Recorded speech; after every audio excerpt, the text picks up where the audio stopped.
Chapter 128. It had been more than 20 days since Yuan Rong was brought back to the Yuan family. The Yuan family had existed for more than 3,000 years, and the founder was the current patriarch of the Yuan family, Yuan Ta. He was also a famous person in the star field, the strongest of the 9-star Star Lords, and once a patrol envoy. He had been glorious for almost 1,000 years, but he was never able to break through to the Lord grade and gradually disappeared. However, the Yuan family had Yuan Tuo's support, so they were still a powerful force in a few star systems. They occupied a superplanet in the Deer Star system, Planet Antler, as the foundation of the family headquarters. P.S. A superplanet usually refers to a planet that is very large, at least the size of a star. It is very prosperous and has a large population. The Mechanical King planet was also a superplanet, but it was smaller in size and belonged to the rare small superplanet category. The Yuan family lived in an old house style on Planet Antler. Due to the preference of cultivators, they did not build it into modern skyscrapers. Instead, the central residential area was a group of ancient palaces, mixed with some early modern ordinary houses. Only the periphery had some high-tech construction equipment, which made the whole place look a little awkward. After the spaceship that Yuan Rong was on landed in the central residential area, she naturally followed the family elder who brought her back and got off the spaceship. Following the instructions of the family elders, she went to the family elders' hall, where the family elders usually met. Normal people were not allowed to go near. Since the family elders had summoned her, the family elders naturally knew about Yuan Rong's return and had been waiting in the family elders' hall for a long time. When they arrived at the main entrance of the family elders' hall, a tall young man guarding the door said to Yuan Rong, "Sister Yuan, the 7 family elders are waiting for you in the back hall. The family leader is also there. Go in quickly." "Big brother Lin, why are you looking at the family elders' hall?" Yuan Rong asked in surprise when she saw the young man.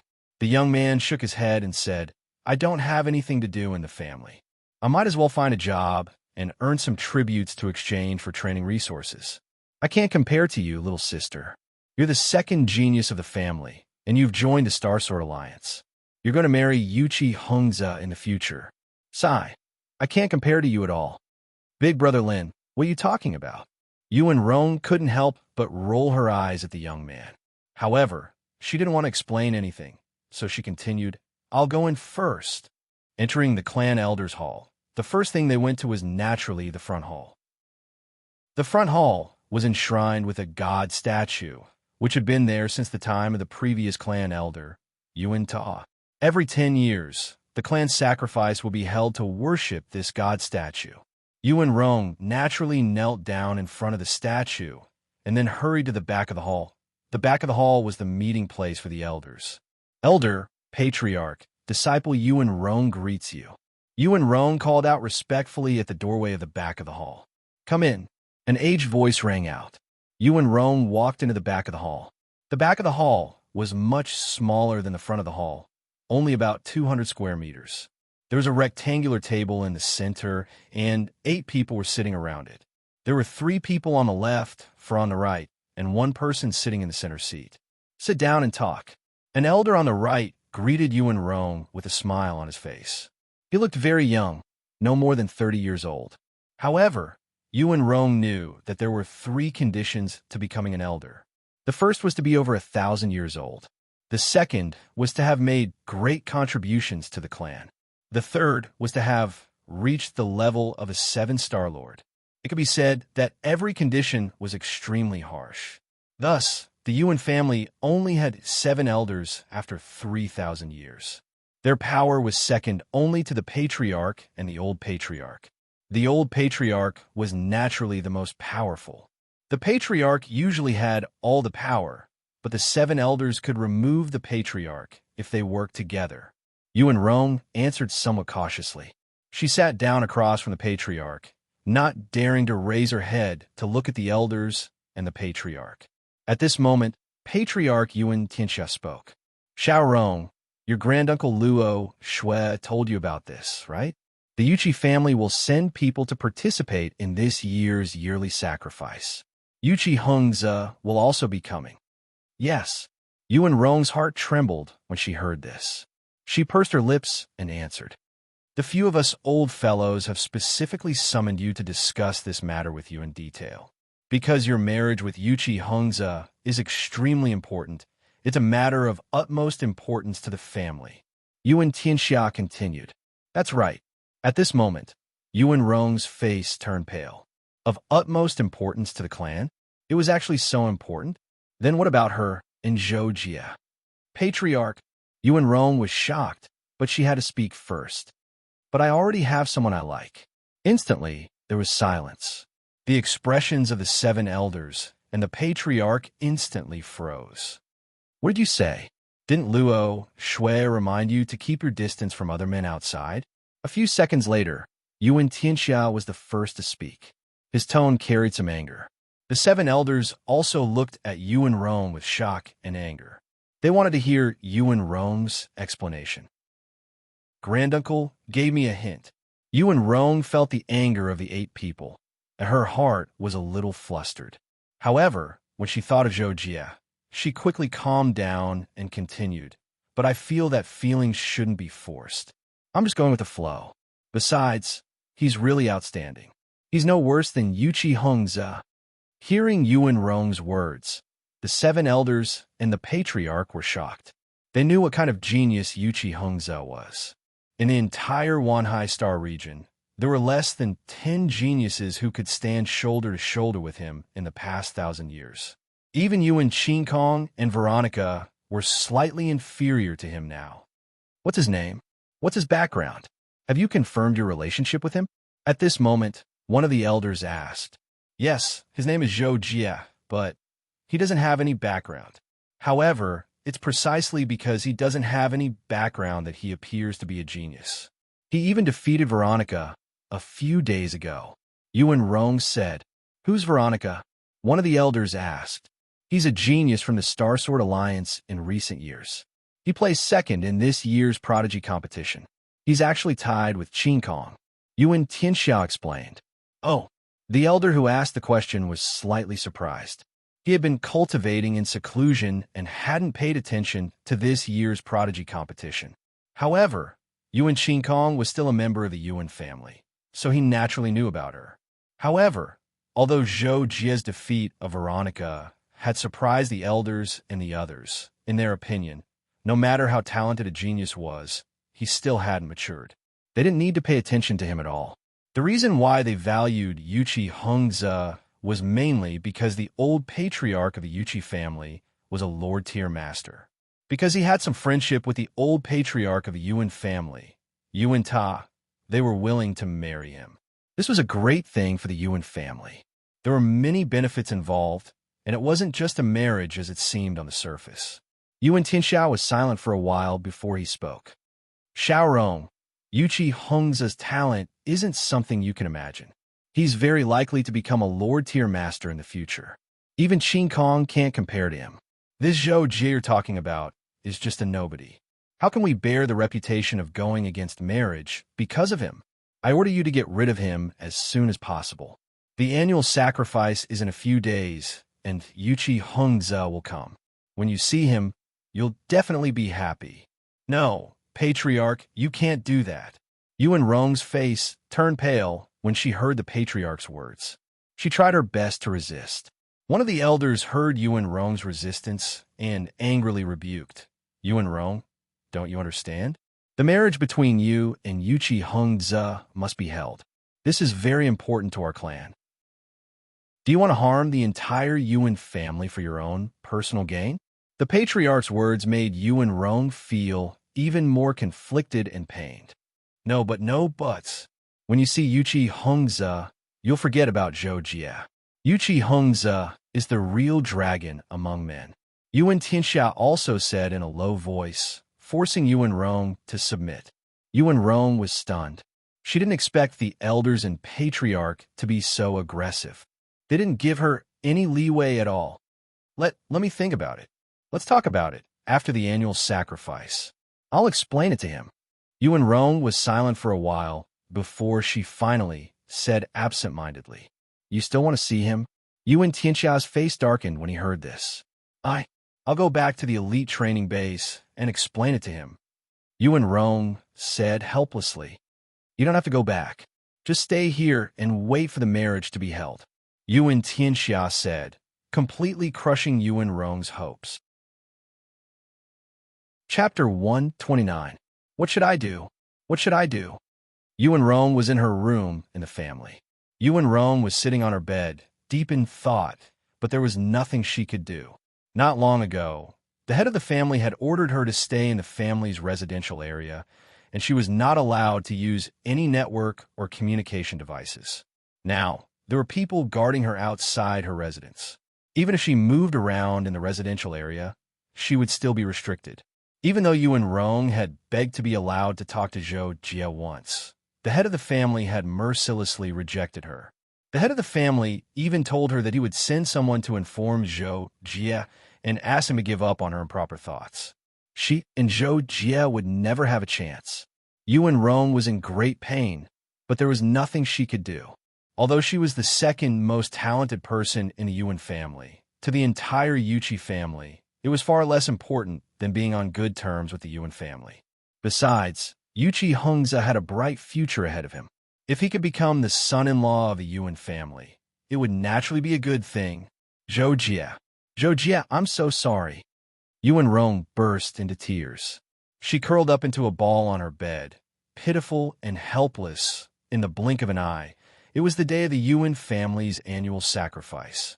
Usually, this was only an event for the Yuan family, but this time, there were many people from the Yuqi family participating. Look, the Yuqi family is here. Wow, they're all high-class warships. Warships are nothing. Look at that, oh my god, it's a giant star beast. Giant star beast. There are people on it. Who is that, riding a giant star beast alone? As the Yuqi family's team landed on a square in the outer area, a large group of Yuan family juniors who were lined up to welcome them were discussing among themselves.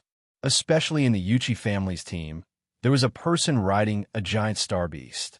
He landed first, looking very imposing, which made people gasp in amazement. The giant star beast was nearly 100 meters long and 30 meters wide.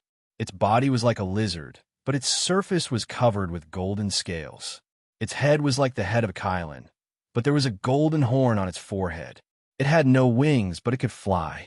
In a vacuum of space, it could reach a terrifying speed, comparable to some rockets.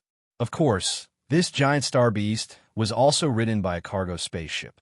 It was ridden by a young man wearing a suit of black armor.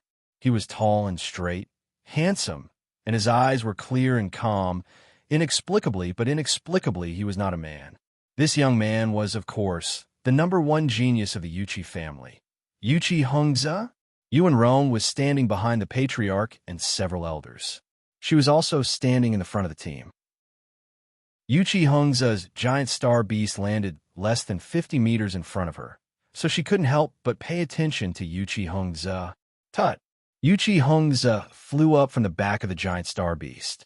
In the blink of an eye, he had traveled more than 50 meters and appeared in front of the patriarch and several elders of the Yuan family. Junior Yuqi Hongze greets seniors. Yuqi Hongze lowered his posture, but he was neither servile nor overbearing as he made a courteous salute. Ha ha ha ha ha. Good. Yuqi Hongze is really a talented man. You even tamed a half-mature giant star beast. It seems that your family has put in a lot of effort to cultivate you. Patriarch Yuan Tianxia laughed and looked at Yuqi Hongze with satisfaction in his eyes. It's not easy to tame a giant star beast. I just happen to have an affinity with it, so I got its approval. Hearing Yuan Tianxia's praise, Yuqi Hongze said modestly. Yuan Rong looked at Yuqi Hongze and was a little dazed. Yuqi Hongze was really handsome, and he was more than 8 meters tall. He looked very thin in the thin armor, and when he smiled, he was so handsome that it was suffocating. Even Yuan Rong had to admit that she felt her heart flutter at that moment. But when she realized this, Yuan Rong couldn't help but feel ashamed. She had just confirmed her relationship with Zhou Jie not long ago, and she was unwilling to be engaged to Yuqi Hongze. But now, after seeing how handsome he was, she actually felt her heart flutter. She didn't know what to say. Of course, being moved was one thing. This was a natural reaction when people were touched by something beautiful. It didn't mean that Yuan Rong would give up on Zhou Jie and choose to be with Yuqi Hongze. Therefore, Yuan Rong quickly averted her gaze, deliberately not looking at Yuqi Hongze. At this time, after a simple conversation between Yuqi Hongze and the Patriarch, the 4 battleships sent by the Yuqi family had finished landing. Several streams of light scrambled to fly near Yuqi Hongze and the others to greet them. These were the senior members of the Yuqi family, and some of them were on the same level as the patriarchs. The marriage between Yuqi Hongze and Yuan Rong would also be decided by them after a discussion with Yuan Tianxia and the others. After the leaders of the Yuqi family came forward to talk to Yuqi Hongze and the others, there was nothing left for him to do. So, his gaze went past the patriarch and the others, and focused on Yuan Rong. The moment Yuqi Hongze saw Yuan Rong, his heart skipped a beat. It had been said before that Yuan Rong was absolutely devastatingly beautiful, and her figure was also first class. In addition, she was the second genius of the Yuan family, so naturally, she was also incomparably dazzling. Yuqi Hongze also knew that he came to the Yuan family this time to be engaged to a genius beauty called Yuan Rong from the Yuan family. He didn't have much objection to this. After all, to him, the most important thing was cultivation. Women were dispensable, and he only needed to carry on the family line. If the family asked for it, he didn't mind having one. At this moment, when Yuqi Hongze saw Yuan Rong, he had a premonition that she should be his fiancée. He had seen her once when he was young, but he didn't have much of an impression of her now. But now that he saw her again, he felt that she was familiar and breathtaking. Breathtaking, of course, because Yuan Rong was a rare beauty. Her temperament and talent were both excellent. Although Yuan Rong was looking elsewhere, she quickly sensed that Yuqi Hongze was looking at her. She couldn't help but exchange a glance with him. However, when she saw Yuqi Hongze's clear eyes, she couldn't help but feel her heart flutter. She hurriedly lowered her head, not daring to look at him again. "So beautiful!" Yuqi Hongze exclaimed in his heart. He couldn't help but think more about the upcoming marriage. Not long after, Yuan Tianxia and the leaders of the Yuqi family were almost done chatting. When he was about to invite them in, Yuan Tianxia suddenly remembered Yuan Rong. He turned around and pointed at Yuan Rong, saying to the leaders, "This is Yuan Rong, who was engaged to an aristocratic genius a long time ago. She just came back from the Star Sword Alliance elite training base a few days ago. I told her that Hongze would be coming, so the two of them can get to know each other better." After saying this, Yuan Tianxia turned to Yuan Rong and said, "Xiao Rong, you and Hongze should go and get to know each other. You can come to the Elders' Hall later." The leaders of the Yuqi family were all smiling when they saw Yuan Rong. They all praised Yuan Rong's beauty. "Hongze, why don't you go and talk to your fiancée? We'll wait for you at the Elders' Hall. We'll come over later." One of the leaders of the Yuqi family said to Yuqi Hongze. Clearly, he was very satisfied with Yuan Rong and hoped that Yuqi Hongze wouldn't neglect her. Then, Yuan Tianxia and the others walked into the hall with the leaders, leaving behind a large group of Yuan family disciples to watch Yuan Rong and Yuqi Hongze. "Sai, my goddess is going to get married soon," one of the disciples said sadly. "Sai, what are you lamenting about? If you're so capable, you should be like Yuqi Hongze. Not only is he handsome, but he's also a genius among geniuses. Wouldn't you be able to get as many goddesses as you want?" Someone immediately mocked him. "Get lost. I was just lamenting. If I were half as handsome and talented as Yuqi Hongze, would I still be single?" The person immediately retorted angrily. The crowd was in a heated discussion. Yuan Rong and Yuqi Hongze more or less heard it. They looked at each other awkwardly. "Come with me." Yuan Rong had no choice but to invite him to talk alone. "Okay." Yuqi Hongze immediately nodded with a smile. He gave the giant star beast some instructions and left the square with Yuan Rong. Not long after, Yuan Rong brought Yuqi Hongze to the courtyard of her residence. She gestured for Yuqi Hongze to take a seat. "Yuqi Hongze, I have some things to tell you," Yuan Rong said gloomily as soon as the two of them sat down. Chapter 130. Yuchi Hongze was slightly surprised. He noticed that Yuan Rong didn't look too good when she said this, and he had a bad feeling. What is it? Yuan Rong thought for a moment, then gathered her courage and said, Our marriage was arranged by our elders, but I found my happiness not long ago, so I think you should understand what I mean. In an instant, the smile on Yuchi Hongze's face froze, and his complexion turned somewhat pale. At this moment, for the first time in his life, he felt a different kind of feeling. It was an indescribable feeling, and it made him feel very uncomfortable. However, Yuchi Hongze quickly accepted this fact.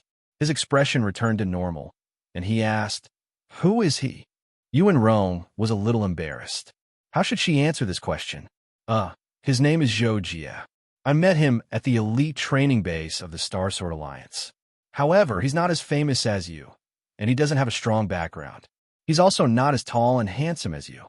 Yuan Rong thought for a moment, then said straightforwardly, Interesting.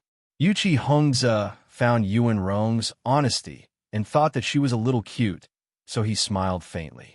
However, Yuchi Hongze immediately asked, What do you like about him? Well, he's very calm and serious. He's outstanding but low-key. Although he looks cold, he cares a lot about the people around him. Also, he cares a lot about me. Yuan Rong answered almost without thinking. Yuchi Hongze looked at Yuan Rong and nodded slightly. A handsome and charming smile appeared on his face again. He sounds pretty good, but what about the things you mentioned? Maybe I'm better than him? This time, Yuan Rong was stunned. However, she quickly pursed her lips and said, But I met him first, so it means that we're fated to be together. I like you too. What should I do? Yuchi Hongze suddenly asked, his clear eyes looking straight at Yuan Rong. Yuchi Hongze's gaze made Yuan Rong's heart tremble. She quickly looked away after exchanging a glance with him. I'm begging you. Can you let us be together? Just say that you don't like me and reject this marriage, okay? Yuan Rong was very helpless, so she could only go straight to the point.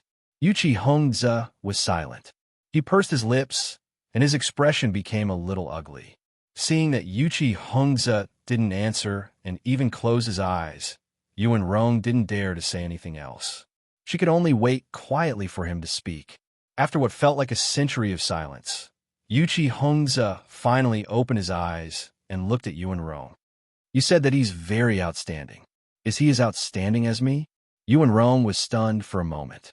She immediately reacted and replied, I'm not sure, but in my eyes, he's the most outstanding. Even Veronica lost to him. Oh, this time, Yuchi Hongze was finally moved. He seemed a little surprised. I know about Veronica. Judging from his performance in the Genius competition, it was indeed a little troublesome for me to beat him in Rank X. Unfortunately, before the Genius competition, I had a chance to break through to the Star Lord level. Yuchi Hongze said calmly, but his eyes became a little sharp. Yuchi Hongze's breaking through to the Star Lord level wasn't like Zhou Jie, who had perfectly formed his own star core. He was only infinitely close to it. Of course, the difference was like heaven and earth. There wasn't much of a difference between 1 and 2 stars, but the further one progressed, the more obvious the difference would be. This was one of the reasons why there was such a huge gap between geniuses. Since you said that he's very strong, I'll give him a chance. Yuchi Hongze suddenly said to Yuan Rong. Tell me.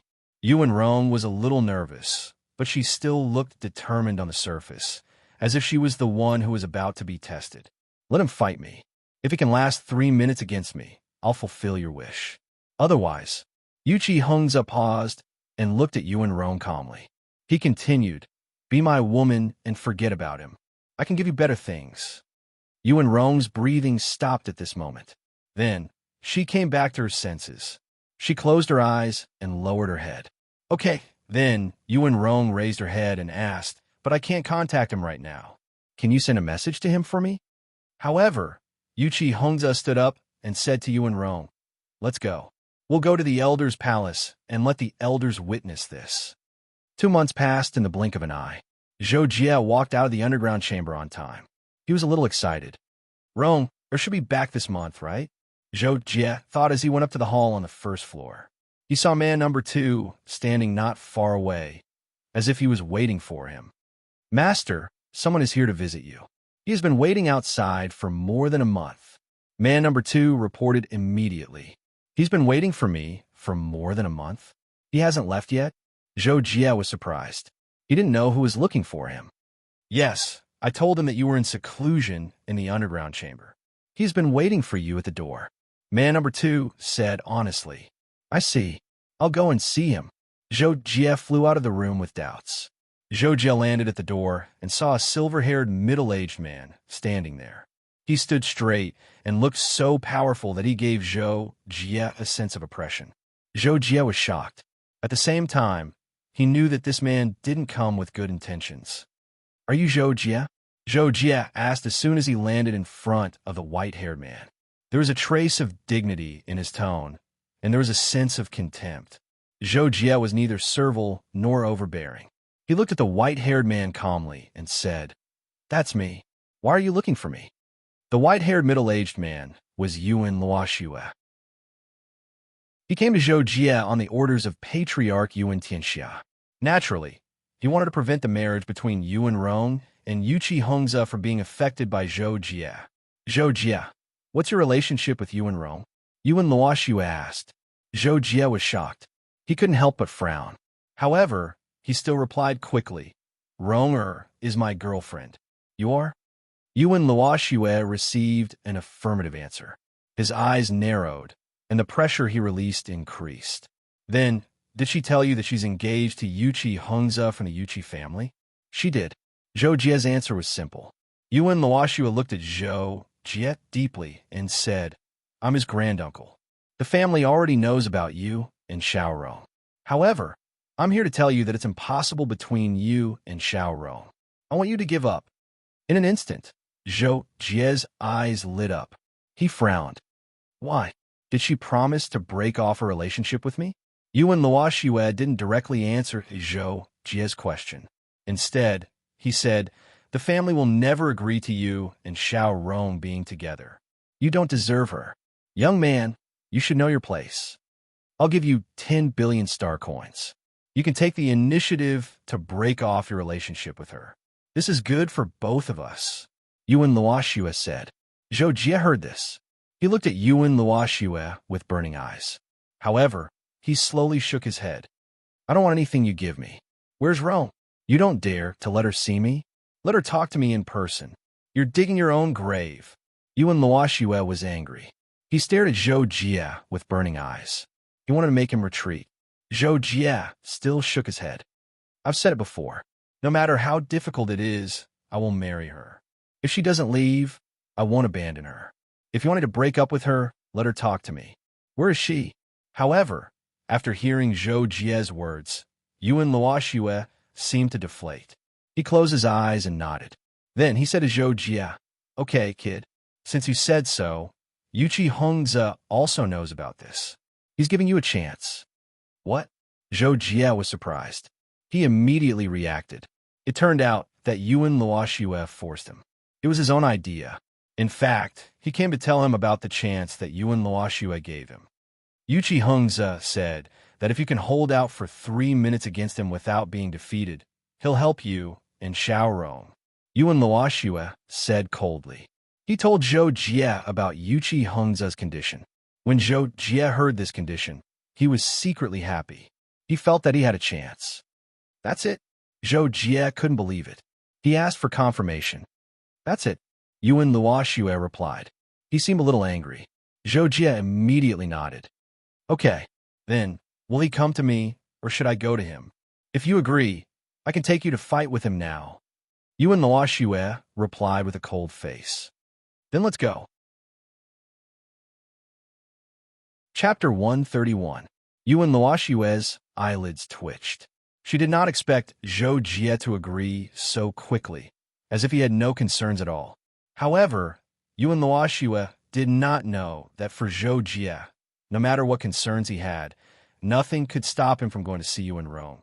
He wanted to save her. He wanted to be with her. Yuan Luoxue saw Zhou Jie's decisiveness and said directly, Okay, What do you need to prepare? I can wait for you for a few minutes. When you're done, follow me outside the base. My battleship is there. Zhou Jie thought for a moment, then said, No, I'll go with you. A few minutes later, Zhou Jie boarded Yuan Luoshue's battleship. The battleship took off, and Zhou Jie sent a message to Qin Feng and the others on the battleship. However, he did not say that he was going to find Yuan Rong or fight Yuqi Hengze. He only said that he was going out for about 2 months. One day, when Zhou Jie was on his way to Deerhorn Planet, in the Sky Sea Cosmic Nation millions of light years away, this was a desolate universe void with a diameter of hundreds of light years. There was not a single shining planet in sight, and in fact, there was not a single planet here. There were only some space meteorites. However, in the center of this area, there was a huge rock piled up in a place. The reason why it was called a rock and not a stone mountain was because mountains had horizontal, width, vertical, and height, as well as edges and peaks. This rock, which was made up of countless meteorites, was almost a sphere. It was as if there was a strong gravitational force in the center that stuck the countless boulders together. This gathered rock had been quietly suspended there for almost 6,000 years. However, at this moment, the huge rock began to vibrate and crack. A bright white light burst out from its core, growing brighter and brighter, gradually spreading into the distance. The countless meteorites that were stuck to its surface began to fall off, as if a huge monster was about to emerge from the core of the rock, the capital of the Sky Sea Cosmic Nation. This was a magnificent ancient nation complex that had been floating for millions of years and was still shining brightly. To most people, the top 5 forces in the Wanhai Star Zone were led by the Star Sword Alliance, and the Star Sword Alliance was also the strongest. However, some experts who had lived for a longer period of time, who had lived for at least several thousand years, or who had some sort of legacy, knew that the reason why the Star Sword Alliance appeared to be the most powerful was because it was in a period of prosperity and the Alliance Master of the Star Sword Alliance was supporting it from the back. Among the 5 forces were the strongest, without a doubt. The Sky Sea Cosmic Nation was the strongest. Not to mention others, the Sky Sea Cosmic Nation had been passed down for millions of years. For millions of years, the top forces had been replaced countless times, but the Sky Sea Cosmic Nation had always been on the list. Its depth was unimaginable. However, too much time had passed, and the Sky Sea Cosmic Nation had gradually declined. It had long since become a Buddhist nation and only kept its own territory. Hence, to outsiders, the Sky Sea Cosmic Nation's strength was average among the top 5 forces. Other than the Sky Sea Cosmic Nation, among the top 5 forces, there was also the Mystery Land Academy, which had been passed down for more than 100,000 years. It had also declined because of this and was not as popular as the Star Sword Alliance. As for the World Mercenary Group and the Bounty Hunter Alliance, although they were also forces that had risen in the last 10,000 years, they could not be compared to the Star Sword Alliance. The leader of the Star Sword Alliance was an eternal genius, and his name had shaken the entire Wanhai Star Zone. The brilliance of his genius had overshadowed all his opponents. The forces created by such a person were naturally much stronger than the World Mercenary Group and the Bounty Hunter Alliance. At this moment, in the Sky Sea Cosmic Nation's leader's palace, the Sky Sea Cosmic Nation's leader sat on the high throne, as usual.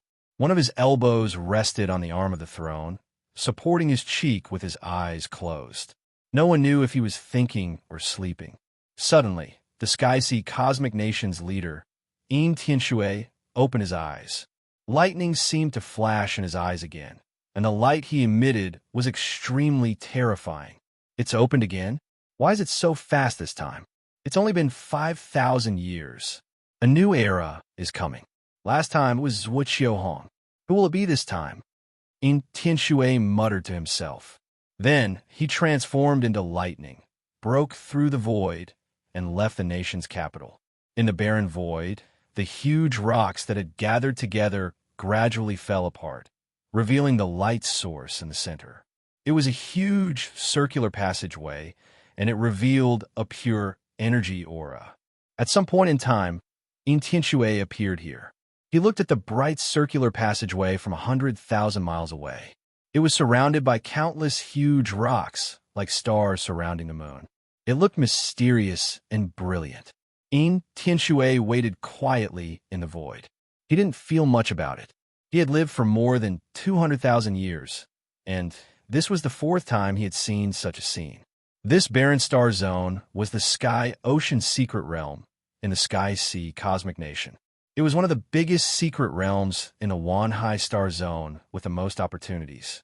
Every time it opened, it meant that a new era was coming. There would be at least one peerless master among those who entered.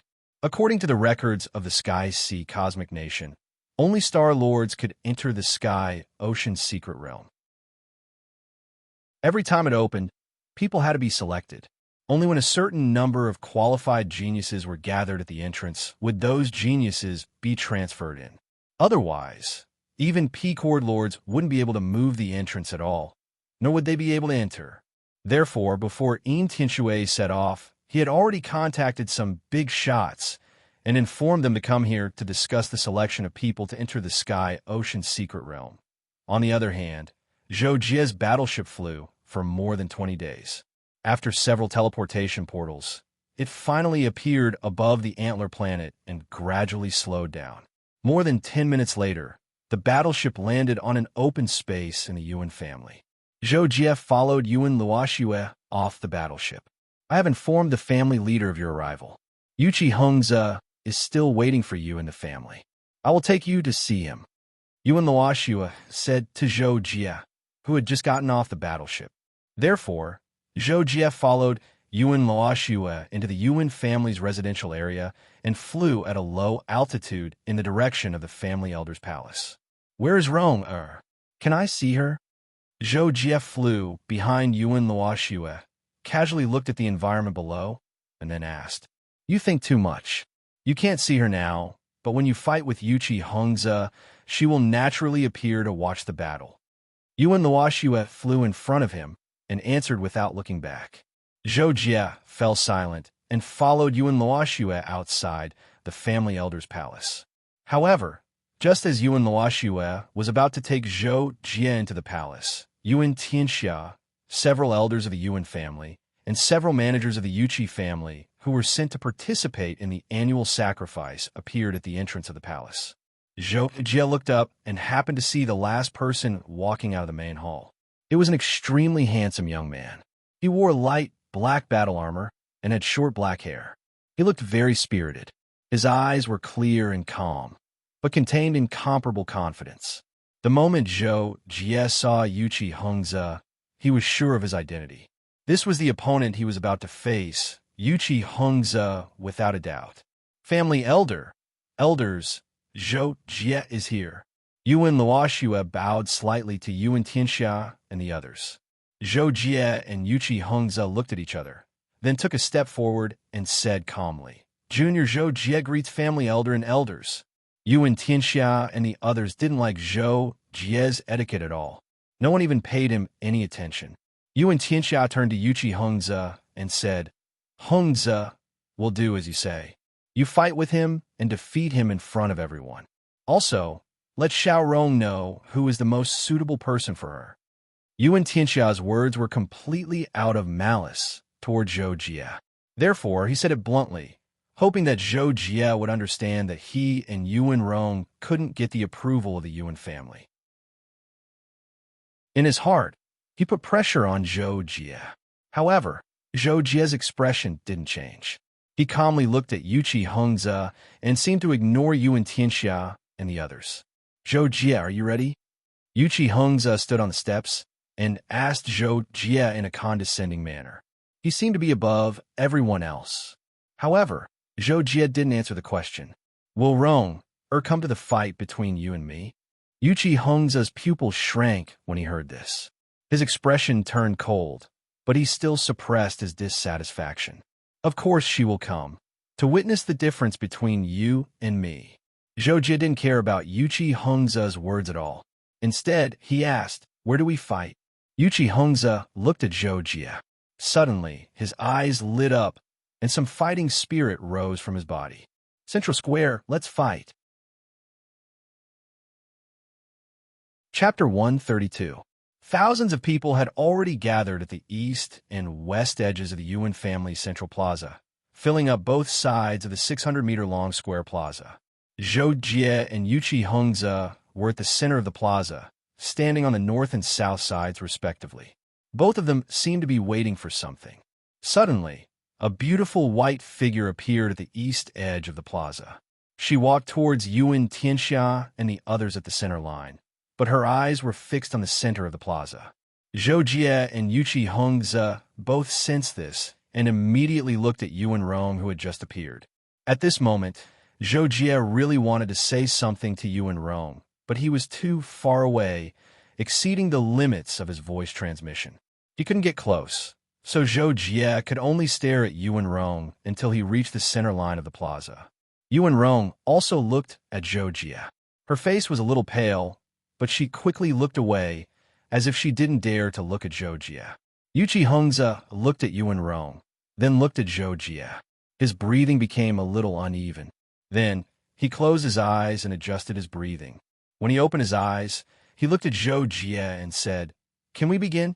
Zhou Jie was startled awake when he heard this. Only then did he collect his thoughts and say calmly, "Let's begin." At the same time, Yuan Tianxia also spoke, his voice echoing throughout the noisy plaza. "Everyone, please remain silent. The battle between Yuqi Hongze and Zhou Jie begins now." As soon as Yuan Tianxia finished speaking, the people who were still discussing who the two people in the plaza were and why they were fighting had no choice but to quiet down. Those who were chatting with each other on the internet were also searching for Zhou Jie on the internet. However, this was naturally none of Zhou Jie's business. At this moment, they only had eyes for each other. Everything around them was blocked out by them in an instant. A dark green spear appeared in Yuqi Hongze's hand. Although he was wearing the energy restriction cloak, it still couldn't weaken his momentum. The moment the spear shot out, a powerful invisible force soared into the sky, making a rumbling sound. Zhou Jie was also wearing an energy-limiting suit. Just like Yuqi Hongze, he could only use the energy of a peak one-star lord, but his body was so strong that he wasn't restricted at all. With Kadi's blade in hand, Zhou Jie also unleashed a powerful aura, but quickly gathered around him to resist the external stress. "I heard that you defeated Veronica. That's why I'm giving you this chance. Let me see if you really have the strength," Yuqi Hongze said before he attacked. As soon as he finished speaking, he shot out his spear with lightning speed. A gust of wind instantly gathered and burst forth. It was a terrifying sight. Zhou Jie reacted in time. He stepped forward and planted his feet firmly on the ground. At the same time, he twisted his hips and slashed out with his blade. Dong! The ground of the entire square seemed to shake because of this. The explosion of the two of them shocked the ordinary spectators outside of the square. Some of them almost fell to the ground on their butts. However, this was only the beginning. Zhou Jie and Yuqi Hongze fought with all their strength. The saber and the spear seemed casual, but they both unleashed the power of a two-star lord. Each time they clashed, they unleashed more and more power. A storm immediately formed in the center of the square. At the same time, there were streaks of light and explosions from time to time. In just 2 breaths, the two had clashed more than 20 times. Zhou Jie had already unleashed his physical strength to the limit. The energy restriction cloak on his body flashed a warning light, indicating that the energy he was unleashing was close to the threshold. Yuqi Hongze was the same. When his energy was close to the threshold, he pushed his cultivation method to the limit. He even used his paramount state. Once his paramount state was used, his elemental law domain was formed. The power of each of Yuqi Hongze's attacks almost doubled. At the same time, Zhou Jie's performance was somewhat affected. He could not block Yuqi Hongze's spear even if he used all his strength. He was knocked back, and the spear almost pierced through his shoulder. Great universal shift. Zhou Jie's expression changed slightly. He did not dare to be careless. He used the great universal shift and switched from offense to defense. Yuqi Hongze once again lashed out with his spear. Every spear strike was as terrifying as a violent storm. Moreover, after using the extreme realm, his attacks also carried a piercing power. Zhou Jie had been unable to match up to Yuqi Hongzhe's attacks just now and had almost been injured.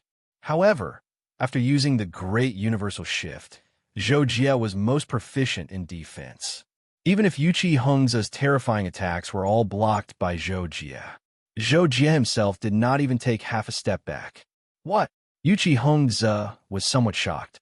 He had just unleashed his Lamita realm and forced Zhou Jie to retreat with a single spear strike. Yuqi Hongzhe had assumed that Zhou Jie was only SOSO and wanted to quickly defeat him. However, Zhou Jie seemed to have suddenly used his paramount state. His strength increased greatly, and he easily blocked Yuqi Hongzhe's wild attacks. The problem was that Yuqi Hongzhe himself had comprehended the paramount state. Naturally, he could tell that Zhou Jie did not use his paramount state. He did not even use the power of the elemental law. How did he become so much stronger all of a sudden? Yuqi Hongzhe could not help but feel puzzled. The spear in his hand became even more violent, and he displayed the piercing power of his wind paramount state to the fullest. However, after a few breaths, Zhou Jie still blocked every one of his attacks. This made Yuqi Hongzhe feel like vomiting blood. This should be a martial arts technique. It's used for defense. It's so mysterious. After dozens of attacks, Yuqi Hongzhe realized that Zhou Jie was only defending and not attacking. He immediately understood and made a decision. Since he's defending, I'll look for his weakness. There's no need to attack with all my strength. Yuqi Hongzhe thought for a moment and suddenly changed his move. He swept out with his spear and used his martial arts technique. Boom! Zhou Jie changed his move at the same time, cutting off the power of Yuqi Hongzhe's spear sweep. However, his expression suddenly changed and he rushed into the sky without hesitation. His reaction is so fast. Yuqi Hongzhe was stunned. His martial arts technique had not even formed yet, but Zhou Jie had actually made the correct response. Boom! In the next second, Zhou Jie's original position was attacked by countless whirlwinds. Among them were terrifying wind cones that were like sharp swords. This kind of simultaneous attack was something that the Heaven and Earth Great Shift could not defend against. However, Yuqi Hongzhe's reaction was also very fast. When Zhou Jie rushed into the sky, he also used his spear to trigger the whirlwinds and wind cones and soared into the sky. Unfortunately, in the sky, it's my domain. Although Yuqi Hongzhe was surprised by Zhou Jie's reaction, he was now even more confident. This was because he controlled the extreme state of wind. The ground was not suitable for him to fight, but the sky above 100 meters was the most suitable. Clang! Suddenly, a golden light shot out from Zhou Jie's body. In an instant, it soared into the wind and turned into a tornado, piercing toward Yuqi Hongzhe's face. It was the flying sword's essence, one line sky-tide. At such a close distance, Yuqi Hongzhe could not completely react. He could not help but change his expression. His long spear stabbed out with all his strength, and it just happened to hit the peak of the golden lotus sword array. Boom! The sky exploded, and a somewhat embarrassed figure fell from the sky and shot into the square, causing the ground to shake. Jocko won. At the edge of the field, Yuan Rong, who saw this scene, was so surprised that her heart seemed to stop for a moment. She could not help but exclaim in a low voice. This! Yuan Tianxia and the others were also shocked. Zhou Jie was so powerful. Compared to them, none of them had such strength when they were young. However, although Zhou Jie calculated Yuqi Hongzhe's move, Yuqi Hongzhe was indeed very powerful. Whether it was martial arts, skills, or extreme state, he was stronger than Veronica. Overall, he was obviously stronger. Therefore, even if he hurriedly burst out to block the one-line sky tide, Yuqi Hongzhe was not seriously injured. He fell to the ground on purpose to dissipate the force. Bang! Zhou Jie seemed to know that he could not defeat Yuqi Hongzhe just now. At this moment, he had already swooped down from the sky holding the Kadis with both hands. At the same time, the golden lotus sword array turned into one-line sky tide, and was about to arrive after his saber. Boom! The ground of the square exploded, and Yuchi Hongza soared into the sky like a sonic boom. Holding the long spear in his hand, he fearlessly faced Zhou Jie's saber. Seeing this, Zhou Jie's eyes widened in anger, and he used all his strength. With a slash, the saber chi turned into a rainbow. Yuchi Hongza was bathed in endless wind and stabbed out with his spear. For the first time, countless runes lit up on the spear, and an extremely bright energy burst out. The long spear also turned into a rainbow. Ping! Boom! Boom! Boom! In a terrible explosion, two figures flew out. One flew into the sky, and the other flew to the ground like ragged dolls. Chapter 133. Zhou Jie was sent flying, and the single-line heavenly tide instantly lost control. It disintegrated into countless golden swords in the air, shooting out in all directions like arrows. Every golden sword let out a sonic boom. Yuan Tianxia was shocked by the collision between Zhou Jie and Luo Feng. He couldn't help but sigh. The younger generation will surpass us in time. At the same time, he also made a move to gather the scattered golden lotus sword flowers in the air to prevent them from hurting the spectators. Zhou Jie was sent flying more than 300 meters in the air. Only then did he manage to dissipate the force and stabilize his body. However, his expression was somewhat ugly. When he and Yuchi Hongza clashed just now, the spear in Yuchi Hongza's hand had exploded with an unimaginable penetrating power. It had actually pierced through his saber light and pierced his left shoulder.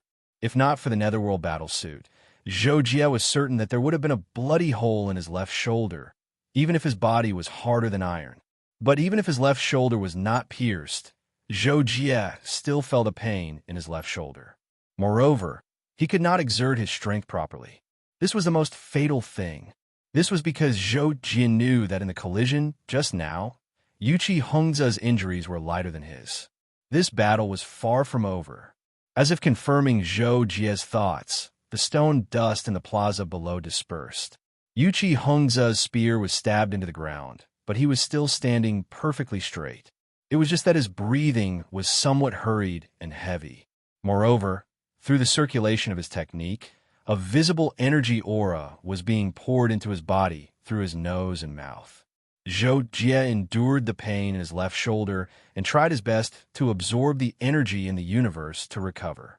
Although he had not practiced any cultivation technique, the great universal shift could also increase the use of energy. His recovery speed was not slow either. However, Zhou Jie and Luo Feng had consumed a lot of energy. Even if the two of them were recovering at full strength, it would still take several days for them to return to peak condition. Therefore, Zhou Jie and Luo Feng were doing this mainly to adjust their condition and prepare for the next round of battle. Zhou Jie and Yuchi Hongza looked at each other. After about 10 seconds of adjusting their condition, Zhou Jie controlled the golden lotus sword flowers to launch the first attack. Golden lotus sword formation, Tai Chi extermination. 144 golden swords descended upon Yuchi Hongza's head at an extremely fast speed. Yuchi Hongza's brows raised, and his spear violently lashed out 8 times in an instant. 8 blasts of energy exploded above his head and broke the Tai Chi extermination formation. Luo Feng, Luo Feng, Luo Luo Feng's Luo Luo Luo slash Luo Luo Luo Luo Luo Jies to the side. Luo Luo Luo Luo Luo Luo Luo Luo Luo of Luo Luo Luo Luo Luo Luo Luo Luo and Luo Luo Luo Feng Luo Luo Lin Luo Bang. The saber and spear clashed, and the powerful recoil caused Yuchi Hongza to slide along the surface of the ground. In the end, he did 2 backflips before stabilizing himself on the ground. A powerful shockwave followed closely behind and battered his entire body. Zhou Jie also rolled in the air to reduce the impact. The golden lotus swords flew to his side, and part of them were stepped on by him. Like an arrow leaving the bow, he once again charged towards Yuchi Hongze. Seeing this, Yuchi Hongze finally rose from the ground. His long spear was like a dragon as he charged towards Zhou Jie. The two of them instantly fought in the air, tens of meters above the ground. Their attacks were ferocious, causing the air to constantly whistle and explode. After exchanging nearly 100 moves, Zhou Jie became fiercer and fiercer. He completely understood Yuchi Hongze's moves. Even though his left shoulder was injured, he gradually gained the upper hand. With his terrifying killing techniques, he actually forced Yuchi Hongze into a defensive position. Yuchi Hongze could not help but become more and more alarmed. Previously, he was suppressing Zhou Jie because his cultivation level was higher, and he had the support of his cultivation technique and the extreme realm. But now, he had expended too much energy, and it was difficult for him to use the extreme realm to its full potential. He was actually being suppressed by Zhou Jie. Controlling the flying swords at the same time, his energy consumption should be greater than mine. But why are his attacks still so powerful? Is it just pure physical strength? Yuchi Hongze was shocked, but he quickly understood the reason. He did not intend to delay any longer. I'm actually being suppressed by someone at the same level as me. I've really underestimated the heroes of the world. Unfortunately, your birth limits you. Yuchi Hongze sighed in his heart. The long spear in his hand suddenly erupted with runic light again. Boom! Yuchi Hongze fiercely thrust out his spear, directly using offense as a defense. Zhou Jie was shocked. He did not dare to let this spear stab him. He exerted all his strength and tried to block the spear. But after the long spear erupted with the power of the law of runes, it directly formed a terrifying qi shield. With an unstoppable penetrative force, it caused Zhou Jie's Kadi's blade to be shaken away. Zhou Jie's pupils constricted. He hurriedly borrowed the force to retreat, but it was too late. The qi shield of the long spear struck Zhou Jie's chest. Zhou Jie immediately shot backwards. Although he clenched his teeth in time, a few strands of blood still uncontrollably sprayed into the air. Swish, swish, swish. In a flash, dozens of golden swords simultaneously shot towards Yuchi Hongze. Unfortunately, their power was not enough, and they were swept aside by Yuchi Hongze's spear. Boom! Yuchi Hongze chased after Zhou Jie. The long spear once again burst out with the power of the law of runes. It spontaneously condensed into the power of the qi shield, and with a terrifying power, it pierced towards Zhou Jie. Jocko! At the edge of the field, there were cries of alarm. Yuan Rong's beautiful face also paled. The great universal shift. Zhou Jie fell to the ground. As soon as he stabilized himself, Yuchi Hongze's spear came at him. He had to use all his strength to use the great universal shift to defend himself. But after Yuchi Hongze used the power of the law of runes on the spear, the power of the spear reached its peak. With Zhou Jie's current state, he could not block it no matter what. So bang. Oh. Zhou Jie rolled away in a sorry state. He was once again injured by the qi shield, and blood dyed his mouth and lips red. On the other hand, Yuchi Hongze held his spear and stood upright. The tip of the spear was pointed at the fallen Zhou Jie. You lost. In an instant, Zhou Jie felt all the pain in his body disappear. There was a roar in his head. His body tensed up, and he stopped moving. Lost. I've lost. Zhou Jie realized this, and suddenly felt a sharp pain in his heart. At this moment, Zhou Jie was extremely unwilling, but there was nothing he could do. If he had comprehended the Supreme Realm 2 months ago, he would not have lost. If he also had a rune soldier, he would not have lost. Unfortunately, there were no ifs. Jocko. When Zhou Jie heard Yuan Rong shouting for him, his heart turned even colder. He turned his head and saw that Yuan Rong seemed to want to rush towards him, but her shoulder was pressed down by an elder. She could not break free at all. Zhou Jie. At this moment, Yuchi Hongze walked over and said. Zhou Jie did not seem to hear him. He was still looking at Yuan Rong. His teeth were clenched so tightly that they made cracking sounds. When Yuchi Hongza saw this, his heart trembled. At this moment, he suddenly felt that he could not compare to the person in front of him. If I did not have a rune soldier, I would have lost. Yuchi Hongza was very clear about this, so he also felt sorry for Zhou Jie. However, he could not lose in that situation. He could not afford to lose. I lost. Zhou Jie suddenly turned his head away and no longer looked at Yuan Rong. His expression had recovered a lot. He looked at the ground and seemed to be talking to himself. Yuchi Hongza frowned. He looked at Zhou Jie and suddenly said, Zhou Jie, I'll give you one more chance. In 10 years, we will fight again. If you win, I will support you and Yuan Rong being together. But if you lose, then I'm sorry. But after that day, I will officially marry her. When Zhou Jie heard this, he suddenly raised his head and looked at Yuchi Hongza with bulging eyes. What did you say? Yuchi Hongza turned sideways and did not look at Zhou Jie. He said, You didn't hear wrong. In 10 years, you and I will fight again. Before that, I will not marry Yuan Rong. When Zhou Jie received Yuchi Hongza's affirmation, his blood-stained lips trembled. Then, he calmed down and said 2 words, Thank you.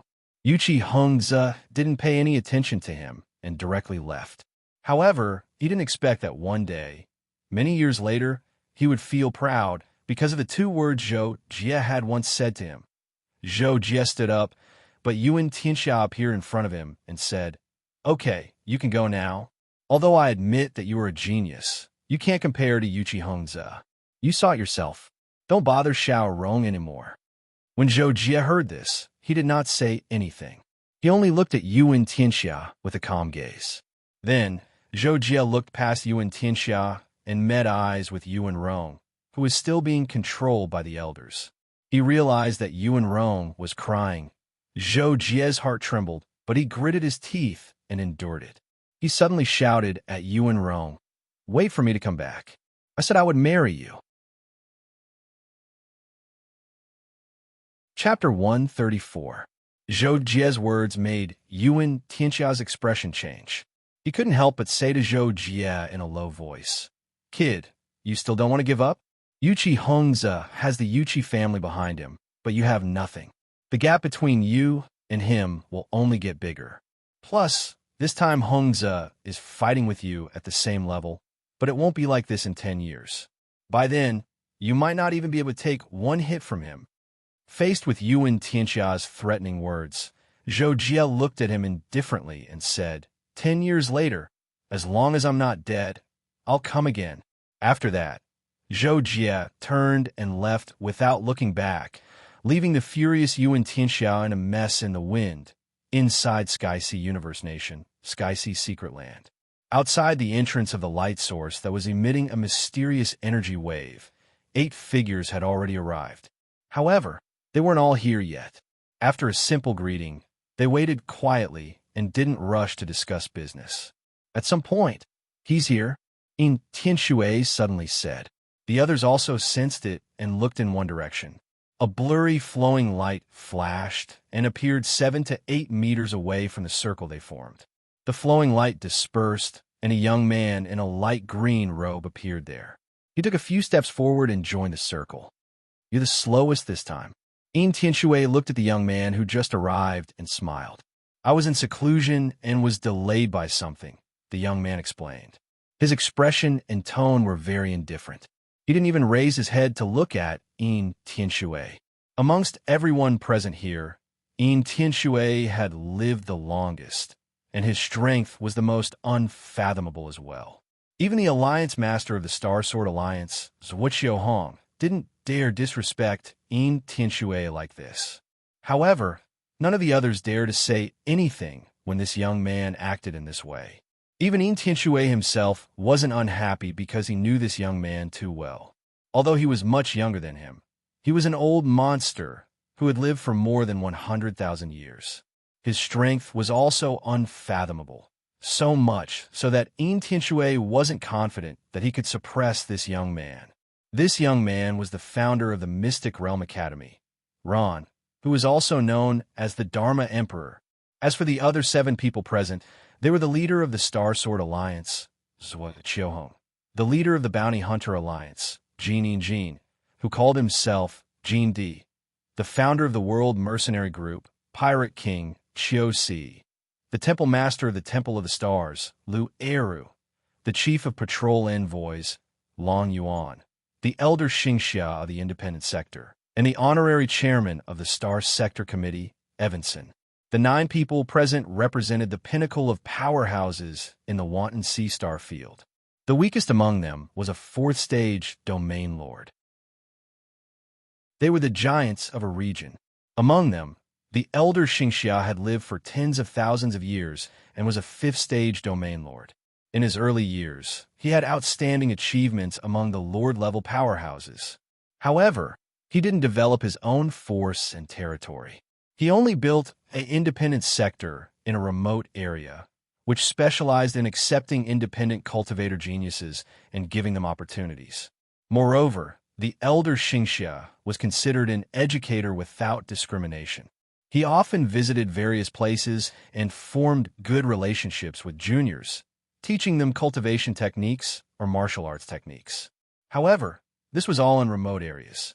Therefore, few below the lord level had heard of the elder Xingxia's name.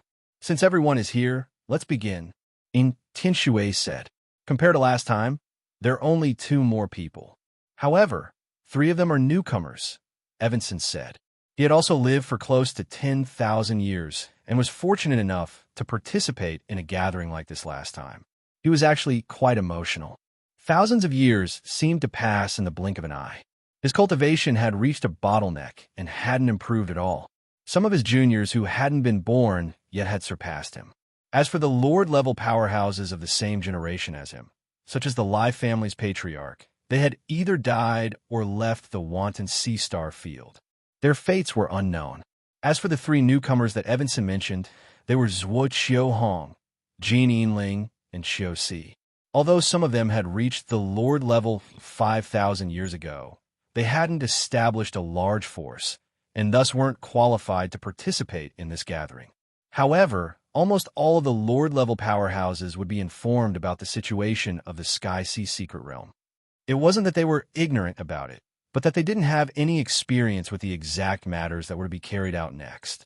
Therefore, Tianshui nodded and continued. Then I'll briefly explain.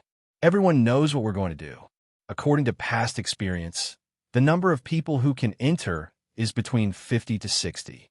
The specifics will depend on the choice of the entrance. Now that we have 9 people, we'll allocate the basic members according to our needs.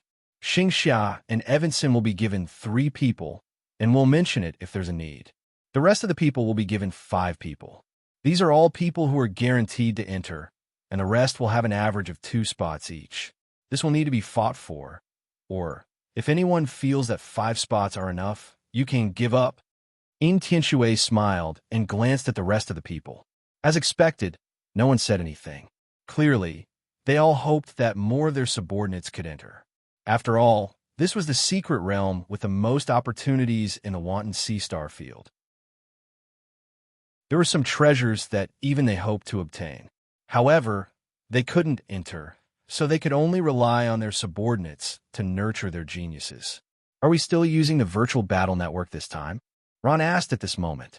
Yes. Tianshui nodded and replied. We specially came here for this meeting to build the virtual battle network again. The opening time of the channel is limited, so we have to build it as soon as possible. With the sole power of the 9 of us, we should be able to finish building it in about half a month. Although I've heard about it, we newbies don't know how to do it yet. We won't drag you down, right? Zhuo Qiuhong said with a smile. He was one of the last batch of people to enter the Sky Sea Secret Realm, so he had naturally experienced the virtual battle network. The virtual battle network was a local spiritual network, built with powerful spiritual power as a medium and some specialized technological equipment. It could allow people with strong enough spiritual power to enter it. The feeling was like the most realistic dream. In the virtual battle network, all the candidates could copy their own spiritual avatar through their own knowledge of themselves. From there, they could use their spiritual avatar to fight with other people's spiritual avatars. Even if their spiritual avatar died, it would not cause any substantial damage to their real body. Moreover, the strength of this spiritual avatar was fixed. There was no difference in cultivation level or realm between them. It was a very fair method of selection. The reason for this choice was that after entering the Sky-Sea secret realm, everyone's strength would be sealed. Then, their strength would be determined by their talent. Only those with higher talent would be able to play a greater role. The virtual battle network selection method had been used several times. It was a good way to determine one's talent. No, just follow my instructions. It's very easy. It's just that it will consume some spiritual power, Tianxue replied. All right, let's begin. Once you're done, quickly select your candidates. As for the specific time of entry, it will depend on when you bring everyone here. Tianxue continued. He did not want to waste time talking nonsense and was ready to start building the virtual battle network. The others did not have any opinions. They all agreed or nodded and followed Tianxue's instructions. Half a month later, Zhou Jie was piloting the G-grade spaceship on autopilot, drifting alone in the void of the universe. Zhou Jie was originally comprehending the ultimate state in the spaceship's training ground. Suddenly, his identity card became boiling hot. He could not help but be slightly moved. This was an emergency call. Who would send such a call if it was not a serious matter? Therefore, Zhou Jie stopped what he was doing. As he put away the Kadi's blade, he took out his identity card from his waist. When he looked at the screen, Zhou Jie was even more shocked. The person who had contacted him urgently was actually Hao Jue. Zhou Jie quickly answered the other party. Senior, you're looking for me? Zhou Jie, where are you now? Can you come back in 2 days? Hao Jue asked directly. Zhou Jie thought carefully.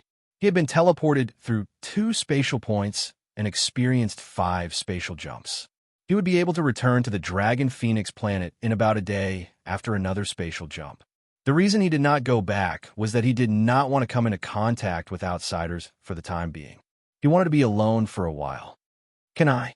Senior, are you in a hurry for me to go back? After Zhou Jie answered, he could not help but feel even more puzzled. Hao Jue nodded and said, Yes, you'd better come back as soon as possible. Something big has happened. A great opportunity has opened. The higher-ups want me to select 3 people to participate in the virtual battle network. I have high hopes for you, so come back quickly. The virtual battle network only covers a certain area. Okay, Senior. I'll be back in 1.5 days. Zhou Jie immediately answered. Then, Hao Jue nodded and ended the call. Virtual battle network? Great opportunity? Zhou Jie turned around and could not help but be surprised. At the same time, he also felt a little strange. Hao Jue said that he had high hopes for him. What was going on? His performance was not outstanding. Was it? Could it be that he found out about my battle with Veronica? Zhou Jie could not help but guess. Other than that, he could not think of anything else about him that was worthy of Hao Jue's attention. Chapter 135. However, Zhou Jie's guess was wrong. In truth, Hao Jue didn't know about his battle with Veronica. However, Hao Jue was a retired military officer with the title of Honorary General. He was still very close to the military. In addition, he was now in charge of the elite training base. Therefore, he naturally knew that Zhou Jie had participated in the Dread Pirates mission and obtained the highest level of achievement. He had been shocked when he learned about this, and quickly contacted Lei Yu to ask him about the details of how Zhou Jie had obtained the 10th level achievement. If it had been someone else, Lei Yu might have done what he had promised Zhou Jie and refused to tell him. However, Hao Jue was one of the military's own people and was his senior. Even his superior had to give Hao Jue some face. Naturally, he didn't dare to offend him, so he told Hao Jue the details. However, he also told Hao Jue not to let Zhou Jie know about it. Hao Jue was also shocked when he learned that Zhou Jie had actually killed Samsung Star-Lord, Yin Tianyin. After all, such combat power was really terrifying for a 1-star lord. He was definitely a monster-level genius. Hao Jue was a person who loved talents. Therefore, when he learned about the great opportunity of opening the Sky Ocean secret realm and discovered that Zhou Jie wasn't in the base, he immediately took the initiative to contact him. If ordinary geniuses were out on missions and couldn't participate in the selection of the virtual battle network, he wouldn't care. However, Zhou Jie couldn't. It would be a pity if such a genius didn't fight for such a great opportunity. A day later, Zhou Jie's spaceship landed on the surface of the Dragon Phoenix planet. After getting off the spaceship, Zhou Jie quickly put it away and flew toward the elite training base. About an hour later, Zhou Jie returned to the base. Hao Jue immediately found him. Clearly, he had been waiting for him for a long time. Senior, Zhou Jie immediately saluted Hao Jue when he saw him. Hao Jue originally had a dignified expression, but when he saw this, he nodded and smiled. Then, he said to Zhou Jie, "The virtual battle network competition has begun. It will last at most 5 days. The competition is divided into 9 battle zones. 3 people from each battle zone will be selected. The 3 people with the highest points will be selected. When the time comes, go to the designated location. The Alliance Master will personally pick you to participate in the great opportunity." The Alliance Master will personally pick us up? When Zhou Jie heard this, he couldn't help but be shocked. At the same time, he realized how important this opportunity was. Clearly, the Alliance Master of the Star Sword Alliance attached great importance to it. Yes, Hao Jue confirmed Zhou Jie's shock. Then, he took out a very old-looking black helmet and handed it to Zhou Jie. "Wear this. You can enter the virtual battle network. You can log out for 1 hour a day. Otherwise, your points will be erased. Also, when you enter, everyone's cultivation is the same. Even realms are useless. You can challenge opponents at will. There are no restrictions. The virtual battle network will give you additional points based on your performance. There will also be a leaderboard that will update the record at all times. Also, there will be a countdown. When the countdown ends, the virtual battle network will determine the top 3. After that, you will be kicked out. Hurry up." "Okay." Zhou Jie took the helmet and nodded solemnly. He was determined to obtain this great opportunity.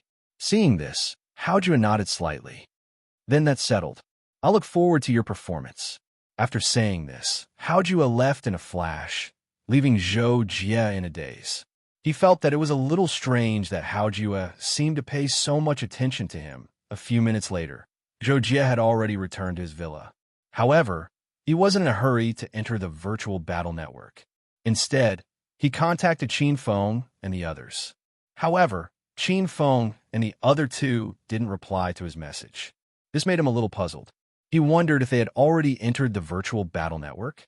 With this thought in mind, Zhou Jie felt that there was nothing to worry about. He went to the underground quiet room, put on a helmet, and prepared to enter the virtual battle network. The moment the helmet was put on, Zhou Jie felt an inexplicable force stimulating his brain. He couldn't help but release the mental power in his brain. After experiencing a strange feeling, Zhou Jie found himself in a yellow hill. The ground under his feet was hard yellow, and there were many small hills of different heights around him. "This is amazing." Zhou Jie looked at his hands and feet and felt that everything was very real. However, he could also feel that there was something restraining him in the outside world. As long as he wanted to, he could leave this world.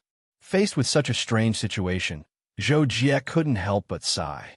Then, Zhou Jie noticed a huge list displayed in the vast sky. There were dozens of names on it, followed by the number of points. At this moment, Zhou Jie found that a virtual pop-up box appeared in front of him, prompting him to enter his battle nickname. Zhou Jie was a little speechless. Why did it feel like he was playing a virtual game? There was even a nickname. After thinking about it, Zhou Jie still didn't use his real name.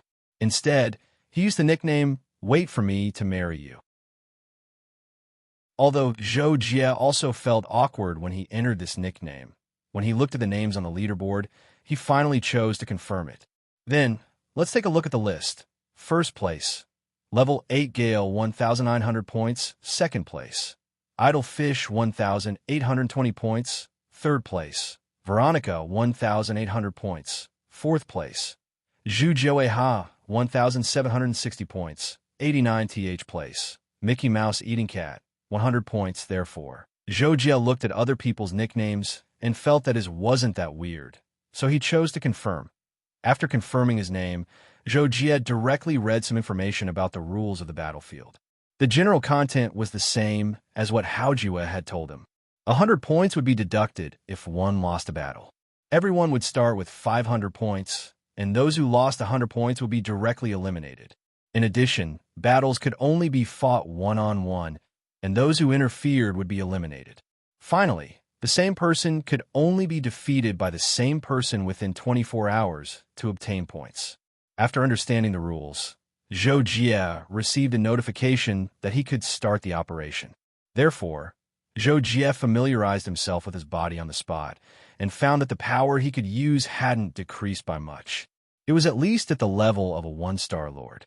As a result, even without the advantage of physical body, he could still use 80% of his strength.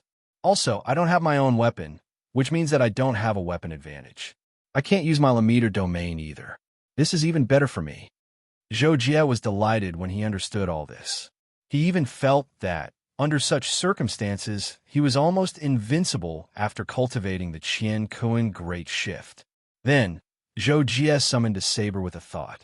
Its appearance was almost the same as the Kadi's blade. This was what the notification had told him. He could freely summon weapons, and there was no limit to the number of weapons he could summon.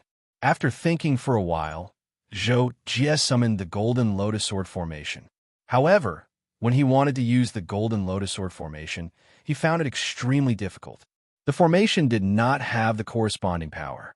At this time, he suddenly realized the reason he could use the powerful flying sword move was largely because the Golden Lotus Sword formation itself was a treasure comparable to a seal soldier.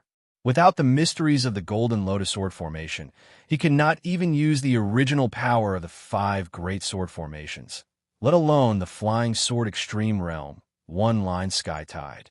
Zhou Jie spent a few more minutes studying his body and finally understood his strength. Then, he carried the Kadi's blade on his back and took action. Not long after Zhou Jie took action, he suddenly read the location information of 3 people. It was a very strange feeling. It was as if there was a navigation system in his mind that gave him the location of 3 people. Someone is coming towards me? Zhou Jie was puzzled by this situation, but he found that someone on his left was moving towards him at a very fast speed.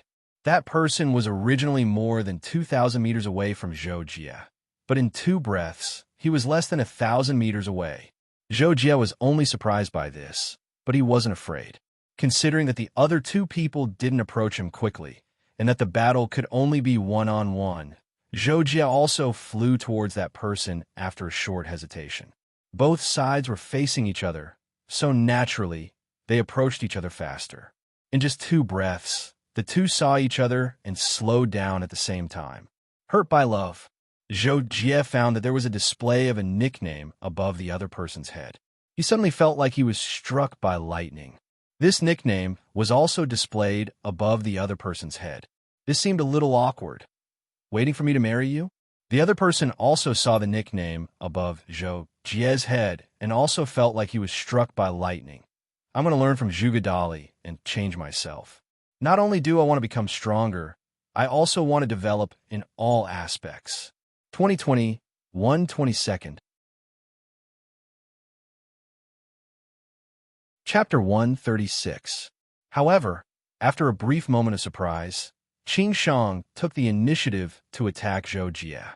He suddenly lunged forward, drawing his sword and slashing at Feng Luo. Zhou Jie was slightly moved when he saw this. However, it was not because of the power of this sword. On the contrary, he felt that this sword was simply full of flaws.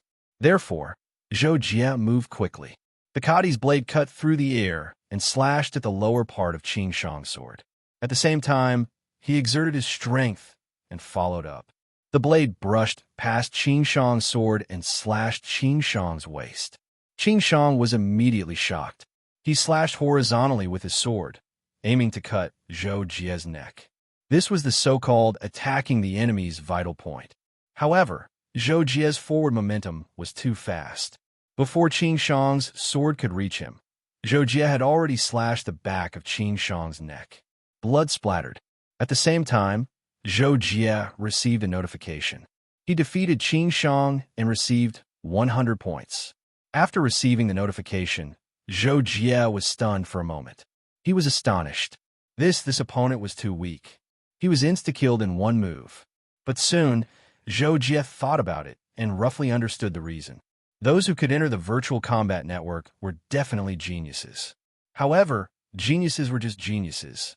Most of them had high cultivation talent, faster cultivation speed, higher comprehension of the realm, and better equipment, martial arts, and cultivation methods than the average person. These factors made these geniuses stronger than their peers. In terms of combat skills, there were actually many geniuses who were mediocre. In addition, they had just entered the virtual combat network. If they did not have any combat experience, there would be a huge deviation in their ability to exert their strength. This would cause them to perform their habitual moves improperly. Obviously, Qin Shang, who was killed by Zhou Jie in one move, was one of those geniuses who had average combat skills and experience and had yet to adapt to the virtual combat network. However, he was really unlucky to encounter Zhou Jie in his first battle. Zhou Jie figured out the problem. He glanced at the place where Qin Shang disappeared. He would respawn at the location where he was killed, shook his head slightly, and flew in the direction of one of the other two sensing points. However, to Zhou Jie's surprise, as he hurried on his way, one of the sensing points suddenly disappeared after it was a certain distance away. However, Zhou Jie had already chosen a target to approach, so he didn't have the time to care about the other target that had already disappeared. On the other side, as Zhou Jie rapidly approached, his target also began to move towards Zhou Jie, but it never left the ground. Zhou Jie flew in front of the hill where the target was located. Suddenly, a black shadow pounced on him from behind the hill, bringing with it the sound of wind whistling and air exploding. The momentum was extremely shocking. Due to the delay in sensing, Zhou Jie had not been able to discover in advance that the other party was waiting for him behind the hill. At this moment, the other party had launched a sudden attack to catch him off guard. However, Zhou Jie's reaction was not ordinary.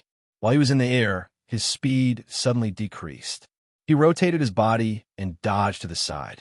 At the same time, the Kadi's blade slashed out violently, colliding with the opponent's twin hammers that had changed their trajectory and attacked from a side. Boom! Zhou Jie and the ambusher's body shook. After recovering, they were about to attack again. The one who launched the sneak attack on Zhou Jie was a burly man who was over 2 meters tall. His muscles were extremely well developed. He brandished a pair of basketball-sized hammers and was about to rush forward and bombard Zhou Jie's abdomen. Zhou Jie, on the other hand, turned around at lightning speed and slashed at the opponent's hammer with his saber. His entire body flipped over and landed on top of the opponent's head. Then he slashed at the opponent's head with his saber. At the same time, Zhou Jie also saw the opponent's nickname, Domineering. Tyrannical's reaction was not slow either. He hurriedly smashed his hammer to counter Zhou Jie's slash. Zhou Jie quickly changed his moves, using the Heaven and Earth Great Shift to unleash a palm strike, forcefully pushing aside the hammer that was smashing down on his opponent. Then his saber pierced out like lightning, pointing at the center of his opponent's brows. Tyrannical was shocked, and then his body collapsed. The whole battle lasted less than 3 seconds.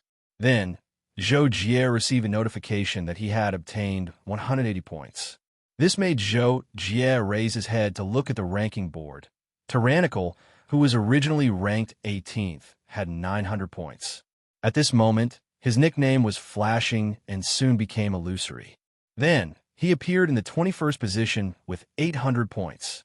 Then, Zhou Jie also found his own ranking. He was ranked 28th with 780 points. The gap between points below 1,000 points is very small. It seems that I have to enter the top 3 as soon as possible. Zhou Jie immediately made up his mind and calculated. He still needed more than 1,000 points to enter the top 3. If his luck was not too good, he estimated that he would have to defeat at least 7 or 8 people in a row. Each person would have an average of 700 to 800 points. If his luck was too bad, he might have to defeat 10 people in a row. With a goal in mind, Zhou Jie became very motivated and began to search for opponents in a direction. Soon, Zhou Jie sensed the location of 2 more targets. This time, the 2 targets, one in the front and one on the left, were rapidly approaching Zhou Jie. Zhou Jie thought that he could only fight one-on-one anyway, so he chose the opponent that was coming toward him first and was relatively close to him. In less than 2 breaths, Zhou Jie met the person. That person's nickname was Damn Gentle. Zhou Jie remembered that this person was in the top 20 of the ranking board. Damned Gentle saw Zhou Jie and pointed a spear at him. The long spear almost turned into a rainbow, and its power was shocking. It pierced straight toward Zhou Jie. Zhou Jie did not give way and slashed out with his saber to meet the spear. Zhou Jie used the heaven and earth great shift. He borrowed the force of the force and used the shifting flower to wood. With a few slashes, he forced Damn Gentle to retreat. He held the opponent's long spear with one hand and killed him with one slash. In less than 2 breaths, Zhou Jie received a notification that he had obtained 208 points. Then, Zhou Jie turned his head to the left and back. There, a streamer fled quickly, and in the blink of an eye, it was 500 meters away. Ran away. Zhou Jie could not help but be speechless. The person just now was the target on the left that he sensed, but he chose Damn Gentle first and killed him in 2 breaths. The other target just arrived and saw the scene of Zhou Jie killing the last person. At that time, he was scared out of his wits and ran away without looking back. Damn, it was less than 2 breaths, right? He killed Damn Gentle in just a few breaths. My goodness, what kind of monster is that? While running, the person who was scared away by Zhou Jie was still muttering. He thought that if he met Zhou Jie in the future, he must run away quickly and never hesitate. Since the other party ran away decisively, Zhou Jie naturally would not chase after him. He shook his head and flew in another direction, intending to continue looking for the next target. This time, after more than 10 minutes, Zhou Jie sensed a stationary target and immediately approached him. At the same time, another prey is coming. A young man in a silver robe stood up and said with a smile.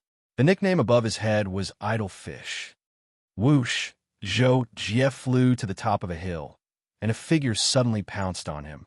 A silver halberd pierced through the air and aimed at Zhou Jie's chest. This situation happened twice, and Zhou Jie was naturally prepared. At the moment, he struck with his saber at lightning speed. While breaking the opponent's attack, he boldly pressed down. The blade of Cadiz slashed the opponent's weapon and was about to stab the opponent's face. Idle Fish was shocked and quickly dodged to the side. At the same time, he pushed his halberd horizontally, trying to shake off Zhou Jie's saber. Zhou Jie kicked and directly stepped on one of the opponent's wrists. Borrowing the force, he spun and changed his direction to slash at Idle Fish's head. Idle Fish could not help but resist with all his strength. Zhou Jie's attacks did not stop at all. They were linked, and each slash was stronger than the last. He displayed the essence of the heaven and earth great shift, dissolving the opponent's attacks and absorbing all external forces to strengthen his own attacks. His attacks were endless like a wave. Finally, Idle Fish could not resist and wanted to retreat. However, Zhou Jie had been waiting for this opportunity. The saber, which had been accumulating power for a long time, exploded completely and directly slashed Poochie. Blood splattered, and Idle Fish's body collapsed. The second place is indeed stronger, but there is still a big gap. Zhou Jie killed Idle Fish in less than 10 breaths. He did not feel much excitement about this. Instead, he felt that the opponent was too weak. 1,376 points. If I defeat 5 more people, I will be able to enter the top 3. Zhou Jie then looked at his own points ranking, muttered to himself, and continued to move forward. A few minutes later, Zhou Jie encountered a person and was defeated by him using the Heaven and Earth Great Shift, earning him another 100 points.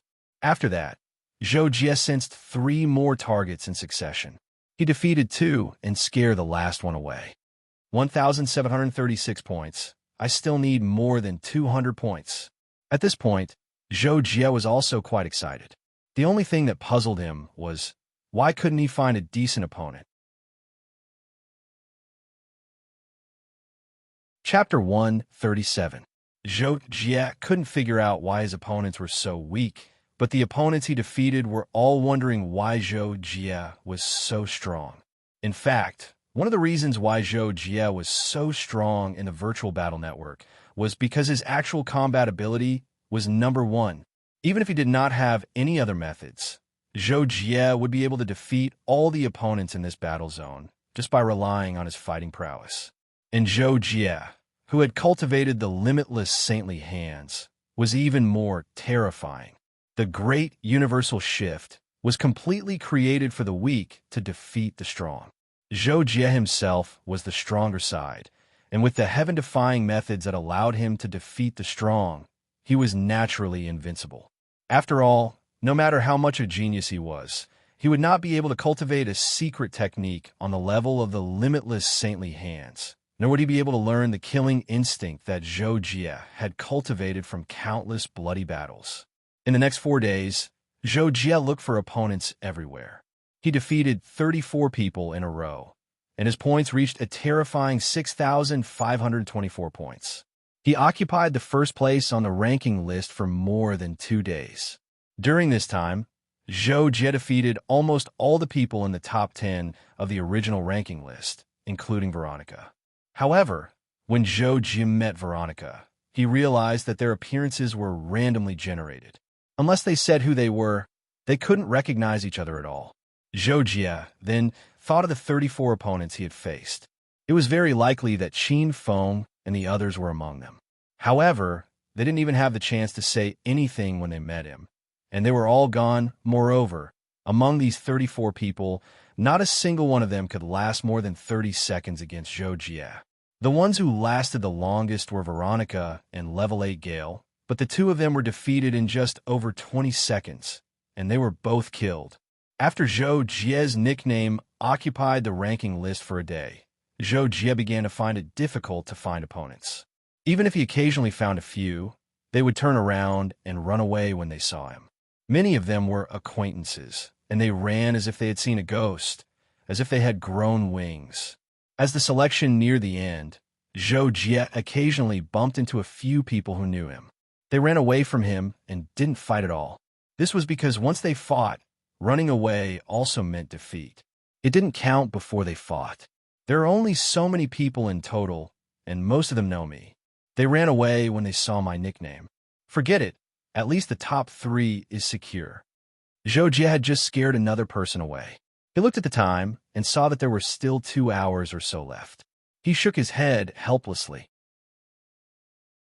At this moment, the second place on the ranking list was more than 300 points, while the third place was more than 400 points. The gap was even wider.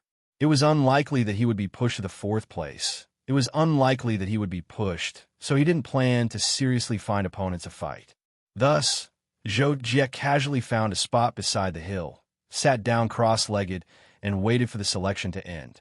However, when there was only 1 hour left, Zhou Jie suddenly received a message saying that the location detection had been removed and he could ambush his opponents. At this moment, Zhou Jie suddenly had another idea. Previously, the 2 of them could sense each other even when they were far apart. Thus, when they appeared, they would see each other's nicknames and so on. This was why many of his opponents were scared away. However, now that there was no location detection, whoosh, Zhou Jie immediately disappeared from where he was and moved again. Because the second place was only about 100 points behind him, he felt that it was necessary to increase the distance between them again. Haha, it's you again. More than 400 points are in my hands. Idle Fish laughed loudly and rushed down the hill to attack a man in black. The man in black's nickname was Invincible Sect. Hearing this, he turned pale with fright and didn't dare to fight at all. He jumped and ran. However, he didn't know how many lifetimes of bad luck he had. Another figure flashed in front of him. However, The person behind him was a lazy fish. The invincible sect master could only bite the bullet and run forward. He would rather fight this person than a lazy fish. That would be a complete waste of time. On the other side, idle fish saw the person who suddenly appeared in front of invincible sect and immediately turned pale with fright. He said, "F***, wait for me to marry you." Before he finished speaking, idle fish had already turned and ran. Invincible sect was about to bite the bullet and fight Zhou Jie, but Zhou Jie directly dodged him and chased after idle fish. Invincible sect was stunned and only reacted after 2 seconds. "Wait for me to marry you?" That person just now was waiting for me to marry you. Thinking about how idle fish was chasing him 1 second and then being chased by Zhou Jie the next, Invincible sect was amused. It's really a fight between immortals. I'm just a mortal, and I'm directly ignored. Invincible sect shook his head and sighed, but still couldn't help but want to laugh. At the moment the countdown ended, Zhou Jie received a notification that he would be leaving the virtual battle network in 10 seconds. This made Zhou Jie involuntarily look up at the leaderboard. The leaderboard had already stopped changing. He was still in first place, more than 700 points ahead of the second place. As for the second place, it was level 8 Gale, and the third place was Veronica. As for idle fish, after being killed by Zhou Jie again, he was behind Veronica by a few points and had no chance of being in the top 3. He was really unlucky. Zhou Jie woke up with a strange feeling. When he opened his eyes, he realized that he was still sitting on the futon in the underground meditation room. Zhou Jie looked at his body and then moved a little. That familiar feeling of strength confirmed that he had returned to reality. So he heaved a sigh of relief, got up, and left the underground meditation room. After drinking a glass of milk, Zhou Jie went to the training ground on the second floor, intending to warm up.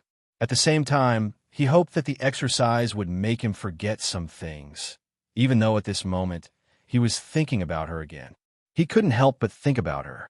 However, before Zhou Jie could warm up, his identity card rang. It was an emergency call. Zhou Jie didn't have to think to know that it was Hao Jue. So he immediately took out his identity card to take a look. The result was, after the call was connected, Hao Jue immediately said to Zhou Jie, "Zhou Jie, congratulations. Although I had confidence in you, I didn't expect you to perform so well and win first place. You should get ready. The Alliance Master will come to pick you and Veronica up soon.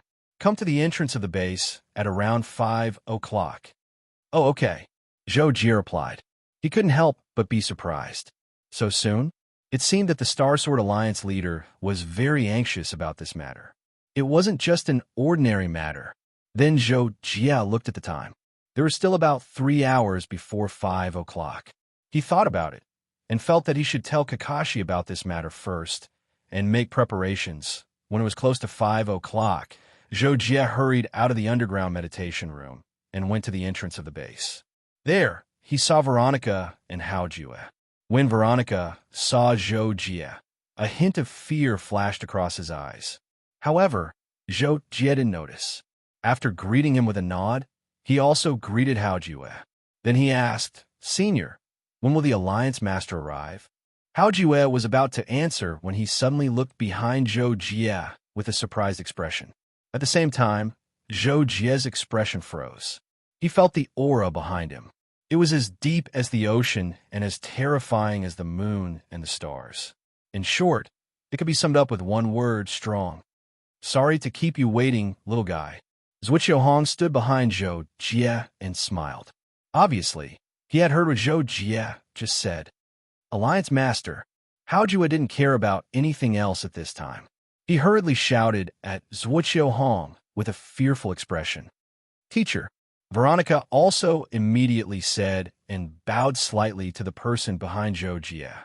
Zhou Jie hurriedly turned around and bowed as well. Then he said, "No, Lord Alliance Master, I've just arrived as well. You're Zhou Jie. Very good." After this fortuitous encounter, I'll consider taking you as my disciple.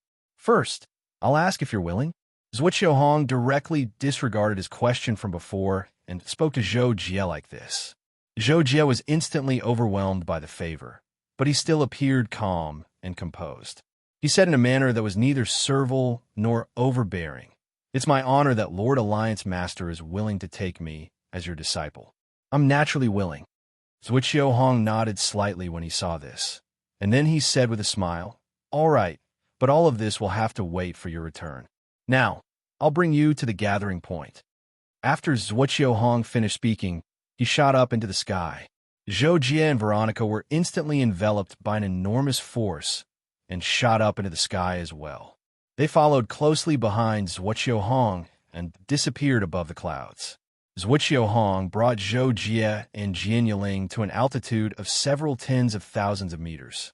There was a jet-black spaceship parked there, and it looked very strange. After that, Zuoqiu Hong swung his hand and tossed Zhou Jie and Jian Yiling towards the spaceship. In the next second, a door opened on the spaceship, and the two of them entered it. Zuoqiu Hong followed closely behind them and entered the spaceship as well. Chapter 138. Follow me, there are more people inside, Zuoqiu Hong said to Zhou Jie and Luo Feng, and then he led the way into the depths of the corridor. Zhou Jie followed behind Zuoqiu Hong, and he sized up the corridor along the way. He noticed that it didn't seem to be made of metal, and he was slightly puzzled, but it wasn't appropriate for him to ask. Not long after, Zhou Jie and Luo Feng followed Zuoqiu Hong into a place that resembled the cockpit of a spaceship. However, there was no control panel, nor were there any electronic devices like buttons. Zhou Jie couldn't help but be even more puzzled. Besides that, there were 6 people inside.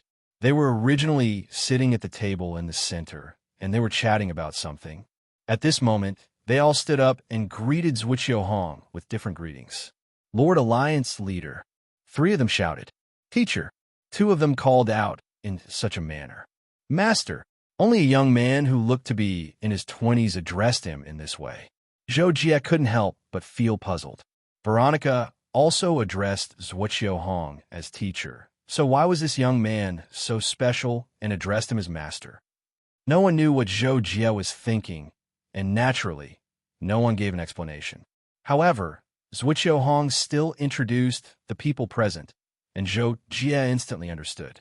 "All right, since everyone is here, I'll make a simple introduction so that all of you can get to know each other," Zuoqiu Hong said, and then he pointed at Zhou Jie. "This is Zhou Jie from the elite training base. After this matter, I intend to take him as an in-name disciple. This is Veronica.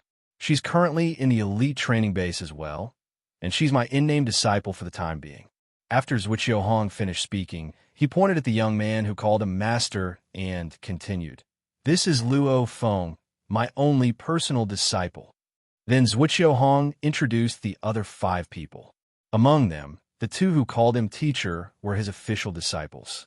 One was called Jiang Jie, and the other was called Inkvist. The other 3 were some genius experts who held positions in the Starsar Alliance. They were all members of the elite training base, and without exception, they were all existences on the gold rankings. After introducing everyone, Zuoqiu Hong began to cut to the chase. "Everyone, take a seat. Next, I'll talk about the opportunity that I've gathered everyone to participate in this time. Luo Feng already knows, so listen to me again. This time, I'll give you some things to take note of, and I'll send everyone a document." Zhou Jie and the others sat down as instructed.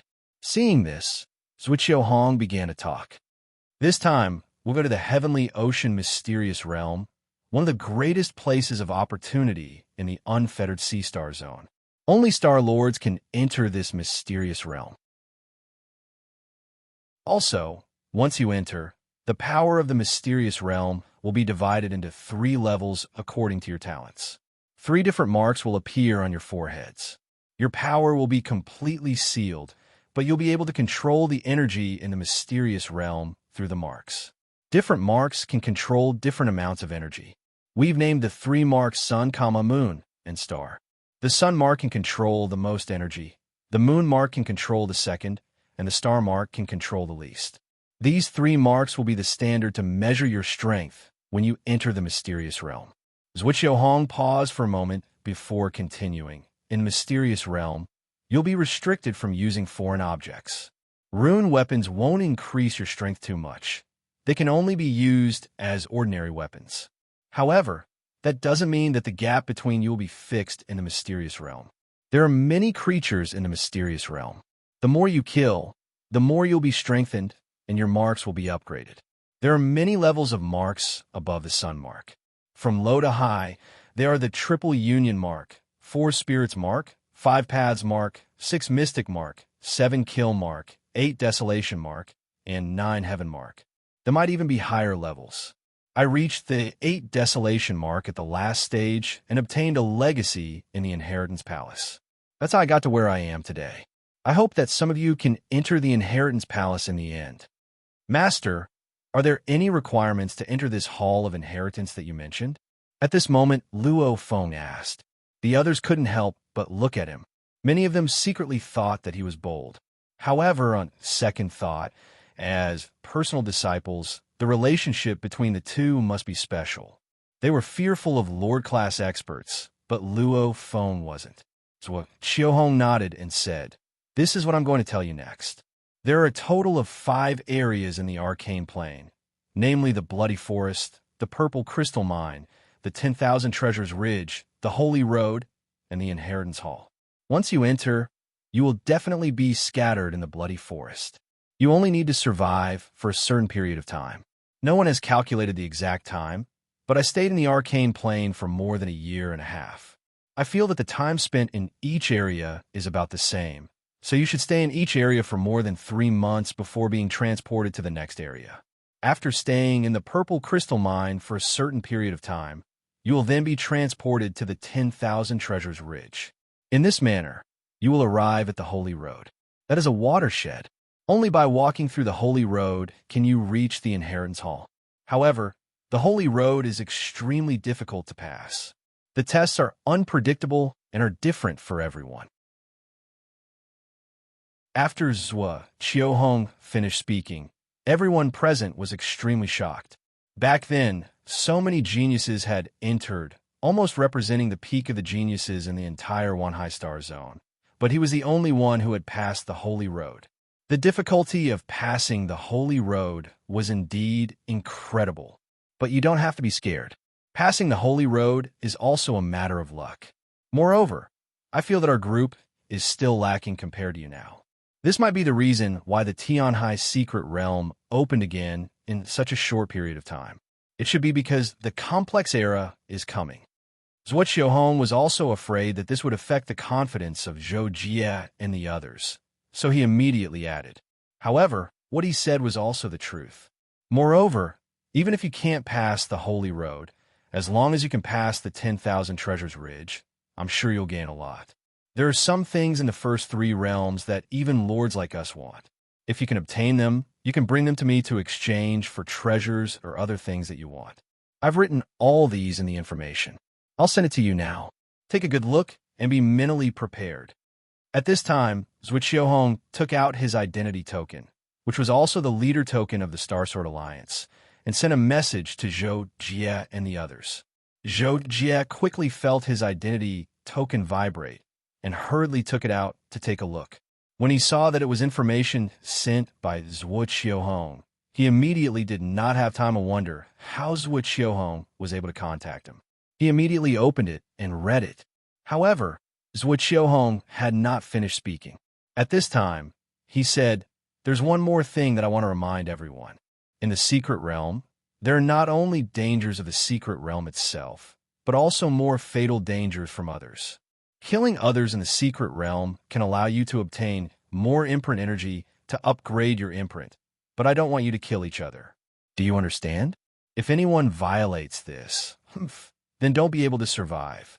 At the end, Zhuo Hong seemed to be joking and even laughed. However, Zhou Jie and the others knew that he was not joking. He just did not want to frighten them. However, if any of them really violated this rule and killed their own people, the consequences will be dire once Zhuo Hong found out. After that, Zhou Jie and the others studied the information that Zhuo Hong sent them. There were many details in it, and everyone looked at it seriously.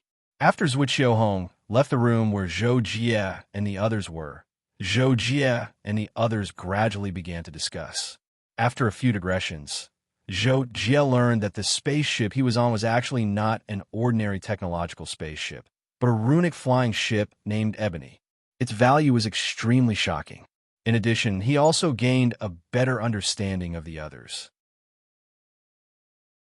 For example, he knew the cultivation of the others and discovered that he and Veronica were the only one-star lords present.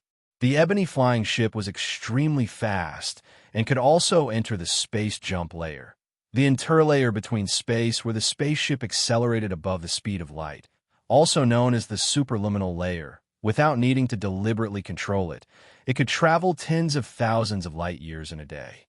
It was much faster than the Kaji. Therefore, in just a few days, the Ebony flying ship arrived at the entrance of the Sky Ocean secret realm.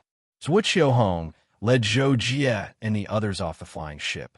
Then, with a flip of his hand, he stored the Ebony flying ship into his spatial device and led Zhou Jie and the others to the gathering point that was closer to the entrance.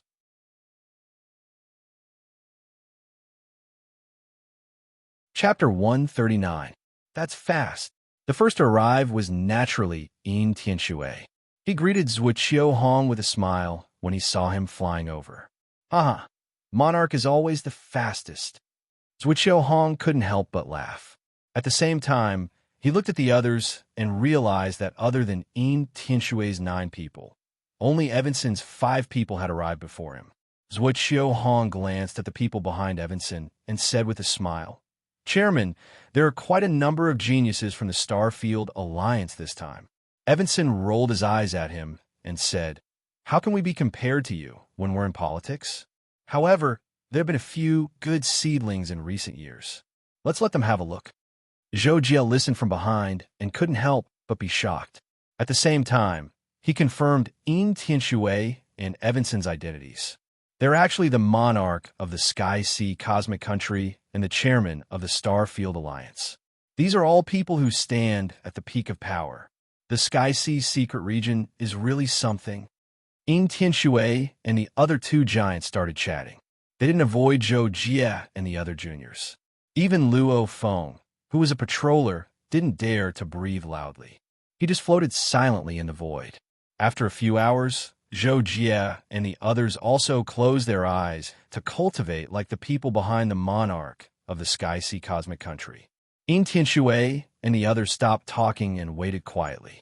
Finally, the leader of the Temple of the Stars, Lu Eru, and the 6 people she brought along arrived. Lu Haoran was among them. However, with Zhuo Hong and the others present, Zhou Jie and Lu Haoran didn't dare to approach and talk. They didn't even dare to transmit their voices. They just nodded to each other. Another day passed, and the big shots finally arrived one after another. "Everyone is here. If there's no problem, let's begin," Yin Tianxue said immediately after the last star hero arrived. Zhuo Hong and the others nodded in response. Then, they gave a few instructions to their own people and sent them to the entrance. Zhou Jie and the others were also pushed towards the entrance by the energy controlled by Zhuo Hong. They moved very quickly, covering several thousand meters in the blink of an eye. Soon, Zhou Jie and the others were less than a kilometer away from the entrance. The entrance, which looked huge from afar, suddenly became as huge as a heavenly moat. It was difficult to see the top and bottom of it. Suddenly, dozens of light beams shot out from the depths of the huge entrance, connecting to Zhou Jie and the others. Zhou Jie only felt his whole body burning, and a slight tingling sensation spread throughout his body, causing his whole body to go limp and even his mind to become absent-minded. Zhou Jie didn't know how much time had passed before he woke up. He was a little frightened when he thought about how he had lost consciousness. When he regained consciousness, the light beam that was connected to him had already begun to pull him toward the entrance. He was about to enter the entrance of the light cave. At the last moment, Zhou Jie turned his head and saw that there were still a lot of people being dragged away by the light beams. However, there were also a few people who remained where they were and were not dragged away by the light beams. Sigh, my direct descendants are getting worse and worse. The temple master of the Temple of the Stars couldn't help but shake his head and sigh when he saw that two of the people he had brought weren't chosen, and one of them was Lu Howren. However, at this moment, Yin Tinshui saw that two of the people he had sent were also left behind, and at least two of the people brought by the other Lord-level powerhouses were left behind. His expression changed slightly, and he said, "Strange, the quality of people going in this time is not lower than before, but there are more people left behind. Seems like the opening of the secret realm is a little special this time. It seems like there are too many people left behind." Ron couldn't help but say as he glanced at the people who had stayed behind. After Zhou Jie entered the entrance of a light cave, his vision instantly turned bright. He couldn't help but close his eyes, feeling that he was moving at high speed. When Zhou Jie felt his body tremble and he felt solid ground beneath his feet, he abruptly opened his eyes and discovered that he had arrived in a dark red forest. Bloodsoil Forest. Zhou Jie looked at the information and instantly realized that he had arrived in the first place. Bloodsoil Forest, true to its name. At this moment, Zhou Jie looked as far as the eye could see. The sky was shrouded in blood-red clouds, causing everything to seem dark red. The soil under his feet also seemed to be stained with blood. The color was black and red and slightly wet. Blood soil essence. Zhou Jie remembered that the information said that there was something in the blood soil forest that could be used to make healing elixirs called blood soil essence. This was also something that Lord-level powerhouses like Zhuqiuhong wanted. It could be used to exchange for many treasures. Take the cultivation points of the elite training base as an example. 1 kilogram of blood soil essence could be exchanged for 10,000 cultivation points. And 1 kilogram of blood soil essence was only a piece of blood soil essence that was slightly bigger than a ping-pong ball. According to Zhuqiuhong, if he was lucky, it was possible to obtain dozens of kilograms of blood soil essence, which would be worth hundreds of thousands of cultivation points. He could even exchange it for several low-level rune weapons and treasures. Under such circumstances, the blood soil essence was not unattractive to Zhou Jie. Although there were many treasures in the sacred land, there were not many suitable low-level weapons that could be perfectly used by Star Lords. At least, that was what Kakashi said. Also, most of the treasures were in the treasure pavilion, and there were also some in the supernatural tower. None of them were easy to obtain. Zhou Jie felt that the priority was to get himself a normal rune weapon, which was better than Kadiz's blade. According to Kakashi, it was a weapon that the children in the sacred land practiced for fun. At that time, Zhou Jie almost kicked Kakashi away. However, the blood soil forest was also dangerous. Therefore, Zhou Jie was very careful after he started his operation. A round mark on his forehead was flashing slightly. After Zhou Jie took a few steps, he suddenly realized that all the energy in his body had been sealed for no reason. Instead, it was replaced by a kind of pure energy that was different from the energy in his body. Under the control of his thoughts, he freely controlled it through the mark on his forehead. The mark of the sun.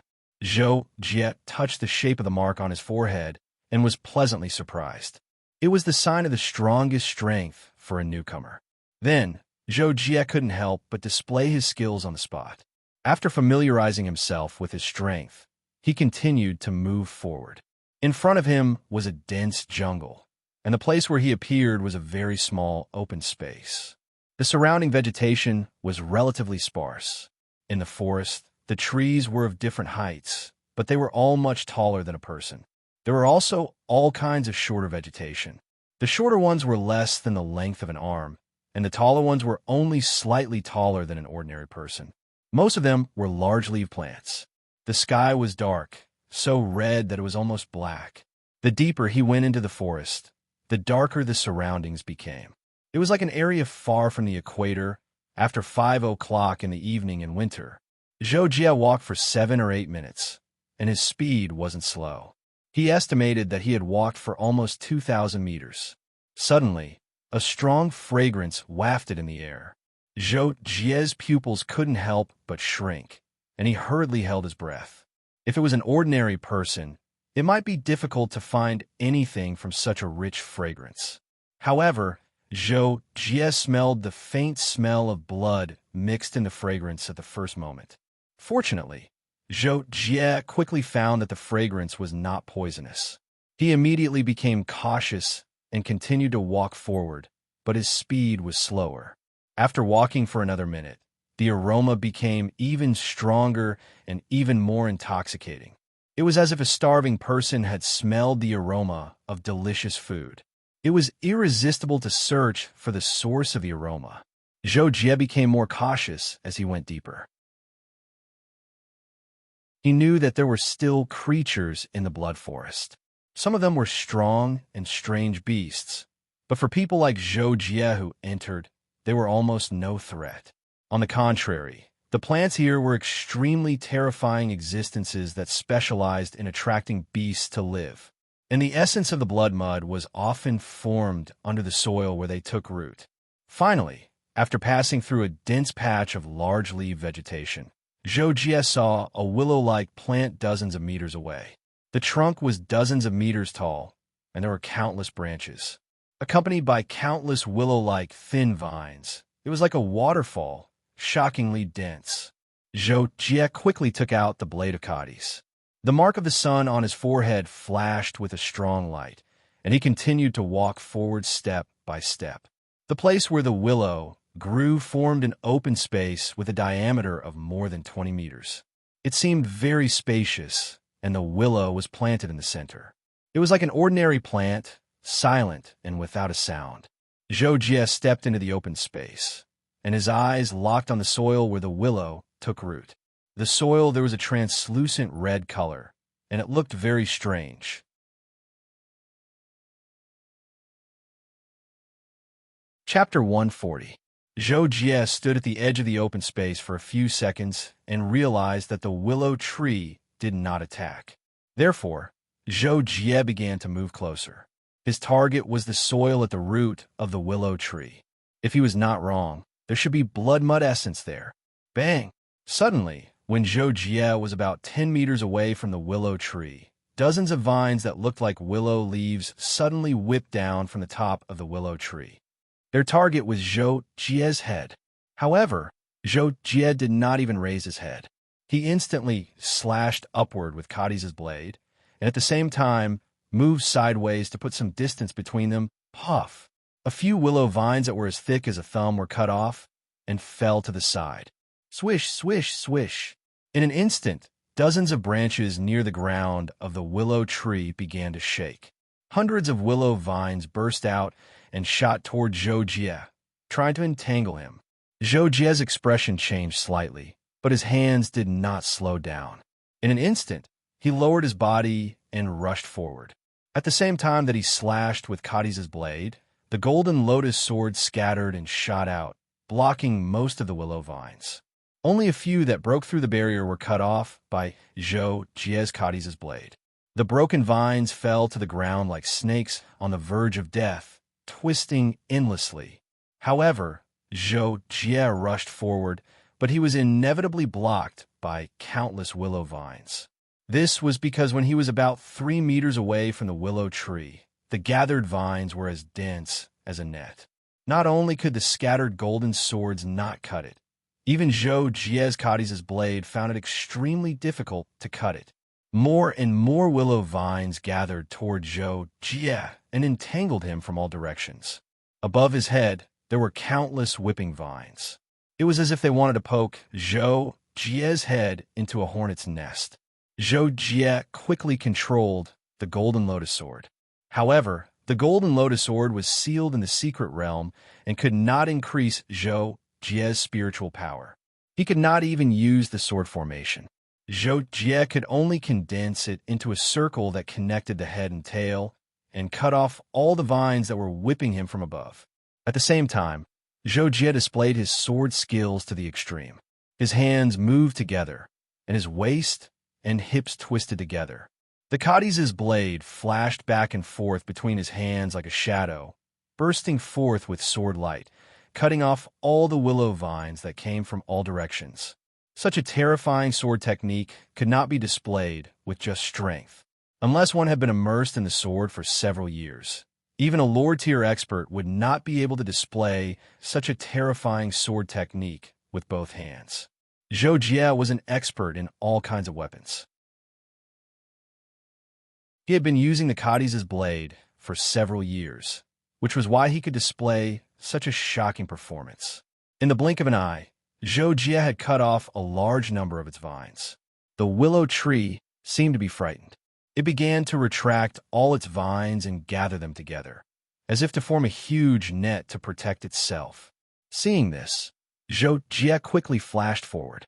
The Cadiz' blade erupted with a dazzling sword light, and with one slash he cut through the protective net that had not yet fully formed. His entire body broke into a position less than a meter away from the willow tree's trunk.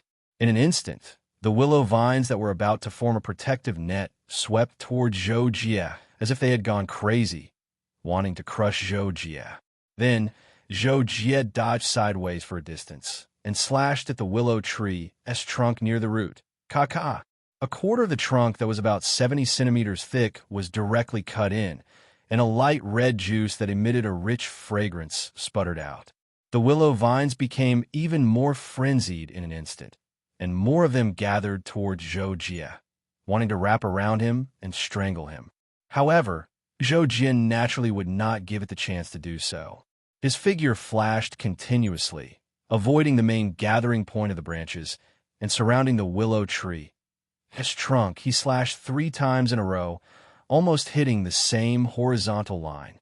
This time, a circle of scars appeared on the willow tree's trunk, and a full 3/4 of its surface area was cut off, equivalent to a circle radius that had been reduced to half of its original size.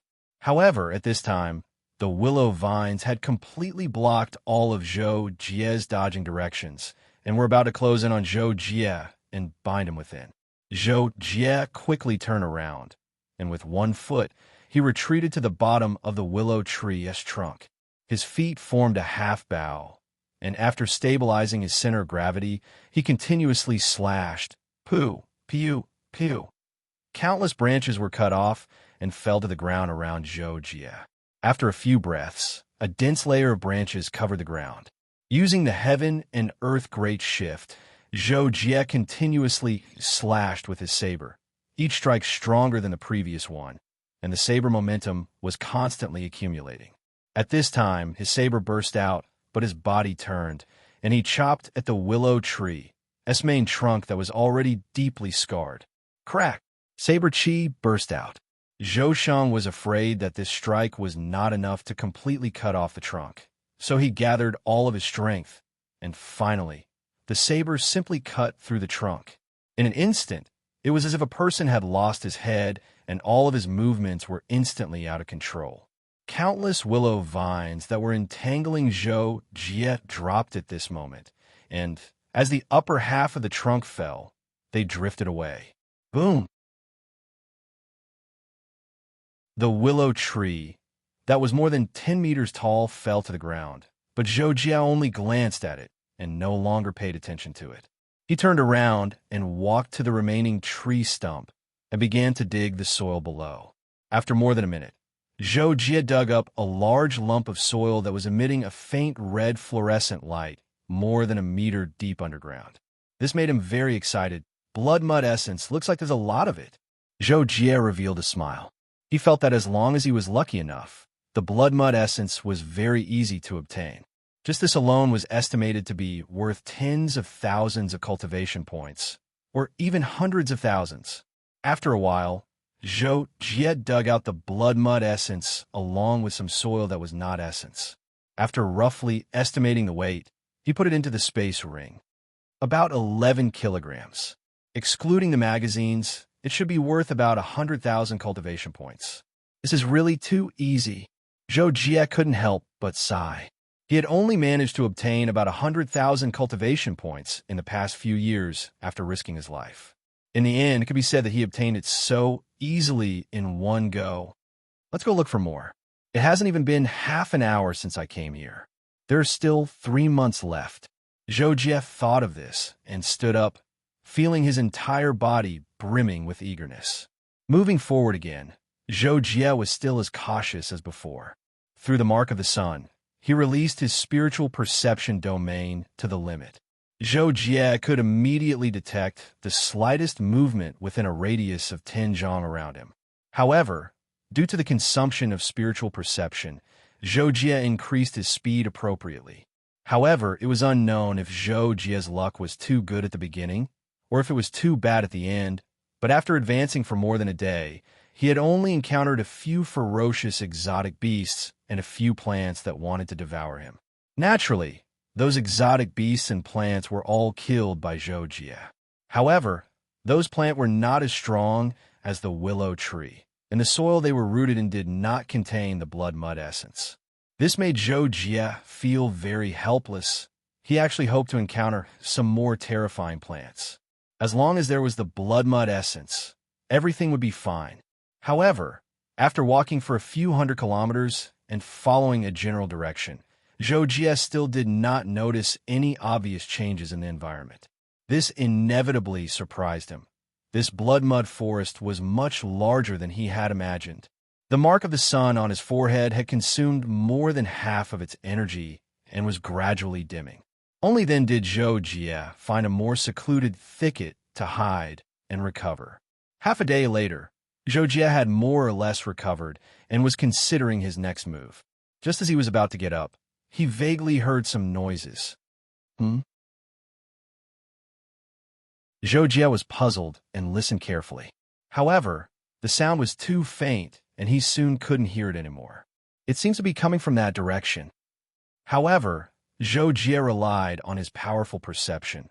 This was also a necessary skill for an assassin, and determined the approximate direction of the sound source. He immediately moved in that direction. Zhou Jie was very fast this time. After a few minutes, he was about 3 kilometers away from the sound source. Furthermore, he tried his best to radiate his perception to the best of his ability, but he was still unable to detect anything ahead of him. Suddenly, Zhou Jie stopped under a tree. There was a very shallow footprint there that he had accidentally seen. Someone has been here. Judging from the footprint, it should have been here not too long ago. Zhou Jie deduced from the footprint. With his profession's ability, he could even roughly determine the time the footprint was left behind. Whoosh! Zhou Jie immediately sped up and flew directly into the forest, skimming through the tall branches. 2 people. Zhou Jie's expression changed slightly when he saw the scene on the muddy ground. He immediately flew back to the ground.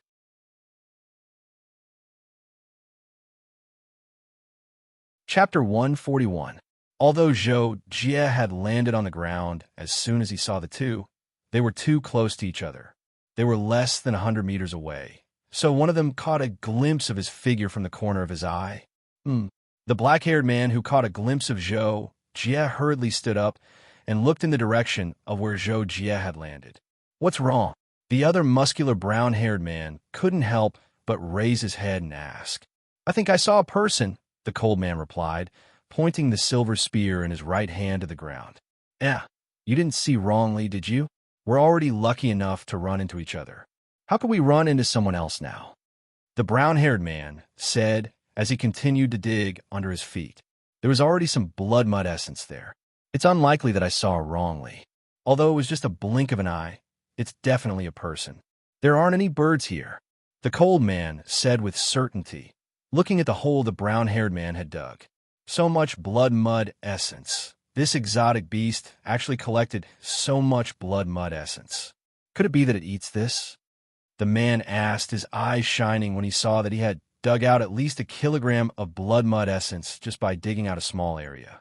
The cold man frowned and looked in the direction where Zhou Jie was hiding. Stop digging. Follow me, and we'll know if there's anyone there. All right, I really don't know what to do with you, the brown-haired man said.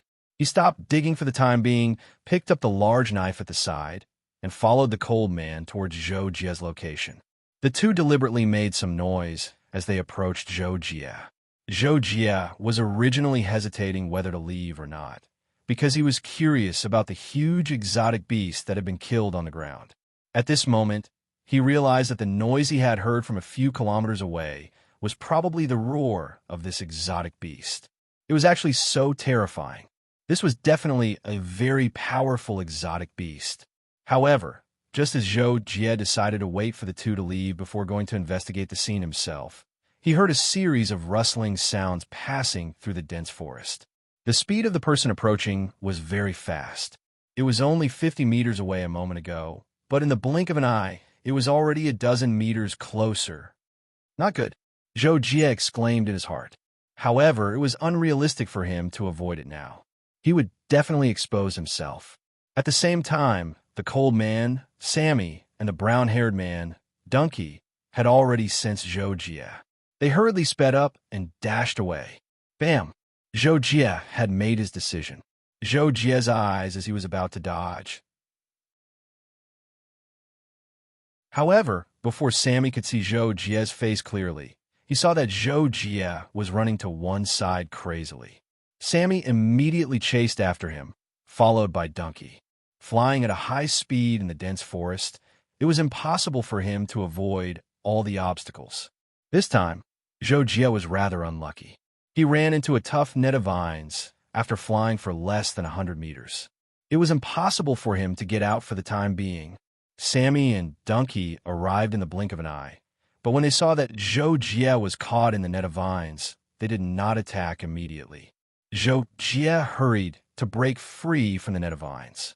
However, since the way ahead was blocked and Sammy and Donkey were chasing after him, he did not choose to keep running but turn around to face them.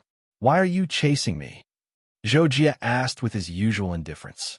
Sammy frowned and looked at Zhou Jie, as if he were thinking about something. Then, he relaxed his eyebrows and asked back, "Why are you hiding there stealthily? You are a member of the Star Sword Alliance, aren't you?" Zhou Jie gave no comment. After 2 seconds of silence, he looked at the mark of the sun on Sammy and Donkey's foreheads and suddenly said, "I'm leaving if there's nothing else. I won't bother you anymore." Sammy watched Zhou Jie leave. Although he was of a mind to attack him, he decided to let Zhou Jie go because he hadn't collected the essence of the blood mud that had just been excavated yet. "You're letting him go just like that?" After Zhou Jie was gone, Donkey couldn't help but ask.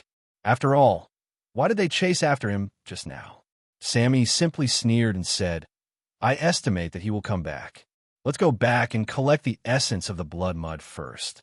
Then, on the other hand, Zhou Jie stopped for a few minutes after he was thousands of meters away. Thinking of what happened in the clearing just now, he couldn't help but want to check it out. Zhou Jie couldn't completely hold back his curiosity. Eventually, he made up his mind and took a detour to approach the clearing again. Very soon, Zhou Jie came to the edge of the clearing. This time, he was extremely careful. Looking at the clearing through a gap in the woods, he saw that the enormous body of the apocalyptic beast was still where it was, and next to it was a pit. Is there the essence of the blood mud here too? Zhou Jie couldn't help but realize. After all, who would dig a pit for no reason? It was exactly the same as when Zhou Jie excavated the essence of the blood mud in the clearing where the willow tree was.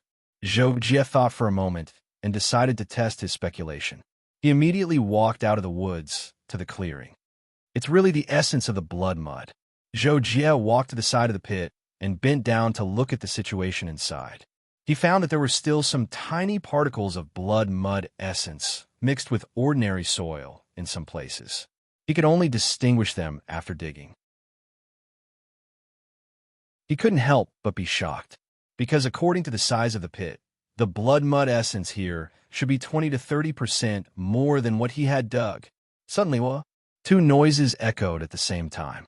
Zhou Jie immediately raised his head, only to see that it was Sammy and his companion whom he had met in the clearing earlier. His face changed greatly. "You've recognized it? So you've excavated the essence of the blood mud too?" Sammy and his companion landed in front of Zhou Jie on both sides.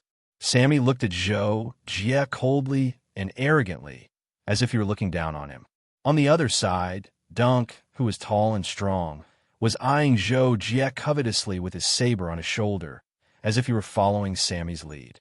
If it were other people, they might have simply said that they had never excavated the essence of the blood mud, but Zhou Jie was too proud to lie under such circumstances.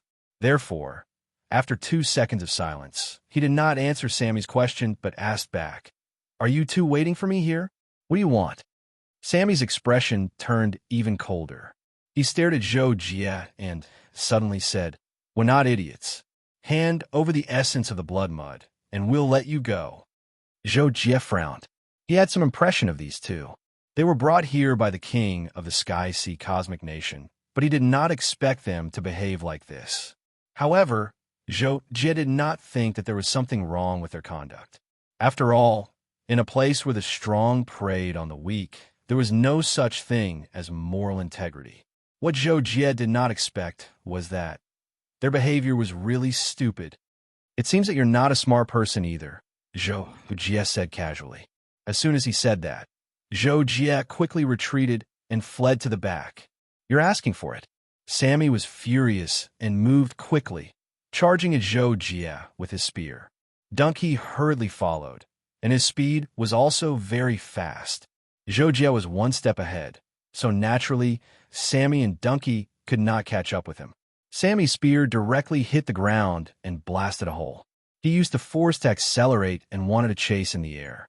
However, in the Blood Mud Forest, flying more than 10 meters high would cause great pressure, which limited his speed.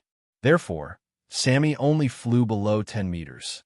As soon as he entered the forest, he was also blocked by countless trees, most of which were more than 10 meters high. However, compared to the ground, there was indeed less resistance at higher altitudes. Therefore, Sammy gradually caught up to Zhou Jie's head and was ready to attack at any time. However, Zhou Jie did not choose to fly at higher altitudes for a reason. On the ground, Zhou Jie had more plans. Firstly, the enemy would still be blocked if they attacked from above. Secondly, it was easier to see higher altitudes from the ground, and there were more places to borrow force. Whoosh! Sammy caught up to Zhou Jie's head and immediately thrust his spear out like a sharp arrow, piercing through Zhou Jie's upper body. Huh! At the same time, seeing that Sammy was attacking, Donkey roared and accelerated to the highest speed. He caught up to Zhou Jie with the help of a tree and slashed his saber at him. Faced with the coordinated attack of the two of them, Zhou Jie was rather shocked too, but his body reacted almost instinctively. While bending forward, he moved to the right and dodged Sammy's spear. Then, he took out his saber and blocked Donkey's attack with the same outburst of aura. However, now that the battle had begun, Zhou Jie did not intend to run away anymore. Taking advantage of the fact that Sammy was still distracted, Zhou Jie lunged at Donkey and had a head-on battle with him. After the momentary clash, Zhou Jie exchanged 2 sabers with Donkey and kicked the guy's left knee. Then, he dodged to the side and happened to avoid Sammy's attack.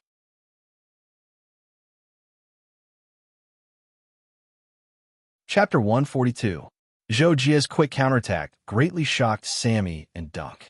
It was definitely an ability that had been honed through life-and-death situations, not through imagination. Even though they had been through a lot of battles, they had always crushed their opponents with their own strength. Zhou Jie's reaction speed was far better than theirs. Sammy and Dunk were surprised, but Zhou Jie did not know that at all. He only wanted to kill them and end the battle as soon as possible. With the brilliance of the Mark of the Sun, Zhou Jie blocked Sammy's attack and charged at Dunk, slashing his saber quickly from top to bottom. Dunk had just hurt his knee. He was retreating in a hurry to deal with the attacks. However, the gap between them was too small. Without any obvious advantage in speed and strength, Zhou Jie could barely break the guy's defense. Also, Sammy had also come at him angrily and aimed at the back of Zhou Jie's head, trying to kill him. Zhou Jie had no choice. While he turned around and slashed back, he moved sideways and blocked Sammy's attack. Sammy sniffed and chased after Zhou Jie. Dunk, on the other hand, lunged at Zhou Jie the moment he moved sideways, hoping to launch a fatal attack when Zhou Jie was unprepared.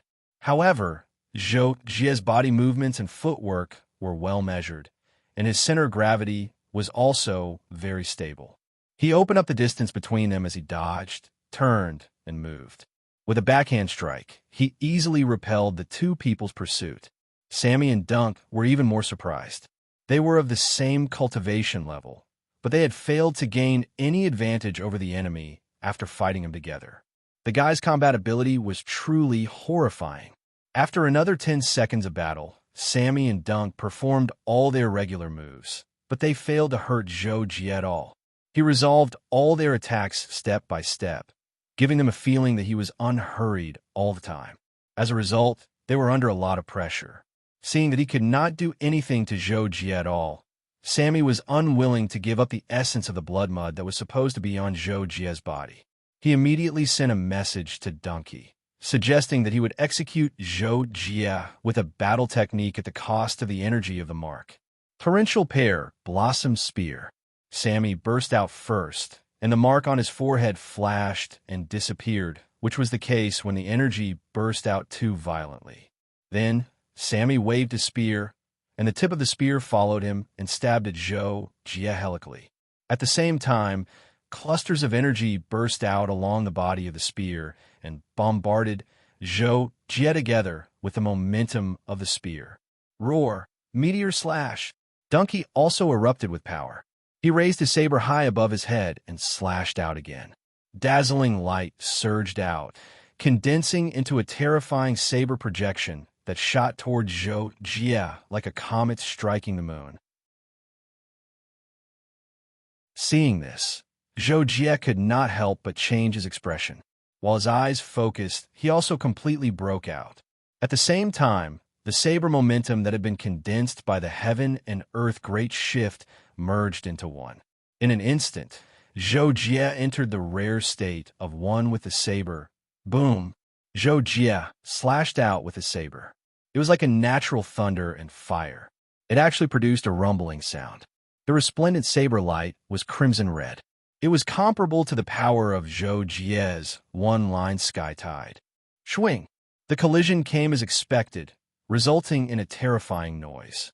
Zhou Jie moved his body and slashed aside with the remaining force of his saber, which collided with Donkey's saber aura and sent him flying backward.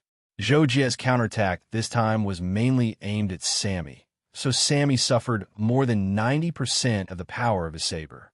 Zhou Jie's collision with Donkey, on the other hand, was a normal attack that was based on the remaining force. Naturally, he could not resist the power of Donkey's saber aura, which was why he was sent flying. Thankfully, Zhou Jie neutralized the force with the heaven and earth great shift, and the saber aura did not hit him directly. He was only slightly wounded. However, Sammy, on the other hand, was facing Zhou Jie's terrifying saber head-on. Since he did not know what was going to happen and could not dodge in time, he was sent flying by Zhou Jie's saber. The remaining force of the saber aura swept across his body and almost caused heavy injuries. It was only because Sammy was wearing armor that he did not suffer more serious injuries. Pooh! Go after him. We must kill him. Sammy fell to the ground, bleeding, but he held back his wounds and stood up very quickly.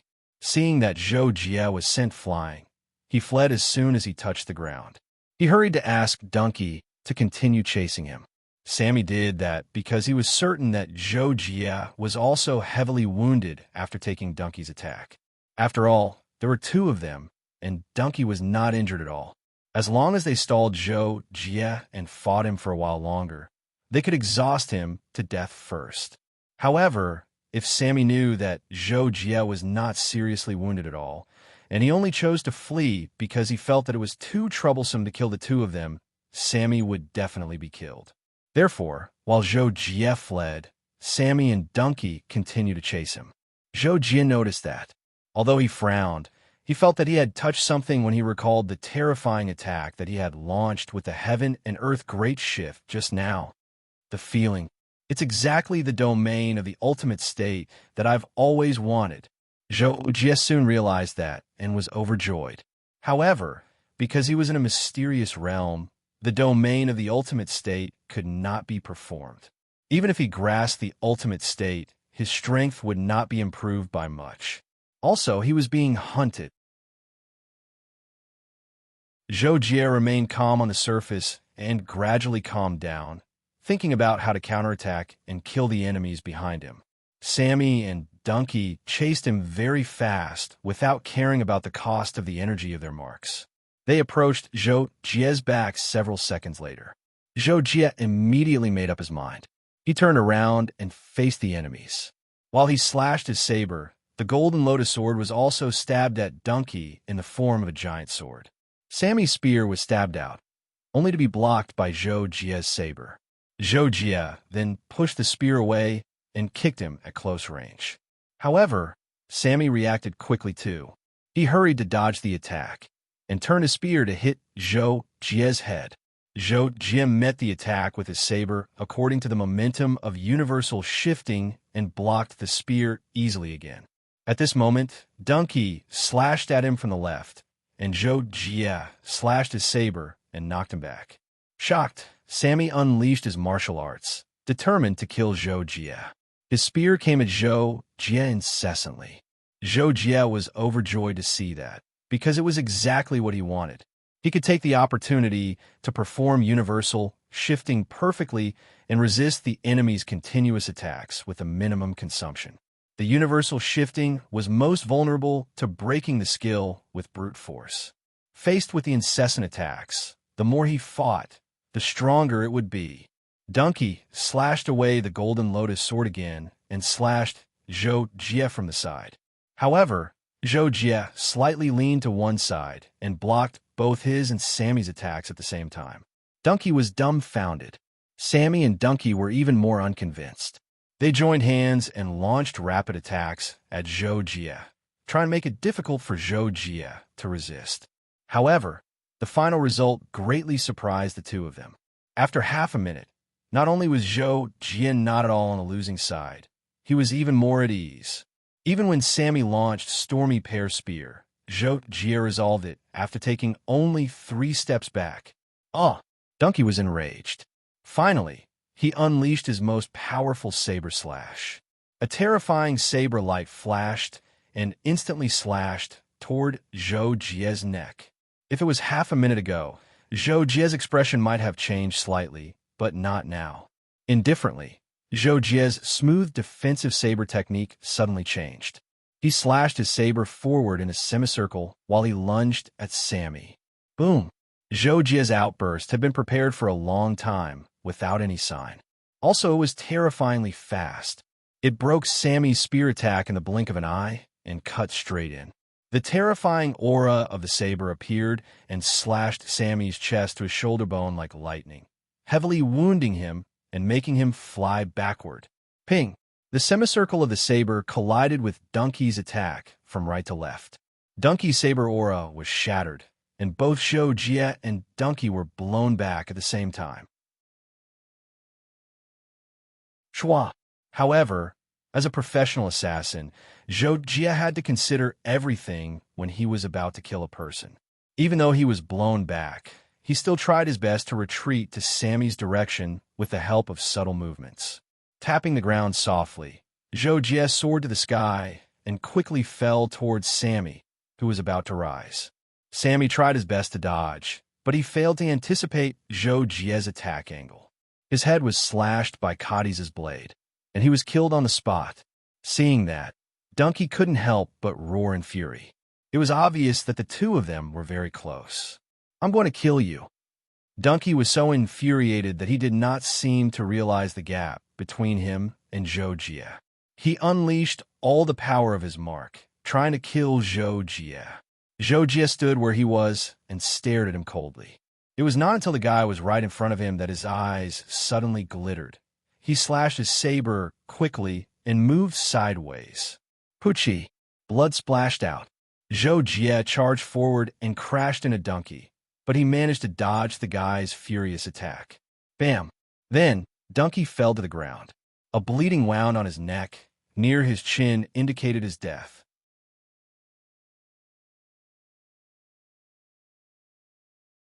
Chapter 143. After successfully killing Donkey and Sammy, Zhou Jie stood where he was for a few seconds, and the mark on his forehead dimmed. Is the triple combination mark so difficult? Zhou Jie couldn't sense any change in the mark on his forehead and couldn't help but wonder. According to the information, Killing the powerful creatures and other participants in the mysterious realm could accumulate the necessary points for the mark to be upgraded. However, before the upgrade, the mark wouldn't change at all. Only when the requirements were met would the mark be automatically upgraded, and the strength of the owner of the mark would be greatly improved.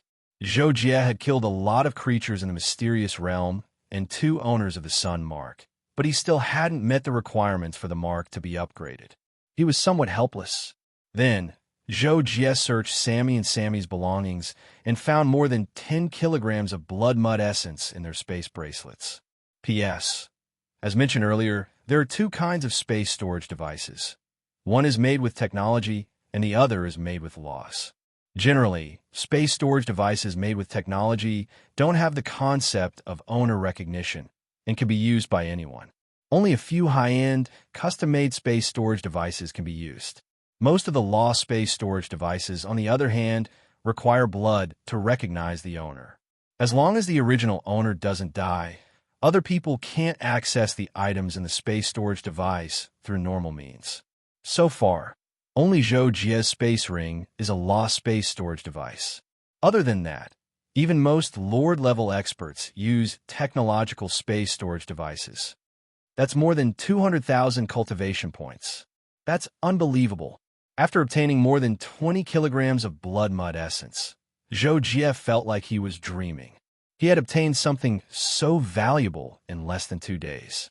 Considering Zhou Jie's current perspective, it was naturally an unimaginable surprise.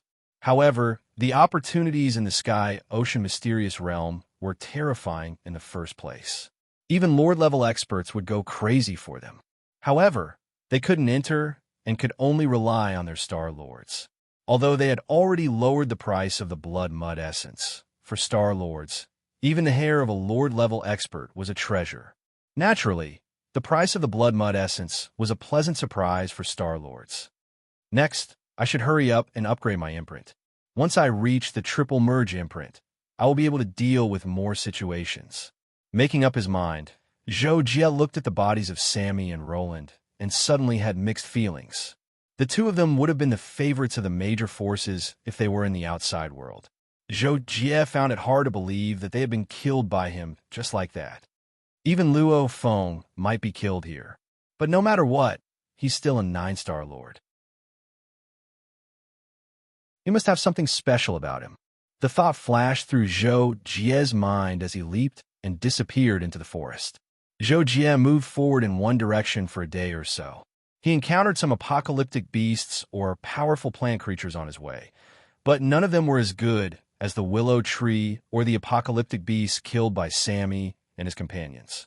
Also, Zhou Jie did not find the essence of the blood mud either. However, at a certain moment, Zhou Jie suddenly realized that there were fewer trees around. Zhou Jie was not surprised at all. Instead, he was quite delighted. In that case, the swamp area should be up ahead.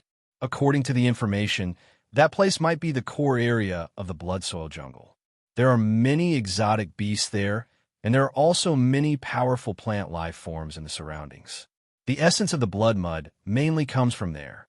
Zhou Jie thought in his heart and immediately sped forward. After more than half an hour, Zhou Jie saw some small swamps in the distance. There were also some strange plant life in the swamps. Some were in the form of flowers, some were in the form of vines, and very few were in the form of dead trees. Zhou Jie did not know how they could grow there. Zhou Jie did not pay much attention to the small swamps. So, after observing the terrain for a moment, he changed his direction and moved forward at a slower speed. It was because the swamps were also the most dangerous places. For someone as prudent as Zhou Jie, he naturally took everything into consideration. When Zhou Jie passed the periphery of the swamp area, he was attacked by a few swamp creatures as he expected. Some of them were enormous crocodile-like creatures, fish with sharp teeth whose eyes were as huge as lanterns, and some vines. However, it was inconvenient to fight in the swamp, and it was easy for him to be besieged. Therefore, Zhou Jie's purpose was to get away from the battle and move deeper into the swamp. After more than an hour, Zhou Jie got away from the small swamp area behind him and came to a sparse forest. The forest was not big, only tens of thousands of square meters. Through the gaps in the forest, Zhou Jie could see the target area, a swamp area that stretched as far as the eye could see. Zhou Jie was about to pass through the forest and enter the swamp area, but halfway through the forest, he suddenly stopped and looked at a tree not far away. Veronica, wearing a dark blue armor, was lying under the tree with his spear beside him. At this moment, he was looking at Zhou Jie with calm eyes. Veronica, why is he here? Zhou Jie could not help but think. Then, he walked toward Veronica, who was dozens of meters away. Seeing Zhou Jie coming over, Veronica picked up the spear beside him and stood up. Are you hurt? At this time, Zhou Jie walked closer and observed Veronica's movement. He suddenly frowned and asked. Veronica was stunned when he heard the question, but he immediately nodded. However, he did not expect Zhou Jie to have such eyesight. He could not help but admire him even more. Before coming to the elite training base, what did you do? Veronica suddenly opened his mouth and asked. Zhou Jie was silent for a moment. He looked at Veronica's eyes. After a second, he spat out 2 words, assassin. Veronica's breathing stagnated for a moment, but quickly returned to normal. Then, he slowly nodded. No wonder, but you improved so quickly. It seems that you also had a great opportunity. Yes, how did you get hurt? Zhou Jie calmly replied, and then asked. Both of them had indifferent looks on their faces. I found a black-scaled serpent nearby. It's very powerful, and there's a lot of blood mud essence in its nest. I fought with it yesterday, but I couldn't do anything to it, so I retreated. I happened to run into a person from the Bounty Hunter Alliance and was injured by him. After that, I took a detour and came here to shake him off. Veronica calmly replied. Zhou Jie frowned slightly. He recalled that the black-scaled serpent was one of the most terrifying exotic beasts recorded in the information. Then he asked, is that person still nearby? Veronica replied. He also found that black-scaled serpent. He definitely won't give up. He must be planning something. Where's that black-scaled serpent? What's the approximate distance? Zhou Jie asked again. Veronica could not help but feel doubtful, but he still answered Zhou Jie's questions one by one. Zhou Jie looked at Veronica and asked in the end, all right, wait for me here for a while and recuperate. When the time comes, we'll go deal with that black-scaled serpent and split the blood mud essence equally. How about that?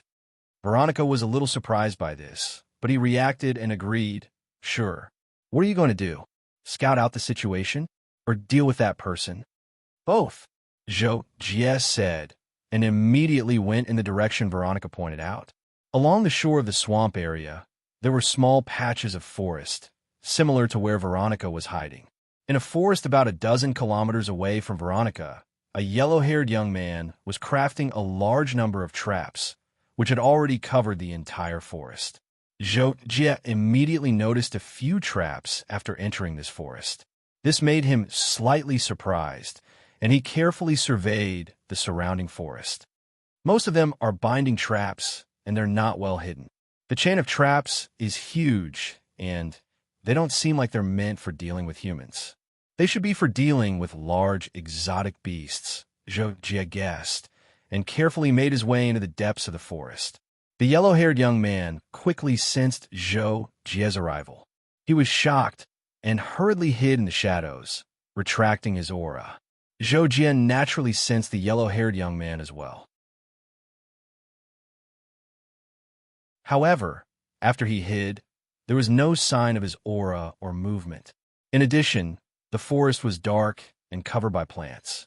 Zhou Jie could only tell that he was within an area of a few square meters. Zhou Jie was unmoved by this and approached him just like that. As expected, when Zhou Jie was less than 10 meters away from the yellow-haired young man, the yellow-haired young man suddenly launched an attack. Zhou Jie struck at lightning speed. Bang!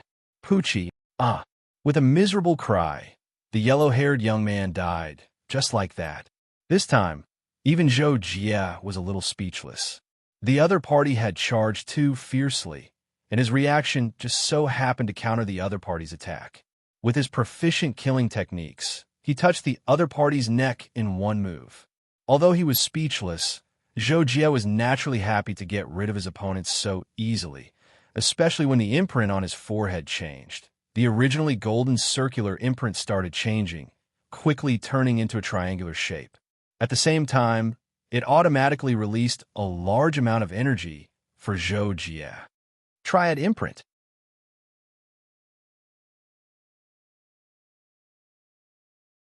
Chapter 144. Afterwards, Zhou Jie carefully surveyed the entire forest for traps. After he had a rough understanding of their principles and effects, he went to the area where the yellow-haired man had died and quickly finished the finishing work for him. With the traps in the entire forest completed, Zhou Jie left the forest and went in search of the powerful exotic beast that Veronica had mentioned. 10 minutes later, Zhou Jie saw a huge pit in the swamp in the distance. Its diameter was estimated to be about 200 meters. Zhou Jie thought for a moment and determined that it was the place where the exotic beast was entrenched. He immediately stepped into the swamp and carefully approached the pit. After a while, Zhou Jie stepped on the surface of the swamp and arrived at the side of the pit. He also saw the huge creature curled up in the pit, a python covered in black scales. Its body was 70 to 80 meters long, and its body was as thick as a vat. It was currently coiled up in a circle, resting. Every time it breathed, there was a loud noise, and it could be clearly heard. Moreover, within the circle formed by the python, there was a patch of soil that was bright red in color. Zhou Jie could tell at a glance that there was a large amount of blood and mud essence buried underneath. It was probably even more than what he had obtained. However, dealing with such a huge black-scaled python is indeed a little difficult. Zhou Jie thought to himself with a frown. He immediately retreated quietly, planning to go back and discuss it with Veronica before making a plan. When Zhou Jie returned to the forest where Veronica was, it had been nearly 2 hours since he had met Veronica. Therefore, when Veronica saw Zhou Jie, she immediately asked, "Why were you gone for so long? Have you dealt with that person?" Zhou Jie first nodded and then answered the first question. "I found that person in a jungle. My luck was very good, and I easily killed him. In addition, I also found that he had set up a good large-scale trap in the jungle. Originally, he intended to use it to deal with the black-scale serpent, but now it could be used by us. When you and I join hands, the chances of killing it will be greater." Zhou Jie said this because the black-scale serpent's speed would decrease after it left the swamp, and it would be easier to deal with in the terrain. Otherwise, according to the information, the black-scale serpent would need at least 3 to 5 people to take it down. Okay, Veronica nodded. She was obviously very satisfied with this situation. But in the next second, Veronica's eyes suddenly stopped on the mark on Zhou Jie's forehead. It was dark in the forest, so Veronica didn't notice it at first. Now that he noticed it, he couldn't help but be surprised. This is the triple amalgamation mark. Did you just break through? Veronica saw Zhou Jie's triple amalgamation mark and seemed to be somewhat excited. Zhou Jie saw this and was slightly surprised. Then he remembered that his mark had been promoted, so he nodded and said, "Well, after I killed that person, it automatically promoted. How many people have you killed?" Veronica suddenly asked. Zhou Jie hesitated for a moment, but still replied, 3. Veronica was silent. He seemed to realize that his question was a bit overboard, so he didn't ask which 3 was which, referring to the other 2 marks, because Veronica knew that the yellow-haired youth had a star mark. "Well, let's discuss how to deal with the black-scale serpent, and then we'll set out." Zhou Jie saw that Veronica didn't speak, so he cut to the chase. Veronica nodded and agreed. Then the 2 of them began to draw up a plan to kill the black-scale serpent. Veronica and the black-scale serpent had a fierce battle, so he knew the situation. Therefore, most of the time, it was Veronica who explained and expressed his own opinions. After Zhou Jie listened carefully, he made a decision in his heart. He quickly said his own ideas and got Veronica's approval. Then the 2 of them immediately took action. After more than half an hour, Zhou Jie took Veronica to understand the situation of the traps in the forest. Then, Veronica went to the black-scale serpent's habitat alone. Veronica was familiar with the way to the side of the pit. After looking at the surrounding environment, he shot out his long spear, and a large amount of mud was thrown into the pit.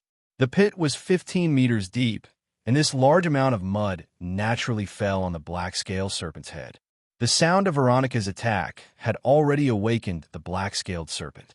The black-scaled serpent immediately raised its head, but happened to have mud stuck to its face, and even its eyes were covered.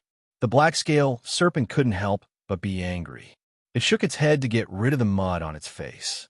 Then it saw Veronica outside the pit looking at it provocatively. It couldn't bear it anymore, and immediately opened its mouth to spit out a terrifying air stream, which contained poisonous marsh gas. Veronica had already known that the black-scaled serpent would use this trick, so he turned around and ran away the moment it opened its mouth. The black-scaled serpent was unable to restrain its anger. This was the second time that Veronica had challenged it. How could it spare a little guy who wasn't its opponent? Therefore, the black-scaled serpent hissed, turned around, and bit into the center of its body, and swallowed all the mud that contained the essence of the blood mud into its mouth.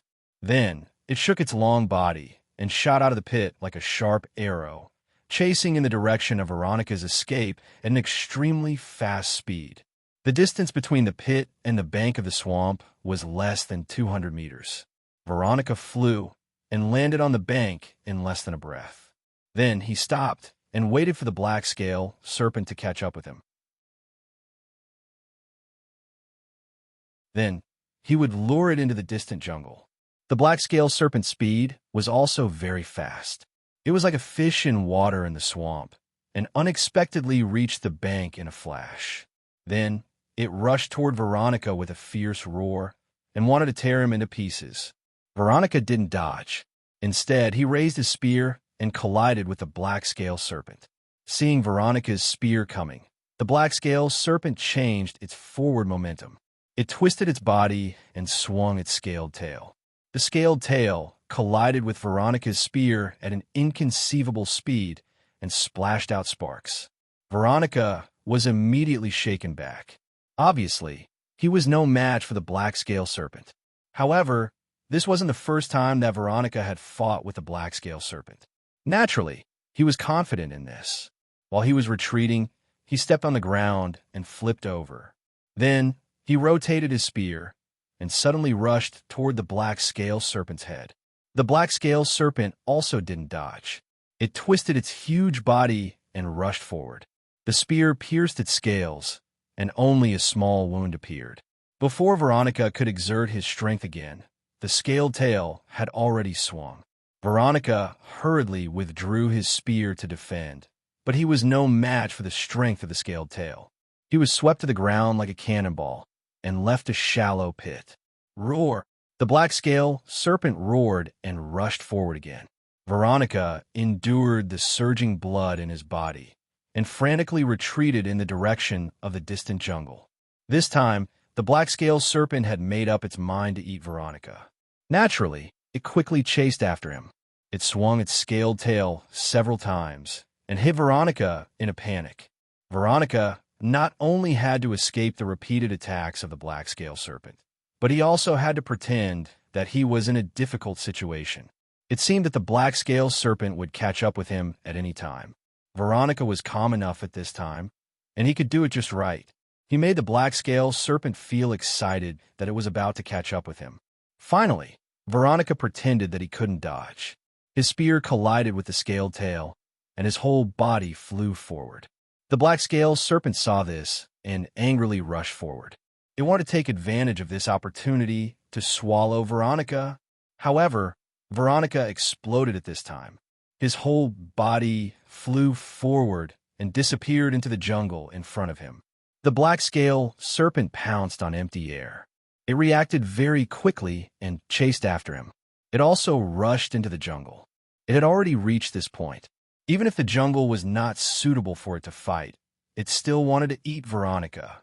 However, when half of the black-scaled serpent's body rushed into the jungle, the traps in the jungle were triggered. When the black-scaled serpent's whole body almost entered the jungle, the traps were triggered. Suddenly, Countless ropes hidden in the jungle were spread out and wrapped around the black scale serpent's body. At the same time, there were also sharp needles as thick as a finger that were shot at the surface of the black scale serpent's body. Most of the needles were blocked by its scales, but there were still a few that slanted between the gaps of the scales and pierced through the relatively thin edges of the scales. Roar! The black scale serpent suddenly roared in pain. At the same time, the roar shook the sky. At the same time, the rolling thunder waves swept through the jungle, and several trees were broken. The black scale serpent was bound. Naturally, it struggled with all its strength. However, although its strength was great, there were too many ropes that bound it. It was tied directly to dozens of trees and also wrapped around nearly 100 trees. As a result, even if the black scale serpent's strength could easily pull down a 30-meter-tall reinforced concrete building, it still couldn't get rid of the bindings of these ropes in a short time.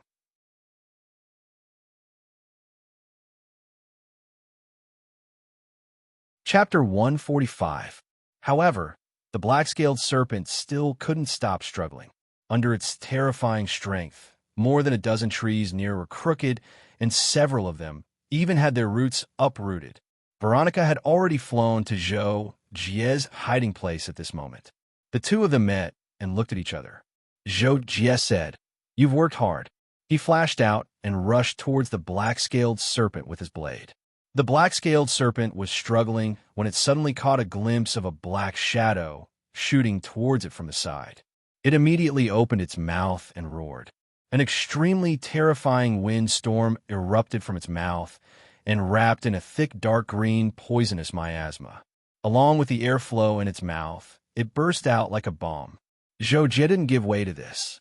The triple merge mark on his forehead burst out with a bright energy light, protecting his head from the poisonous miasma. The rest of his body was covered by the netherworld armor. At the same time, energy was poured into the Kadi's blade. It slashed apart the airflow and was about to chop the black-scaled serpent's mouth. Under normal circumstances, the black-scaled serpent would have certainly sent Zhou Jie flying with its tail. However, its body was now bound, and its scaled tail couldn't reach the front of its body, causing its strength to be greatly reduced. The black-scaled serpent had no choice but to quickly shut its mouth when it saw Zhou Jie chopping towards it.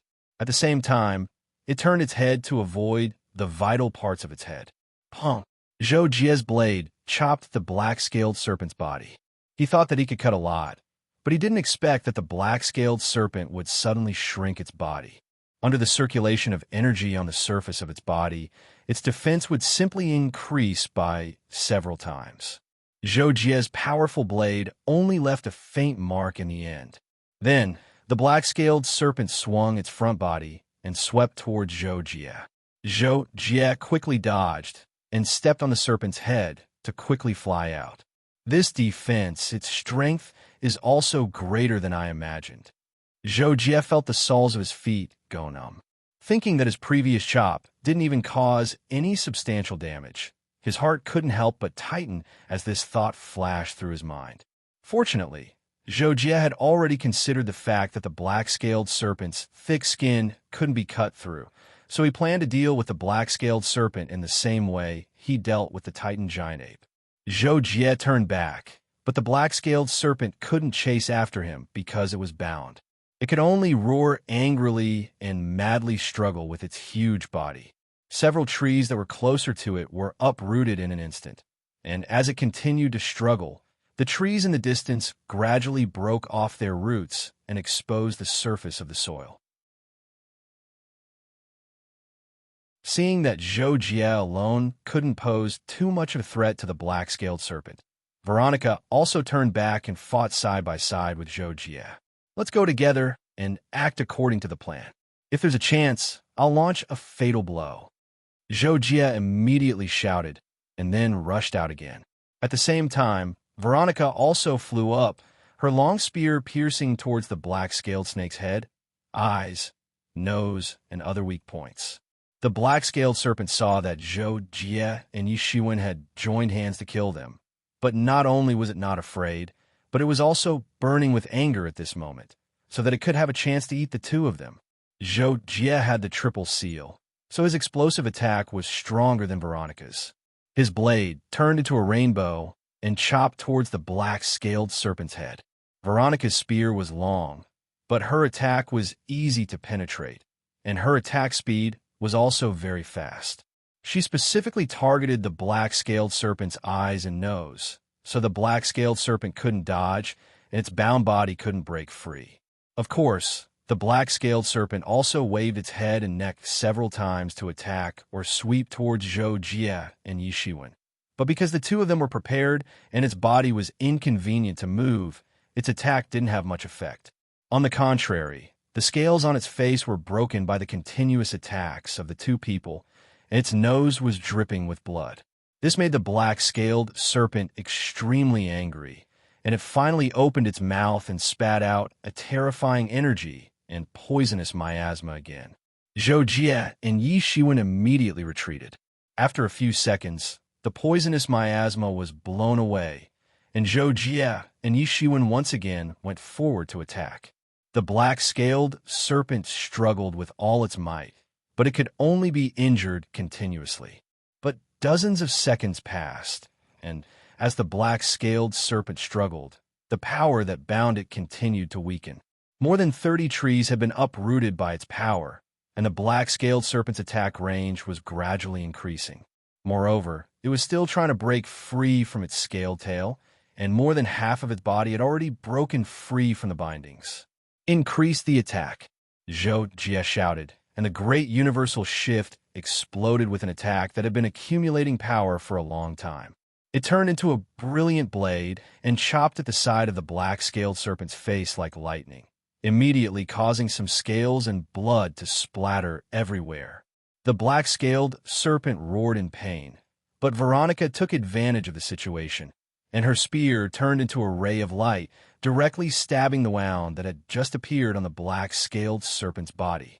The black-scaled serpent had no choice but to open its mouth again and spit out a strong energy, which was wrapped in a small amount of poisonous miasma at the same time. Veronica's vision was blocked, and she could not follow up with her perception, so she could not attack accurately. She immediately used the power of the exploding spear to block the energy, and at the same time borrowed the force to retreat. However, this time, the black-scaled serpent seemed to have gone mad, and it continued to spit out a strong energy. The violent airflow chased after Veronica, and Veronica had no choice but to hurriedly block with her spear, and her whole body was thrown far away. At this time, Zhou Jie rushed to the black-scaled serpent's position at high speed and chopped with his blade.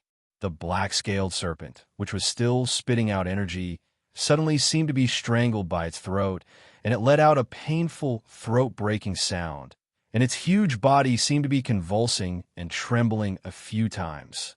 Now is the time. Zhou Jie saw the black-scaled serpent open its mouth and breathe out, so he immediately urged the golden lotus sword and directly plunged it into its bloody mouth. Roar! The black-scaled serpent suddenly burst into a roar. Its whole body twisted greatly, causing dozens of trees in the distance to be on the verge of collapse, and many of them broke free from their roots. At this time, Zhou Jie also quickly retreated, and did not want to tangle with the crazy black-scaled serpent. Zhou Jie flew to Veronica's side, and Veronica could not help but look at him and ask, "Done? It should be done." My flying sword pierced its brain, and with the corrosive and poisonous Zerg venom, it is unlikely that it will survive, and even if it survives, it will not have much strength to resist. Zhou Jie nodded slightly and answered like this. Veronica then also nodded and no longer said anything, and quietly stood together with Zhou Jie, looking at the black-scaled serpent that was still vigorously struggling 100 meters away and waiting for it to calm down. A few minutes later, the huge black-scaled serpent gradually stopped struggling. It finally wanted to return to the swamp, but it still couldn't break free from the rope. In the end, its head fell to the ground, and it was on the verge of death. Zhou Jie and the other went forward, and after confirming, Veronica said, "It swallowed the essence of the blood mud into its stomach, but it can't digest the mud, and the essence of the blood mud is wrapped in the mud, so it should be intact. Zhou Jie heard this and nodded, indicating that he understood, and then he glanced at the huge body of the black-scaled serpent. To take out the essence of the blood mud in its stomach, it was obviously not a small project. Then Zhou Jie and the other person worked together and spent more than 10 minutes to cut open the belly of the black-scaled serpent and found a lump of mud half the size of a person, wrapped in a disgusting dark green mucus. How do we divide this? Zhou Jie looked at the mud lump, and it was obviously extremely difficult to take out the essence of the blood mud and divide it equally. Veronica heard this and did not answer, but raised his hand and divided the mud lump almost equally into 2 halves, and then said, "You choose half, and how much of the essence of the blood mud is in it depends on each person's luck. How about it?" "Okay," Zhou Jie replied indifferently. In fact, he did not mind sharing less than 10 or 20% of the essence of the blood mud. After all, he already had a lot. After dividing the essence of the blood mud, Zhou Jie looked at Veronica and asked him about his next plan. Veronica thought for a while, but said to Zhou Jie, "Let's part here. It's not good for 2 people to improve their strength together. I still have to improve the level of the mark." Zhou Jie was not surprised by this and immediately nodded. "Okay, see you later." "See you later." Veronica took a deep look at Zhou Jie, and then, with a leap, disappeared into the forest in the distance, gradually going away. After watching Veronica leave, Zhou Jie cleaned up the scene a little, destroyed some traces, and then chose a different direction from Veronica and left.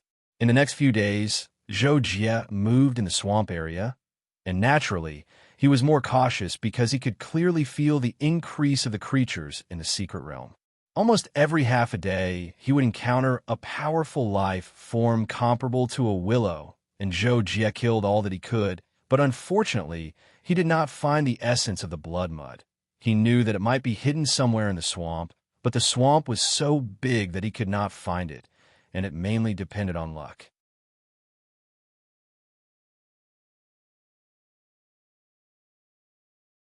Chapter 146. Zhou Jie had been in the swamp for more than 10 days. During this period, he had fought no less than 100 battles with the creatures in the swamp. Even someone as tenacious as him was somewhat exhausted. When Zhou Jie was about to leave the swamp and saw a forest in the distance, he could not help but heave a sigh of relief.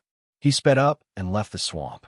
Stepping on the shore, Zhou Jie turned back to look at the swamp and could not help but shake his head. He remembered that the swamp contained the most blood mud essence. He did not know how to evaluate it. In the past half a month, other than the blood mud essence he had obtained from the black scale serpent, he had fought so many battles in the swamp and only found a few kilograms of blood mud essence. Moreover, there was almost no time to rest in the swamp, causing it to be extremely tiring to search for blood mud essence. Compared to the blood mud essence that Zhou Jie had obtained in the first few days in the forest, searching for blood mud essence in the swamp was not worth the loss. Therefore, Zhou Jie had already made up his mind. Next, he would find a place to recover for a while. After that, he would only explore the forest or the edge of the swamp. As for whether he could find blood mud essence, it would depend on luck. In any case, the amount of blood mud essence that Zhou Jie had found was already enough to satisfy him. Just like this, Zhou Jie spent the remaining 2 months in the blood-soiled jungle. During this time, he met 2 people. One of them fled as soon as they saw him, and the other one also fled after a few exchanges. Zhou Jie didn't chase after them. At that time, he already had the 4 spirits mark, so he simply didn't care about the person with the triple unity mark and the sun mark. On this day, Zhou Jie was walking in the jungle as usual, trying his luck to find the essence of the blood mud. Suddenly, he sensed that the light red clouds in the sky began to become redder and redder, which inevitably made him feel happy. This was a sign that he had spent enough time in the blood-soiled jungle and was about to be transmitted to the next realm. I wonder how will I be transported? Zhou Jie thought. He simply stood in place and observed the changes in the surrounding environment. The dark red clouds in the sky became thicker and gradually sank. The forest also began to be filled with a dense fog. In less than 10 minutes, Zhou Jie could no longer see anything more than 2 meters away. Just as Zhou Jie was wondering what would happen next, he suddenly felt himself in a trance. When he opened his eyes, Zhou Jie didn't know when he closed his eyes. He found himself in a spacious purple land. Amethyst mine? Zhou Jie couldn't help but be shocked. He carefully observed his surroundings. Beneath his feet was a light purple crystal-like floor that could reflect the silhouette of his body. However, it was not smooth and flat. Instead, it was like a pile of rocks. Furthermore, it was not transparent. The so-called light purple color was only what Zhou Jie felt. It was reflected in the shallow layer. Further down, it was dark purple, and he could not see anything. Looking into the distance, there were many amethyst-colored mountain peaks 1,000 meters away. Each of them was at least 2,000 to 3,000 meters tall. The horizontal width and vertical length were also several thousand meters. Some seemed to be connected together and could not be counted individually. Overall, Zhou Jie was currently on a flat land that was emitting a light purple light. The land within 1,000 meters was a flat land. Overall, the flat land was surrounded by more than 10 amethyst-colored mountain peaks. It was just that the nearest one was 1,000 meters away from Zhou Jie. Zhou Jie was also a little stunned by such a dreamlike place. He stood there admiring it for a while before realizing that he should move next. Energy amethyst. One can be exchanged for 500,000 cultivation points or items of equivalent value. I really don't know what kind of item it is. Zhou Jie thought of his mission objective in the amethyst mine and felt a little excited.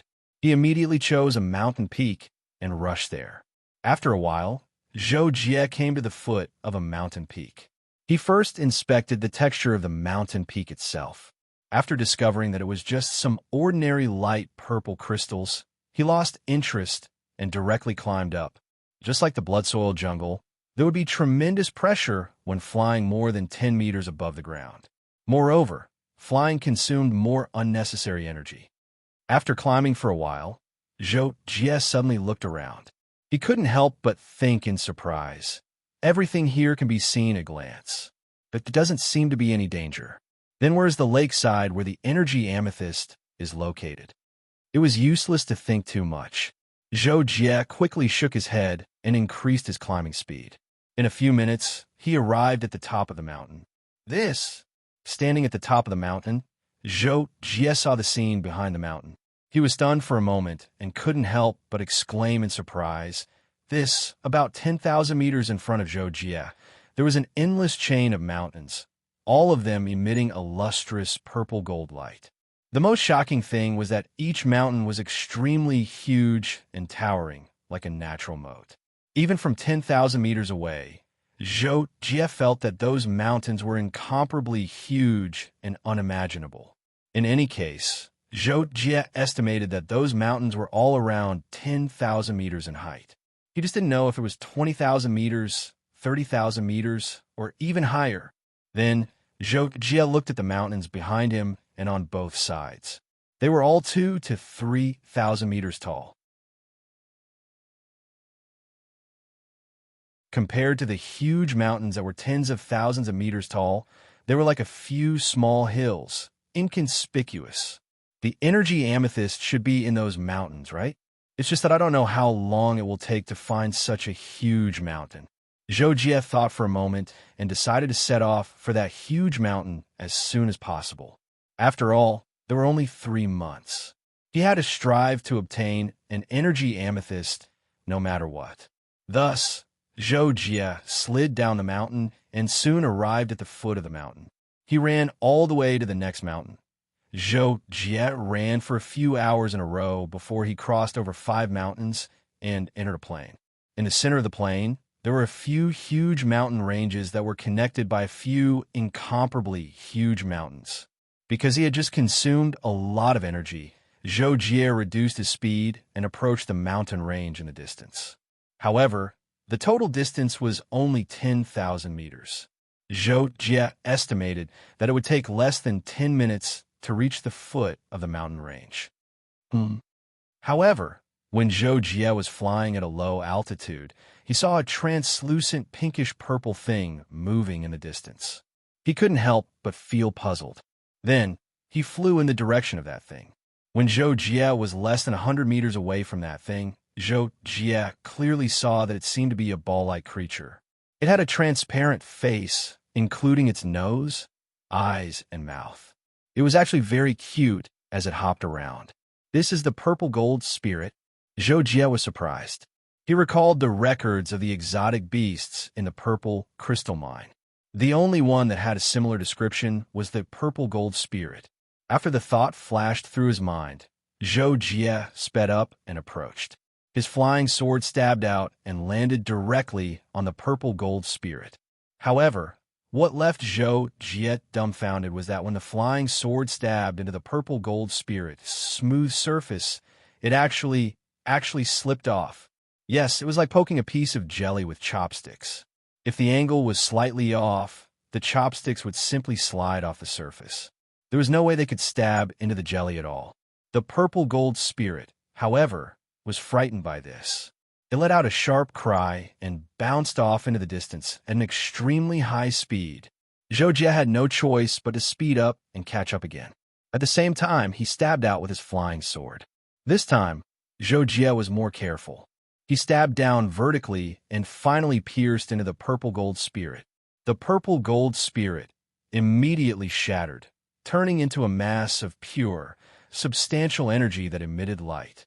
Guided by Zhou Jie's energy, it sank into the mark of the 4 spirits on his forehead.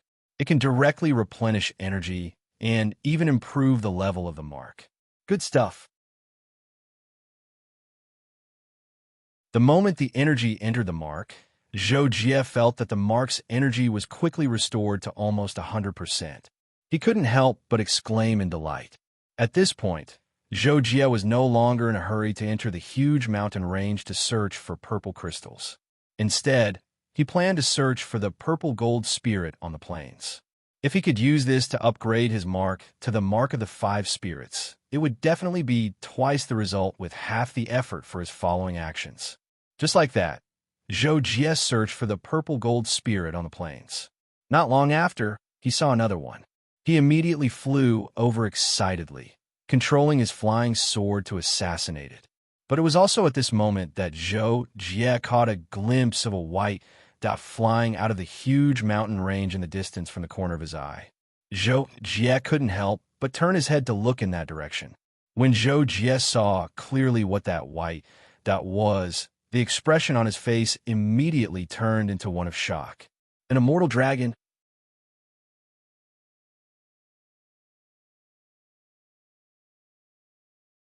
Chapter 147. In his surprise, Zhou Jie hurriedly killed the spirit of purple crystal, then turned and flew to the side.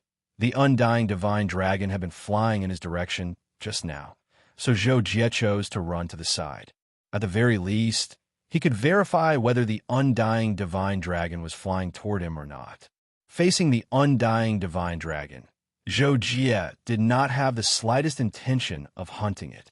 This was because, according to the description of the information, the undying divine dragon was one of the most powerful creatures in the purple crystal mine.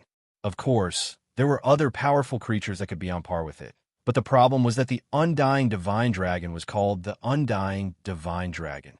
The word undying was not given casually, but was named according to the characteristics of this powerful creature. Among the people who had entered the secret realm in the past, there were extremely terrifying monsters who had joined forces with others to hunt down an undying divine dragon.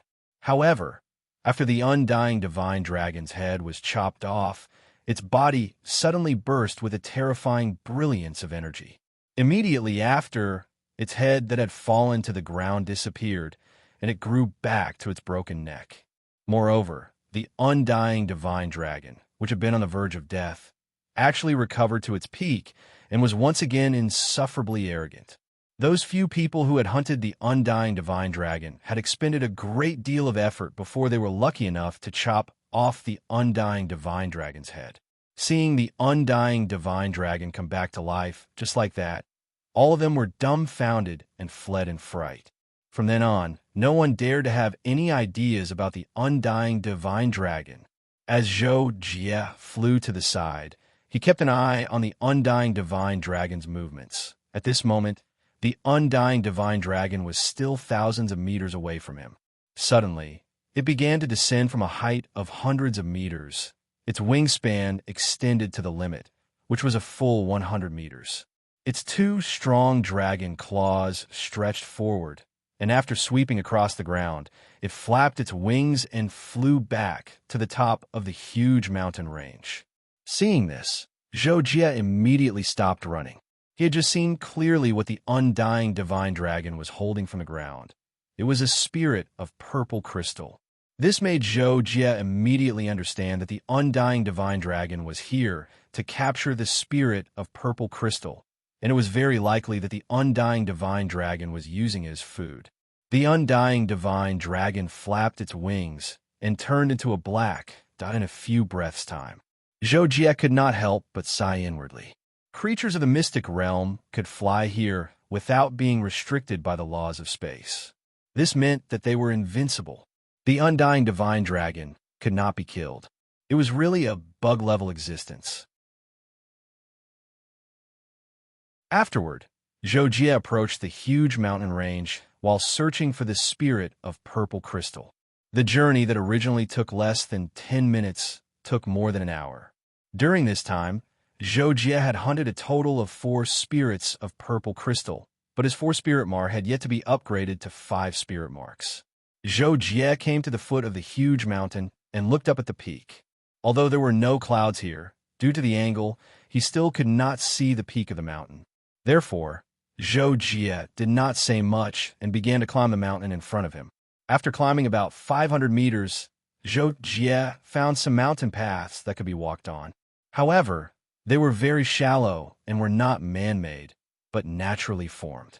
They were very irregular and discontinuous. When he reached a higher point, Zhou Jie also found many split peaks. Between the 2 split peaks was a naturally formed mountain path. Zhou Jie followed the mountain path and went deep into the mountain. Gradually, Zhou Jie went more than 1,000 meters deeper. There were more and more split peaks, and the distance between them was more than 100 meters. As a result, many wide and flat mountain paths were formed, and some of them even turned into empty spaces that were more than 1,000 square meters in size. Zhou Jie advanced and ascended at a leisurely pace.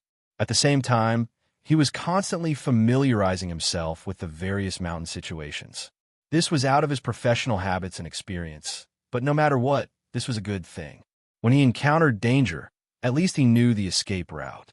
After walking for a while, Zhou Jie passed by an empty space and discovered that there was actually a spirit of purple crystal jumping around, and behind it was a purple gold immortal deer, a dreamy horned deer whose entire body was like an amethyst. Zhou Jie had not seen any living beings after walking for so long, so he could not help but become extremely excited. He controlled his flying sword to stab at the spirit of purple crystal, and at the same time, his body suddenly leaped out, pouncing towards the purple gold immortal deer. The flying sword familiarly assassinated the spirit of purple crystal, and the purple crystal immortal deer was frightened and quickly dodged to the side, causing Zhou Jie to miss.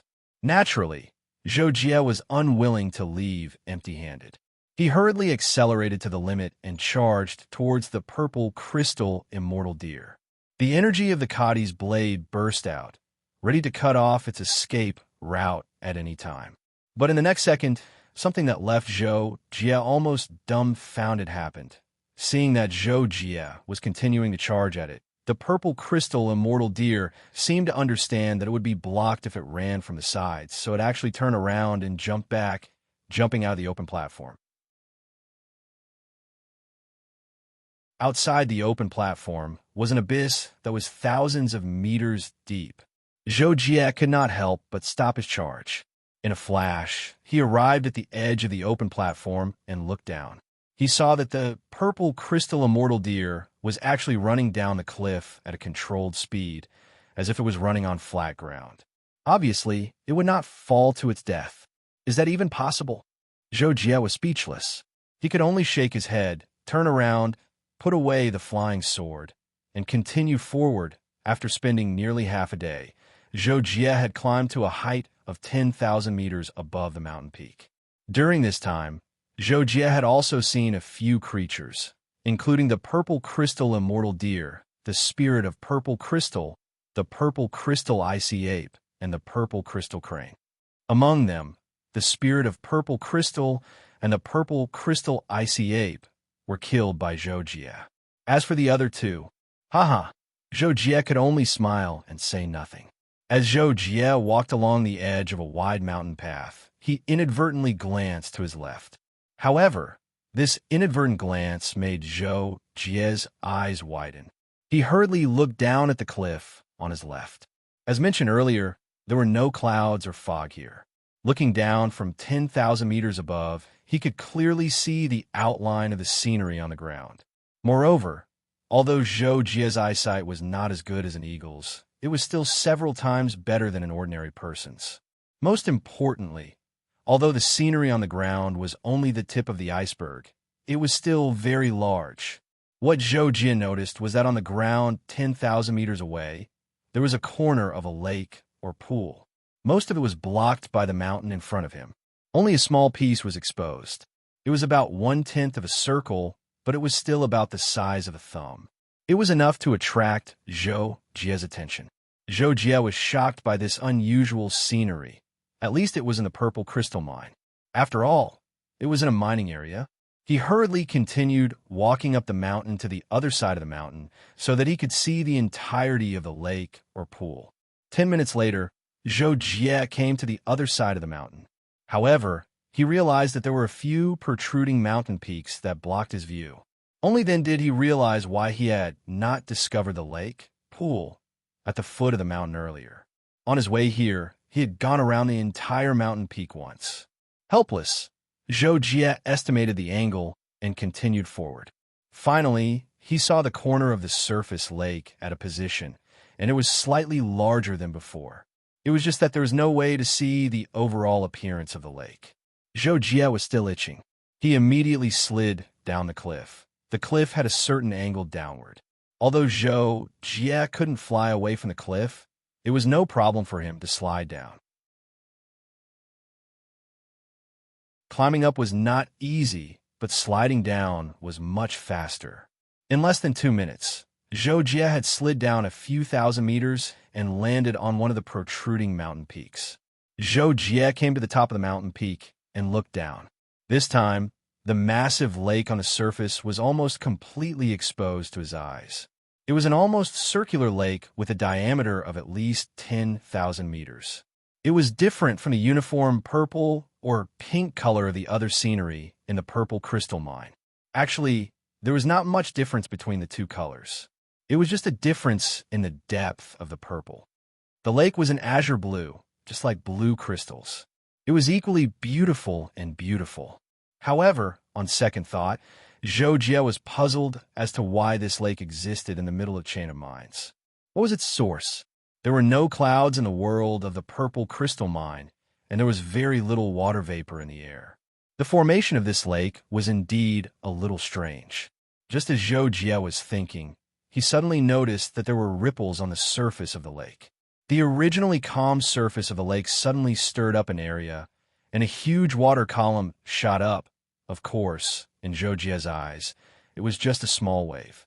What followed was a huge, purple, crystal-like creature leaping out of it, and then flying. Zhou Jie's eyes widened when he saw that the creature that leaped out of the lake had indeed flown away from the lake. And when he recognized the creature, Zhou Jie was stunned. Undying Dragon God?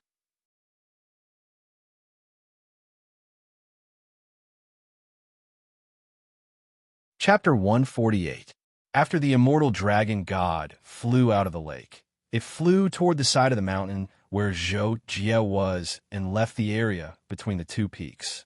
It seemed to have gone to the plains outside to hunt for food. Zhou Jie could not help but feel a little confused. This immortal dragon god actually lived in the lake? He found it hard to believe. This lake should be very special. Could it be that the purple crystals grow at the bottom of the lake? Zhou Jie could not help but guess. As the information given did not mention where the purple crystals grew, he could only find out on his own. In the end, Zhou Jie decided to continue sliding down the cliff and explore the lake surroundings. Zhou Jie immediately went to the edge of the peak and continued to slide down. But when he looked down, he found that the huge lake was actually close to the side of the cliff. And on the cliff below near the lake, there were many amethysts, emitting a rich halo of energy, which shocked Zhou Jie to the point that he was almost dumbfounded. "That's purple crystals?" Zhou Jie stopped sliding and looked at the area of the cliff that was less than 2,000 meters below. There were dozens of flashing light spots of various sizes. Upon closer inspection, he could see that they were purple crystals. Each of them was half the size of a person. Zhou Jie could not help but think that they were purple crystals. So many. However, if there were so many purple crystals, it would be too much if they were all purple crystals. Zhou Jie was surprised and doubtful for a moment. More than 2,000 meters away, Zhou Jie could not feel anything special about those crystals. Therefore, Zhou Jie thought about it and continued sliding down, intending to observe closer. It would be even better if he could directly take a few pieces. Maybe only some of them are purple crystals, but if that's the case, it doesn't seem difficult. One piece is worth 500,000 cultivation points. Zhou Jie thought about this as he slid down. His breathing became a little rapid. The purple crystals were very likely to be at your fingertips. It was impossible not to be excited. Without any obstacles, Zhou Jie slid down to the nearest cluster of purple crystals. Observing the amethyst energy up close, Zhou Jie felt a burst of ecstasy. The energy in his body began to throb when he was less than 10 meters away from the cluster of amethysts, as if it was being attracted. And when Zhou Jie was less than a foot away from the amethysts, his body began to spontaneously absorb the rich energy emitted by the amethysts. An incomparably comfortable feeling accompanied by a warm flow of energy spread throughout his body, making Zhou Jie almost certain that the cluster of amethysts in front of him definitely contained amethyst energy. Purple crystals? Zhou Jie reached out to touch the cluster of purple crystals and found that this cluster of purple crystals was made up of more than 10 purple crystals the size of an adult's forearm. The one emitting the rich energy halo was actually a dark purple crystal the size of a baby's arm in the center. Therefore, Zhou Jie guessed that it was the purple crystal without a doubt. After looking around and confirming that there was no danger, Zhou Jie clung to the rock wall with one hand and tried to pull out the purple crystal with the other. However, after exerting force a few times, the purple crystal still did not move. This made Zhou Jie frown. He then took out the blade of Cadiz. With Cadiz's blade in hand, Zhou Jie was determined to cut down the amethyst energy crystal. The four-spirit mark on his forehead shone brightly, and he directly used the blade Qi Rainbow to cut down the amethyst energy crystal's root. The root was connected to the cluster of amethyst, and this was not the amethyst energy crystal itself. Clang! There was a collision sound. The blade of Cadiz cut at the root of the purple crystal, gouging out a deep cut that was about 1/10 of the width of the root. Immediately after, a light purple mucus flowed out, as if to repair the cut. Zhou Jie was surprised by the toughness of the purple crystal. Suddenly, his expression changed, and he looked down at the lake below. Zhou Jie was now less than 200 meters away from the lake. When he looked down, he saw a huge black shadow emerging from the bottom of the lake. In the blink of an eye, it came to the surface of the water and brought a pillar of water with it. Roar! A huge, undying dragon god flew out of the lake and let out a deafening roar. Its pair of cold eyes were like copper bells. At this moment, it glared at Zhou Jie and flapped its wings to fly toward Zhou Jie. Roar! Roar! Roar! This was not the end. After the first undying dragon god leaped out of the water, one after another undying dragon god leaped out of the water, all roaring angrily. After confirming Zhou Jie's position, they flew toward him. Seeing this, Zhou Jie could not help but turn pale with fright. Who could withstand the siege of more than a dozen undying dragon gods? In an instant, the mark on Zhou Jie's forehead exploded, and he used all four limbs to climb up. The first undying dragon god flapped its wings and covered a distance of 100 meters. In less than a breath, it was the first to reach Zhou Jie. It stretched out its claws, wanting to capture and tear him to pieces. However, when the undying dragon god got close to the cliff, it could not use its wings because of its huge size. The speed of its claws was relatively average, and Zhou Jie easily jumped away. Naturally, the first undying dragon god would not give up so easily. It immediately attacked again, and Zhou Jie dodged again. The sharp dragon claws landed on the cliff and carved a few deep marks. Many of the surrounding crystal rocks, the mountain peaks, were in the shape of light purple crystals, so it was called that cracked. Zhou Jie felt the sound of the undying dragon god's wings beating in the wind, and the blood in his body boiled. His senses were raised to the limit, and he saw through every attack of the undying dragon god to dodge. Roar! As if seeing that the first undying dragon god could not do anything to Zhou Jie, another undying dragon god roared and flew to a position 100 meters above Zhou Jie's head, wanting to stop Zhou Jie from climbing up.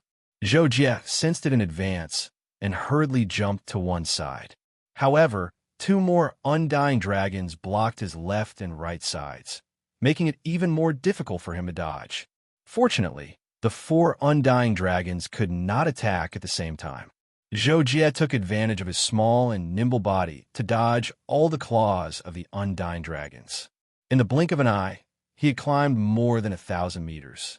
The undying dragons were infuriated when they saw this. They opened their mouths and spat out icy blue cold air, which hit the cliff near Zhou Jie. The cliff exploded and was covered with a layer of crystal ice. Zhou Jie sensed the horror of the undying dragon god's frost breath, but he had no time to be shocked. Instead, he was extremely calm. Like a machine, he deftly dodged all the attacks of the undying dragons. Even the frost breath could not do anything to Zhou Jie. At this moment, Zhou Jie did not dare to be distracted. After all, if he made a mistake, he might lose his life. Sensing movements, predicting attacks, dodging attacks, Zhou Jie kept repeating these actions. Time seemed to have passed as long as a few centuries. Suddenly, Zhou Jie turned into a narrower mountain path. This time, he was like a fish in water. Zhou Jie's speed exploded to the limit as he ran along the cliff. When the 5 or 6 undying dragons that were chasing after Zhou Jie saw this, they roared unwillingly and turned to leave, finally giving up the chase. Zhou Jie sensed that the undying dragons behind him had gone far away. Only then did he stop running. With one hand on the cliff, he panted heavily and began to adjust his state of mind. As expected, the purple crystal energy is not that easy to obtain. These undying god dragons should be guarding the purple crystal energy. Zhou Jie thought to himself as he adjusted his breathing. Now that he had found the purple crystal energy, he naturally had to go and retrieve it. Next, it would depend on how he could obtain it. More than 2 hours after Zhou Jie was chased by the undying dragons, a young man with long blonde hair appeared at the foot of a mountain about 1,000 meters away from the lake. That mountain was facing the mountain where Zhou Jie was. The blonde young man was not surprised at all when he saw the lake. He chose a pile of rocks at the foot of the mountain to hide and waited quietly. The blonde young man waited for 2 full days.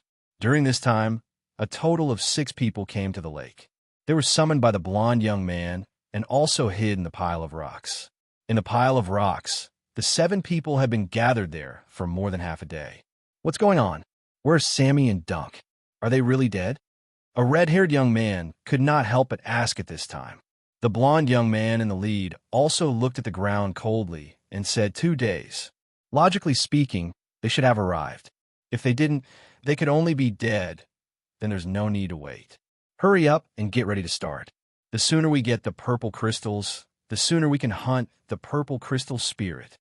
As soon as the blonde young man finished speaking, a dark-skinned brawny man said with a sullen face, looking a little impatient.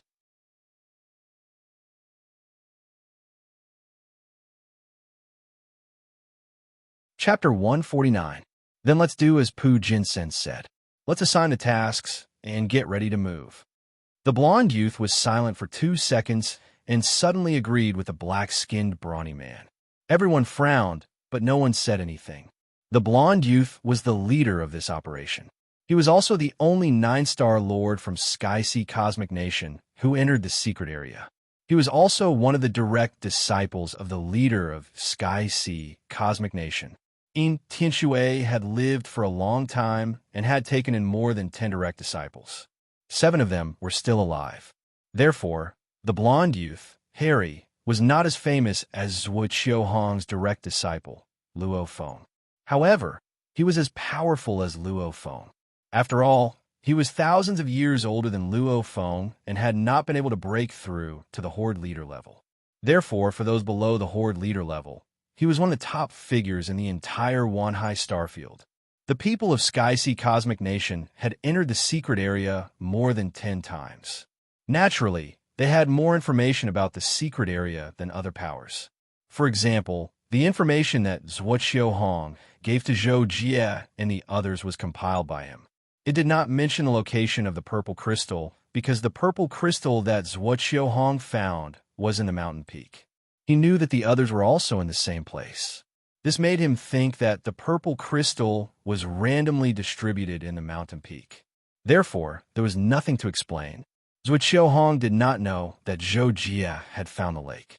When other powers bought information about the secret area from Sky Sea Cosmic Nation, Sky Sea Cosmic Nation would not sell the details. The existence of the lake was not mentioned in the information they sold. Only Sky Sea Cosmic Nation and Secret Area Academy knew about the existence of the lake. However, for some reason, the people from Secret Area Academy had not appeared yet. This time, Sky Sea Cosmic Nation's team had the blonde youth, Harry, as the core. They requested that all resources be given to Harry first, so that his imprint would be in the lead, and he would have a greater chance of obtaining part of the inheritance of the secret area. After a few minutes, Harry and the others finished their discussion. Finally, Harry said, "Let's check if there are any people from Secret Area Academy around. They might want to take advantage of us.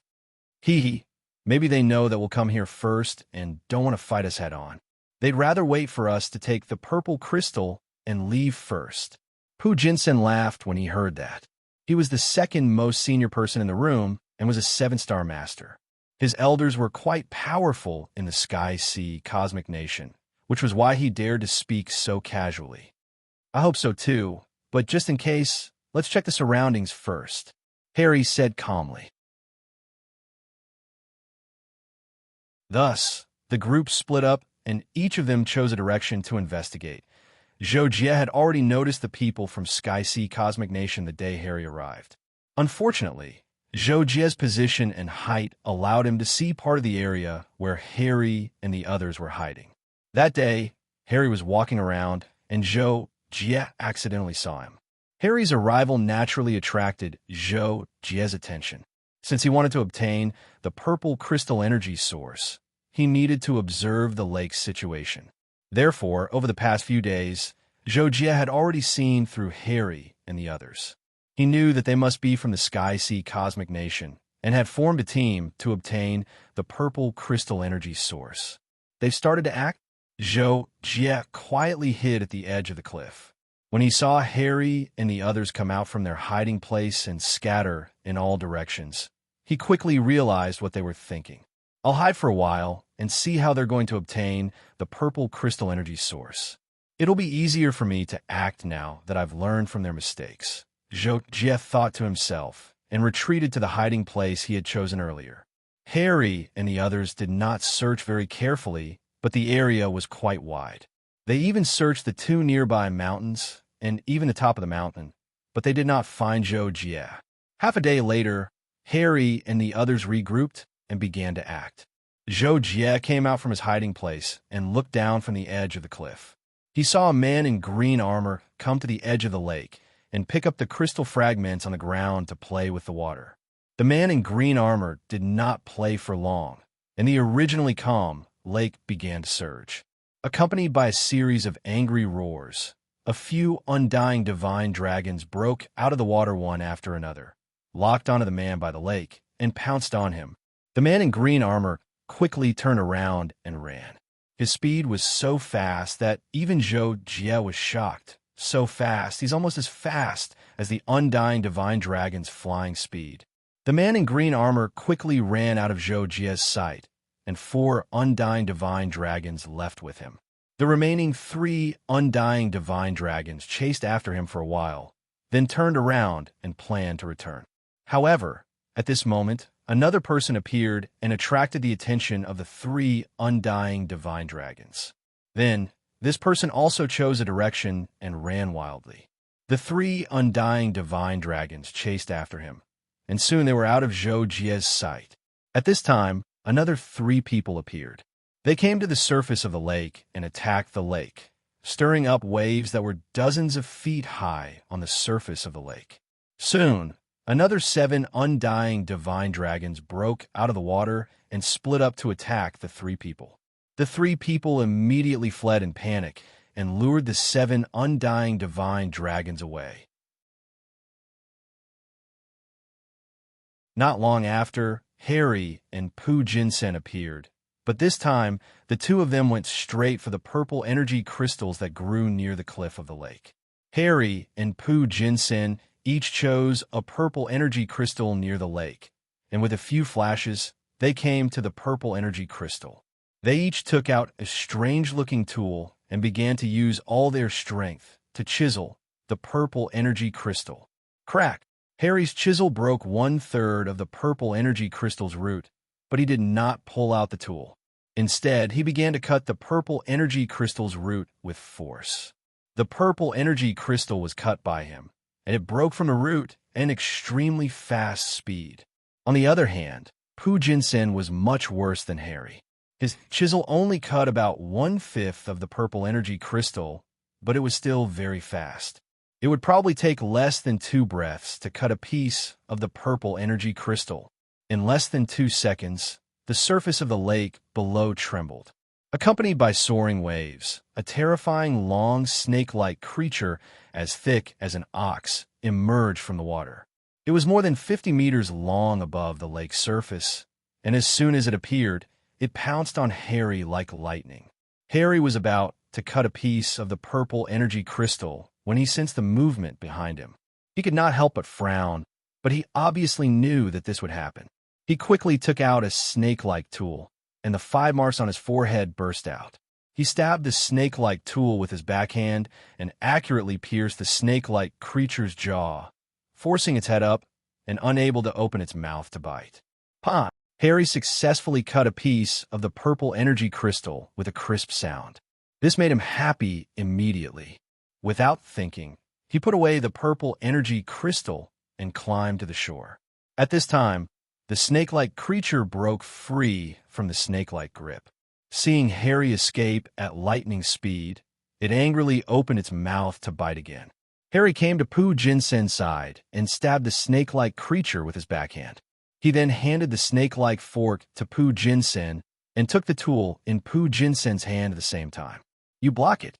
We'll leave after we take this piece. Okay. Pu Jinsen was still a 4 spirit mark, and his explosive power was much weaker than Harry's.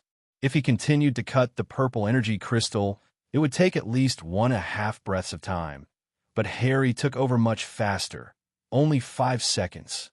However, when Pu Jinsen fought with the snake-like creature, he could only barely cope with it. He could not repel it with one hand like Harry could. This showed Harry's strength. Not only was his strength stronger than everyone else due to the high level of the mark, but his actual combat skills were also top-notch. He was even better than Zhou Jie, which was really rare. Skills mainly relied on the body's memory. Only people like Zhou Jie, who frequently reviewed, could always maintain their peak. Even some people who had lived for thousands of years and fought hundreds and thousands of life and death battles might become rusty due to a long period of not practicing. Often, the stronger one was, the more they neglected the practice of skills. Therefore, it was not necessary to live long enough. The more battles one experienced, the better one's skills would be. Fighting ability and skills had no direct relationship. To be honest, fighting ability was only a part of skills. But no matter what, in just 5 seconds, Pu Jinsen still managed to protect Harry. Harry successfully cut the second purple energy crystal and asked Pu Jinsen to retreat quickly. She, seeing that it could not stop Harry and Harry, the snake-like creature suddenly stopped its attack and raised its head to let out a strange long howl. "It's coming, let's go." Harry and Harry's expressions changed at the same time. At the same time, Harry pushed Pu Jinsen to the shore with his palm and hurriedly rushed to the shore.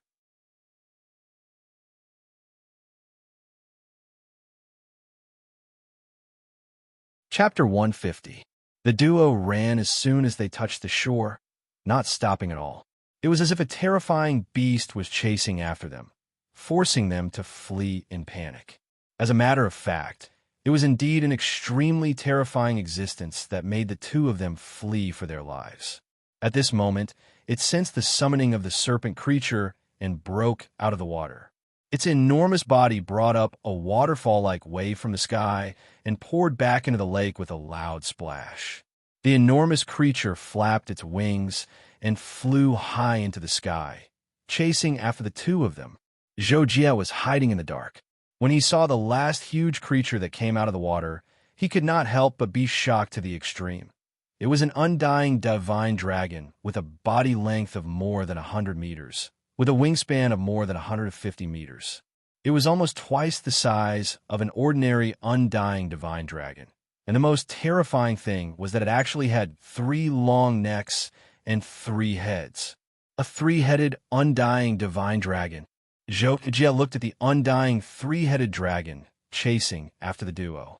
His pupils shrank, and he could not help but say in surprise, "What secret is in this lake that makes so many undying divine dragons live in it, just to protect the purple crystal?" Zhou Jie thought too much for a moment. When he realized this, he immediately put aside his distracting thoughts and looked at the lake below. The snake creature returned to the surface of the lake, and the lake returned to its calm state. Good chance. Zhou Jie saw this and was naturally tempted. As he spoke, he had already jumped down the cliff and slid down. As the saying goes, the mantis stalks the cicada, unaware of the oriole behind. Zhou Jie had taken advantage of the situation this time. More than a dozen undying divine dragons were lured away, and even the undying 3-headed dragon appeared and was lured away. Zhou Jie thought that only the snake creature should be left in this lake. Zhou Jie was still confident that he could deal with a mere snake creature. Zhou Jie was not stupid. The snake creature could not fly, and its length was limited. Therefore, he chose the purple crystal that was the furthest from the surface of the lake, at least 100 meters away from the surface of the lake. Zhou Jie came to the furthest purple energy crystal. He thought for a moment and took out the Kadi's blade.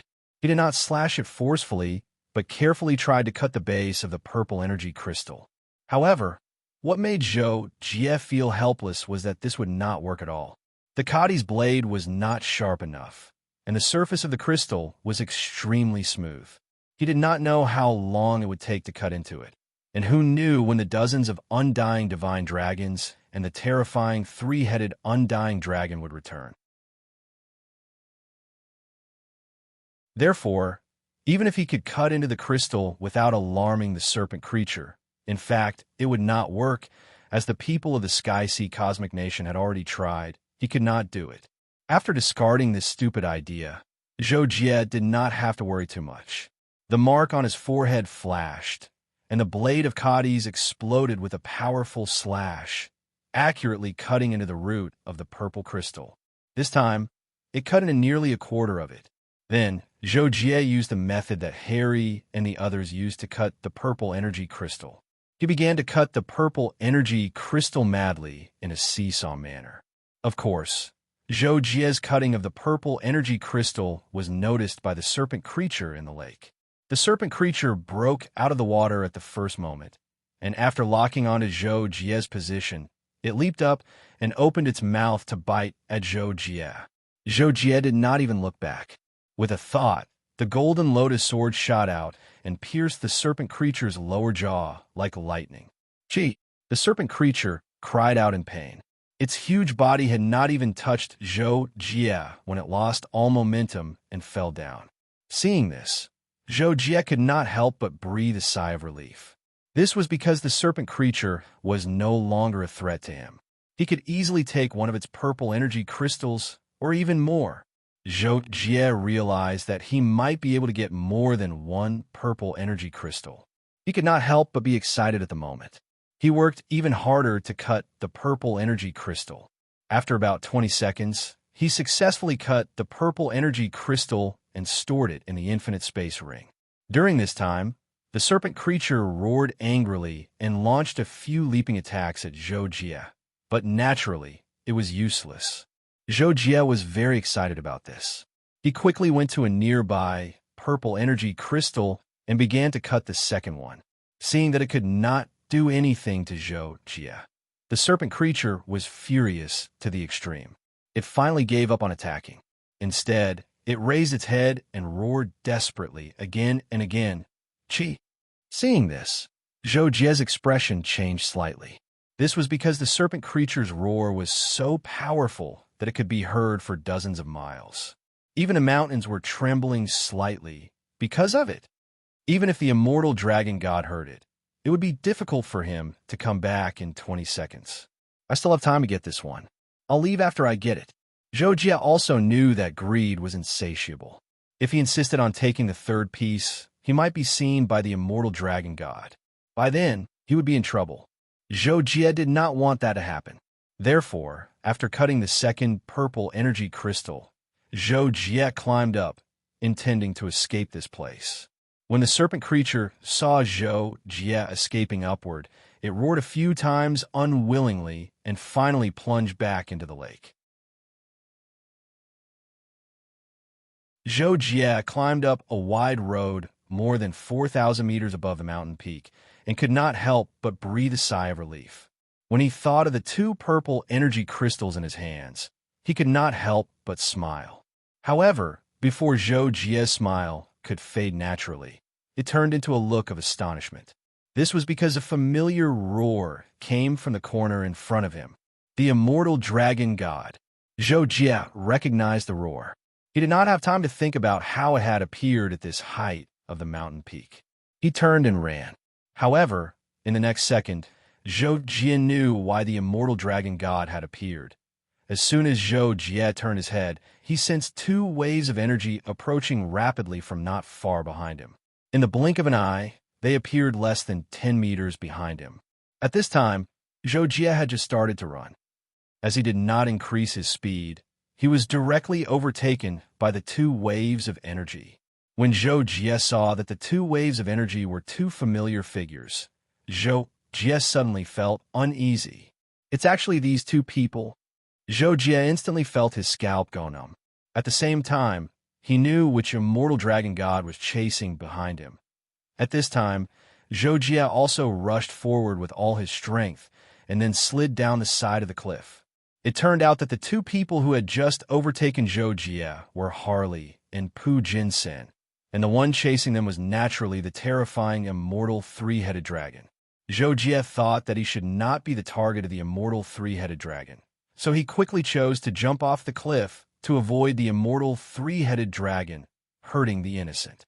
However, Harley caught a glimpse of Zhou Jie rushing to the side of the cliff from the corner of his eye. He suddenly called out to Pu Jinsen and jumped after him.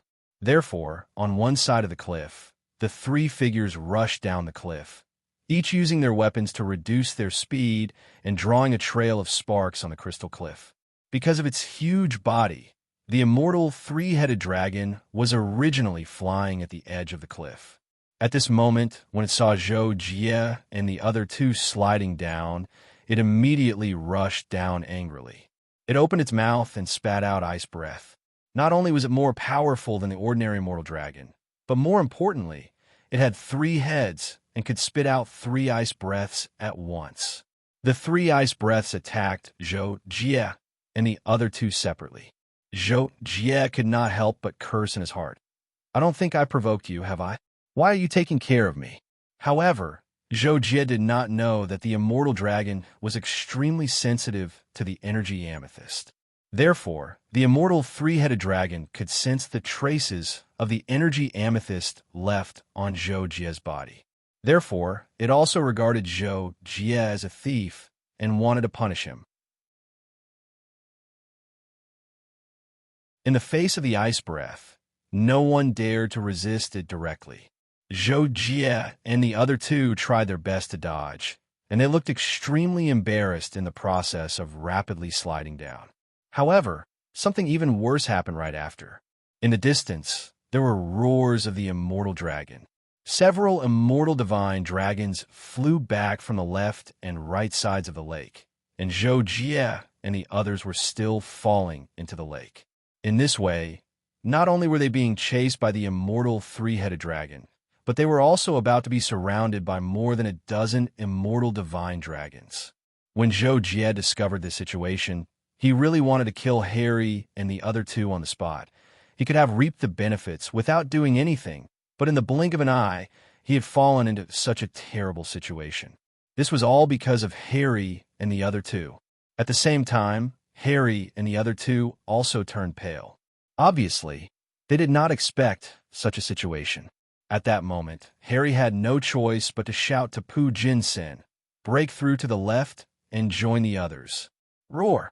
At the same time, the immortal three-headed dragon roared and flapped its wings, sweeping toward Zhou Jie and the other two.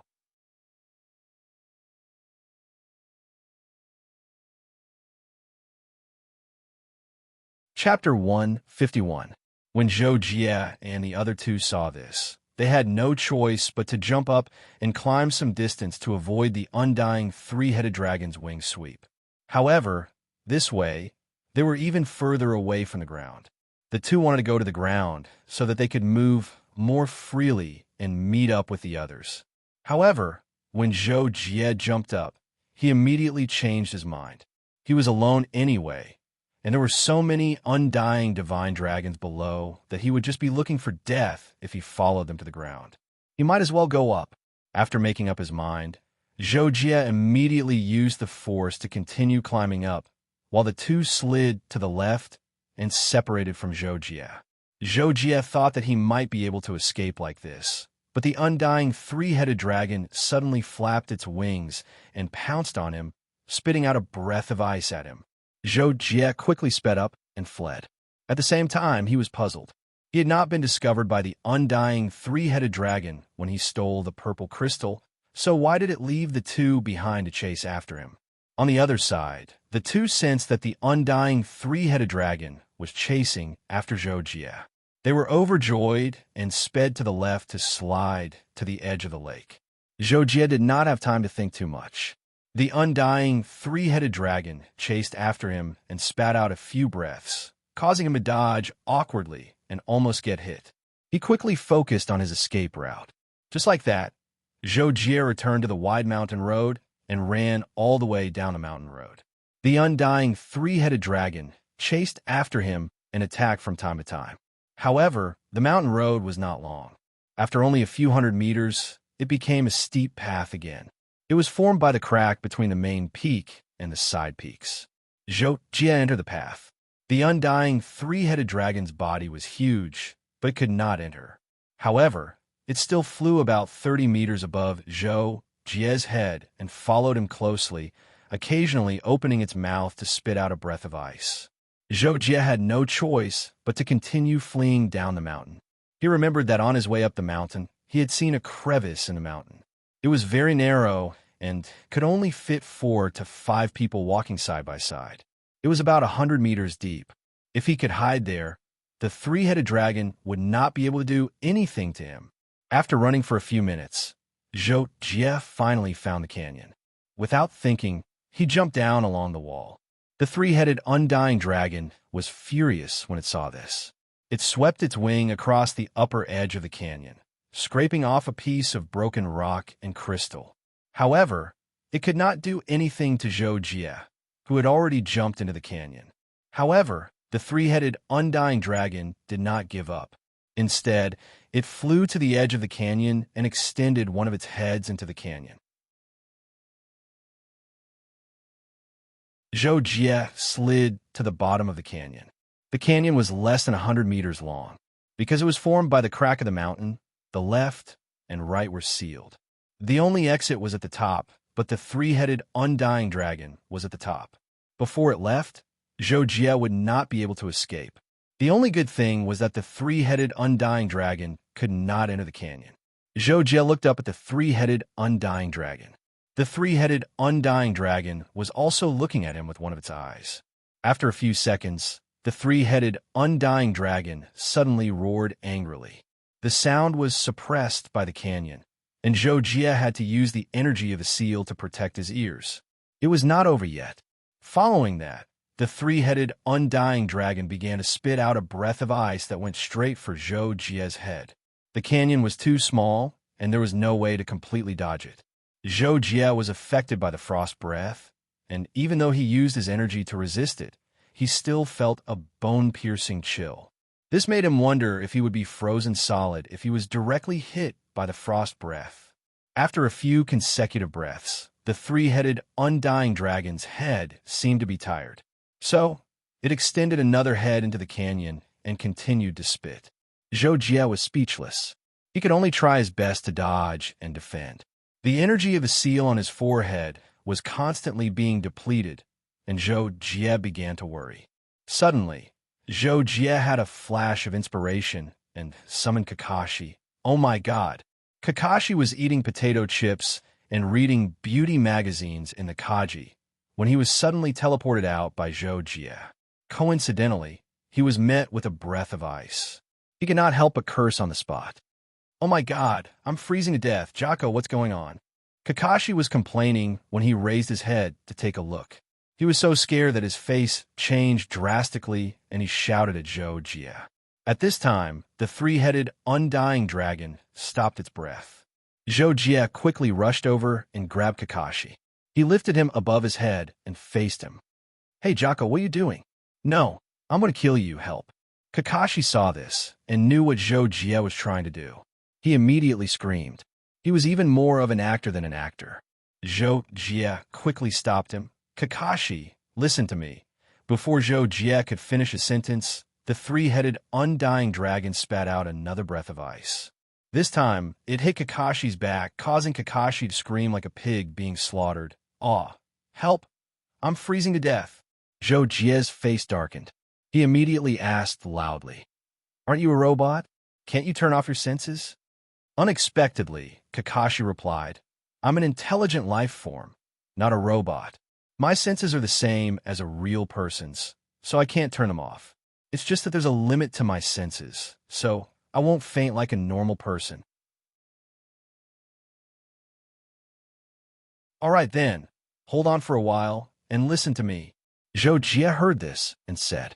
When Kakashi heard Zhou Jie's words, he quickly looked like he wanted to cry, but had no tears. Ah, Jocko, you big bad guy, I'm crying. Zhou Jie ignored Kakashi's cries and changed his hand to hold Kakashi. He took out an energy amethyst from his space ring and held it in his other hand. Kakashi, who had been crying, immediately stopped when he saw the energy amethyst. Instead, he stared at the energy amethyst in Zhou Jie's hand and asked Zhou Jie in surprise, Wow, Jocko, where did you get this?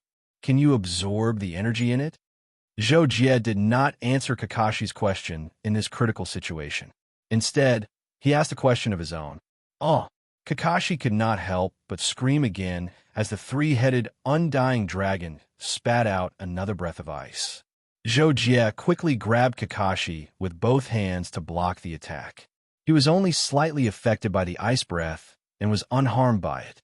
Of course, Jocko, you want to give it to me? When Kakashi heard that Zhou Jie wanted to give him the energy amethyst, he immediately ignored the threat of the ice breath and said excitedly, That's great. That's good. Use the laser to deal with the undying three-headed dragon. If you don't have enough energy, absorb the energy of this purple crystal. Zhou Jie hurriedly said. At the same time, he stuffed the purple crystal into Kakashi's mouth. Well said, well said. This thing is considered a good energy crystal even in the Holy Land. With it, I, Kakashi, am invincible. Kakashi received the energy amethyst and swallowed it in one gulp, then smiled proudly. However, Kakashi's proud smile did not last long before the three-headed, undying dragon spat out another breath of ice. Again, Kakashi could not help but scream. "I'm not happy. Watch my power," Kakashi said angrily after the scream. He then turned around in Jie's hands and faced up. His eyes suddenly lit up, and two blue beams of light shot out. Although Kakashi's laser beams were not as powerful as a professional laser beam, they were not far off.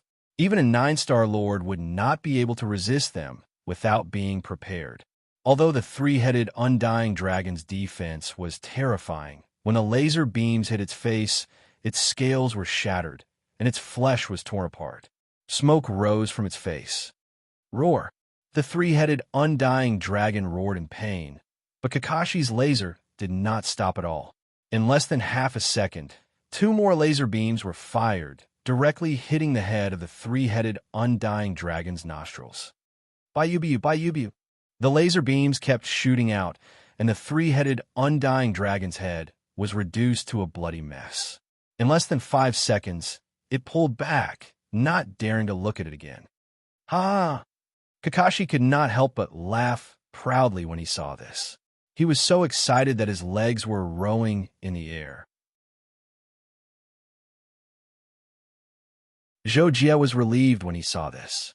He remembered that the purple energy crystal was worth 500,000 cultivation points. So he quickly said, "Kakashi, spit out the purple energy crystal once you've replenished your energy." "Oh, what?" Kakashi was shocked when he heard this. His laughter stopped abruptly. "How can you do this?" "Jocko, didn't you give it to me?" "Who said I would give it to you?" Jie asked helplessly. He did not say that. Kakashi's face fell when he heard this. He cried out, "Ah, Jocko, you can't do this. You're deceiving my young heart."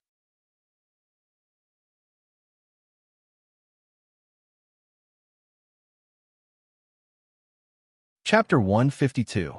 Jie could not stand Kakashi's yelling anymore. Suddenly, he changed his mind and said, "All right, I'll give you the purple crystal." Kakashi heard Jie's words and smiled. Haha, I knew Jocko was the best. Jie was already used to Kakashi's flattery, so he ignored it and thought about something else. "Oh, right, Kakashi, this is the secret realm in the Wanhai Star field that I told you about. When I enter this secret realm, I can only use the energy of the mark. Rune soldiers can't be used here either. Pistols, laser guns, and even mechanical king weapons will become completely dead objects here and lose their original functions. So, why can you still shoot lasers?" Jie suddenly asked. The reason Jie summoned Kakashi was purely because he knew that Kakashi's body was so strong that even a Lord-level powerhouse would find it difficult to damage it. Therefore, he wanted to use it as a shield. At that time, the situation was urgent, and he didn't think about whether Kakashi could still move after it came out. After that, Kakashi came out perfectly fine. Only then did Jie think of letting it shoot lasers to try to drive away the undying three-headed dragon. He did not expect it to actually work. Now that Jie realized it, he was puzzled. Why was Kakashi not affected by the secret realm's laws? If that was the case, did that not make him a bug? Kakashi was also stunned when he heard Jie's question. Then he scratched his watermelon head and tilted his head to think. Suddenly, he looked happy and laughed. "I know. It must be because I'm too handsome. So, Kakashi..." Jie stopped Kakashi and said with a dark face, "Be serious." Kakashi was immediately embarrassed. His face fell, and he spread his hands. "All right. Actually, it should be related to the mark that Master left on me. But I don't understand the laws, so I don't know what's going on. I feel that there's nothing special here other than the rich energy and some materials that are different from the outside world." "Oh, Mark, where is it?" Jie could not help but ask, mostly out of curiosity. Unexpectedly, when Kakashi heard Jie's question, he suddenly hugged himself and looked at Jie nervously. Jie saw this and was confused. "What's wrong? Jocko, do you really want to see it?" Kakashi asked with an extremely embarrassed look. Jie immediately understood the meaning behind Kakashi's actions, and he could not help but grimace. Kakashi saw that Zhou expression did not look too good, and he hurriedly said, "All right, I'll take it off. I'll take it off." However, Zhou eyes almost popped out of their sockets when he saw Kakashi begin to unbuckle his belt. "Wait, why are you taking off your pants?" "Jocko, don't you want to see the mark that master left behind? It's right on my butt," Kakashi replied with an innocent expression. Zhou, "All right, don't take it off. I don't want to see it." Zhou could not take it anymore, and he feebly stopped Kakashi on the spot. "Oh," Kakashi replied obediently, and his face seemed to be a little red as he stood there. Zhou glanced at him, and for some reason, he suddenly felt as if thousands of creatures were running through his heart. After 2 seconds, Zhou returned to his thinking state, and after thinking for a while, he said, "The three-headed, undying dragon should still be around. Kakashi, go chase it away." Kakashi was shocked when he heard this. "Oh, I mean," Zhou was speechless, and he could not help but say, "You have the purple crystal, so you don't have to worry about the burden of using laser eyes, and even Lord-tier monsters can't hurt you. What are you afraid of? Afraid that it will eat you?"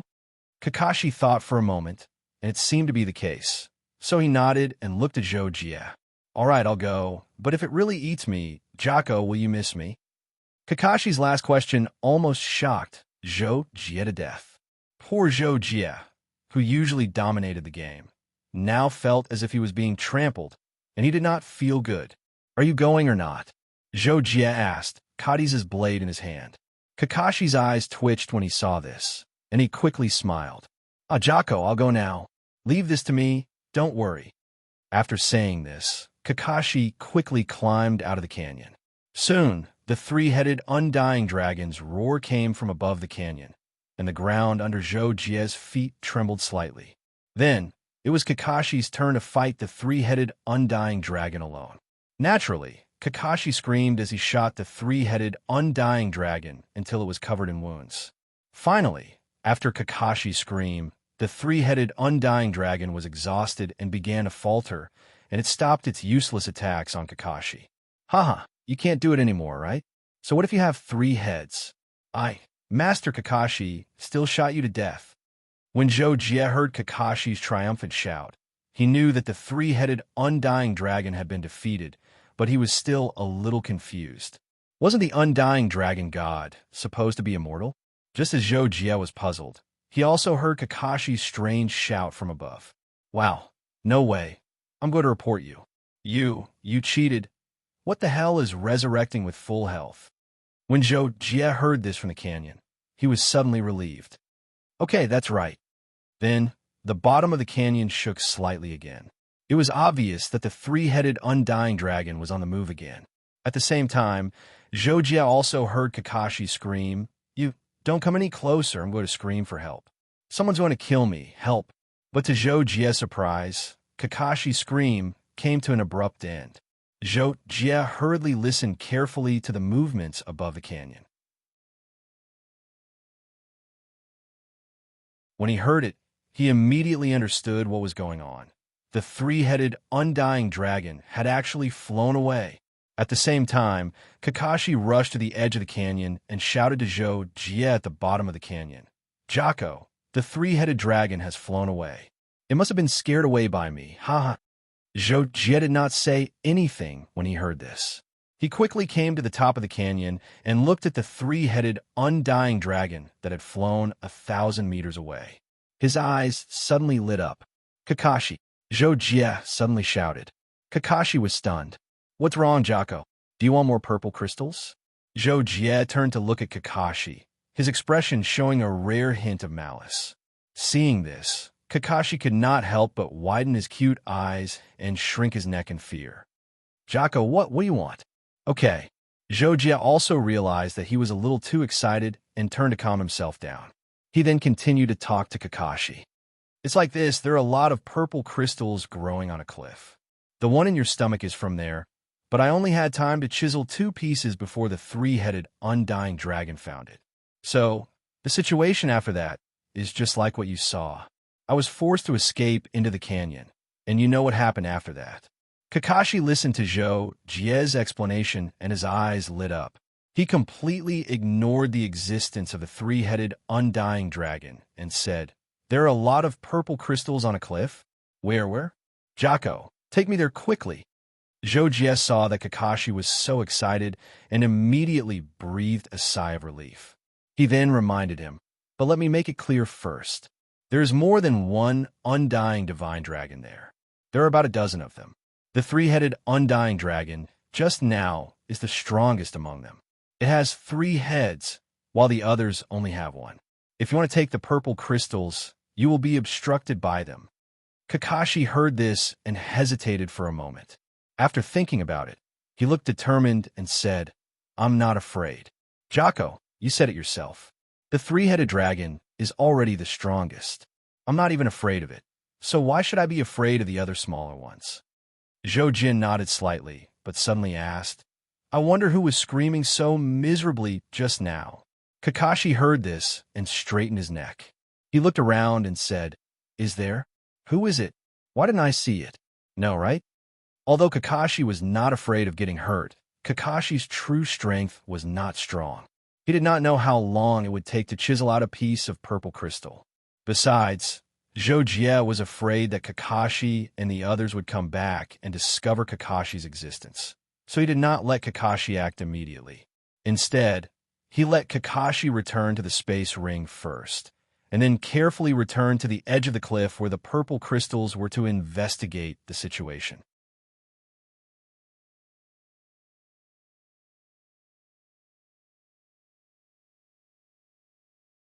Chapter 153. Zhou Jie carefully crouched on the cliff and observed the area below. It seemed to be very calm, but there was a protruding peak between them.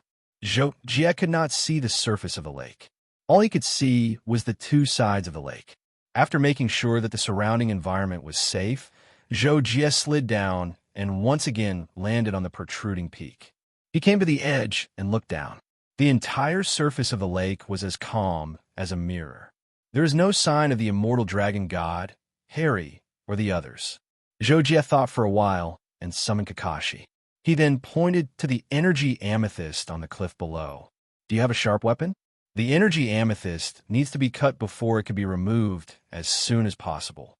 Before Kakashi left, Zhou Jie asked him. Kakashi thought for a while and took out a small black dagger from his space bracelet. He said this dagger is called Extreme Sharp. It's a rune weapon. The material is much better than Kadi's blade. It can also suck blood. It's my favorite weapon. I usually use it to cut fruits. Jocko, what do you think? Zhou Jie said, "Cut fruits? Okay, as long as it's sharper than Kadi's blade." Zhou Jie did not want to say more. He told Kakashi a few words and urged Kakashi to move quickly. Kakashi's strength was not strong, but his skills were beyond Zhou Jie's expectations. He was very good. He slid down the cliff with ease and could even change directions freely. Soon, he landed beside an energy amethyst. Then Kakashi took out his fruit knife. Oh no, it was the rune weapon Extreme Sharp. He aimed at the root of the energy amethyst in the center of the crystal cluster and slashed hard. Zhou Jie was more than 2,000 meters away and could not hear a sound at all. Even with his vision, Kakashi was just a black dot. Therefore, he could not judge how much Kakashi could cut in the first time. He could only anxiously wait for Kakashi to cut the first piece of the energy amethyst. On Kakashi's side, when he saw that his first slash only cut about a millimeter into the root of the energy amethyst, he was so angry that his eyes almost popped out. "So hard. I'll cut. Kakashi began to cut with all his might. Extreme Sharp began to slowly penetrate into the root of the energy amethyst at a speed visible to the naked eye. At this speed, it'll take 176 seconds. Kakashi's calculation ability was even better than a supercomputer. He quickly determined the time he needed to cut this energy amethyst. Zhou Jie watched Kakashi cut the purple crystal while observing the vicinity of the lake. At the same time, he paid attention to the changes on the surface of the lake. About 10 seconds later, Kakashi was working hard when he suddenly heard the sound of water below him. He could not help but look down. The snake creature slowly raised its head from the surface of the lake. Its dark golden eyes were fixed on Kakashi, who was about 200 meters away from the surface of the lake. Kakashi and the snake creature looked at each other. He could not help but gulp, but his hands did not slow down at all. TCH. Because of the previous example, the snake creature doubted that its attack on Kakashi would be effective. Therefore, it chose to summon the undying dragon god. Less than 3 seconds after the snake creature spoke, a huge black shadow broke out of the water. It was the 3-headed undying dragon. I wonder if Kakashi can take it. When Jie saw the 3-headed undying dragon, he could not help but doubt his own thoughts. Although Kakashi would not be injured, if he was hit on the mountain wall, he would be sent flying. On the other hand, the energy amethyst's self-healing ability was very strong. Once something left the cut would quickly heal. This was the fundamental reason why it was necessary to cut the energy amethyst. Roar! When the 3-headed undying dragon saw that it was Kakashi who was stealing the energy amethyst, it was so angry that smoke was about to come out of its nostrils. It quickly flapped its wings and flew up to greet Kakashi with an icy breath. When Kakashi saw this, he quickly turned around to face the amethyst cluster. He held the amethyst cluster tightly and turned his back to face the icy breath. Ouch, it hurts! After being hit by the icy breath, Kakashi was not affected at all. He cried out in pain as he continued to cut the amethyst cluster. When the 3-headed undying dragon saw that its icy breath was ineffective, it had no choice but to use its claws. However, because it had to avoid the amethyst cluster, it had to be very careful. It slowed down and reduced the strength of its claws. However, as mentioned before, Kakashi was very skilled. After calculating the trajectory of the 3-headed undying dragon's attack, he turned sideways and accurately dodged the claws of the 3-headed undying dragon. The 3-headed undying dragon was not willing to give up. It roared and continued to attack, but Kakashi easily dodged every attack. In the blink of an eye, he continued to cut the amethyst cluster as if he was not affected at all. This time, the 3-headed undying dragon was really angry and anxious, but there was nothing it could do. When Kakashi successfully cut the amethyst cluster, it chose to explode. It flapped one of its wings, ignoring the amethyst cluster, and directly slapped a large part of the cliff wall. This time, Kakashi could not avoid it. He took a solid hit from the wing, and his whole body was almost embedded in the rock crystal wall. However, Kakashi, who had obtained the amethyst cluster, did not complain. Instead, he was overjoyed. After putting away the amethyst cluster, he shook his butt at the 3-headed undying dragon. The meaning was obvious. Come and hit me. Come and hit me.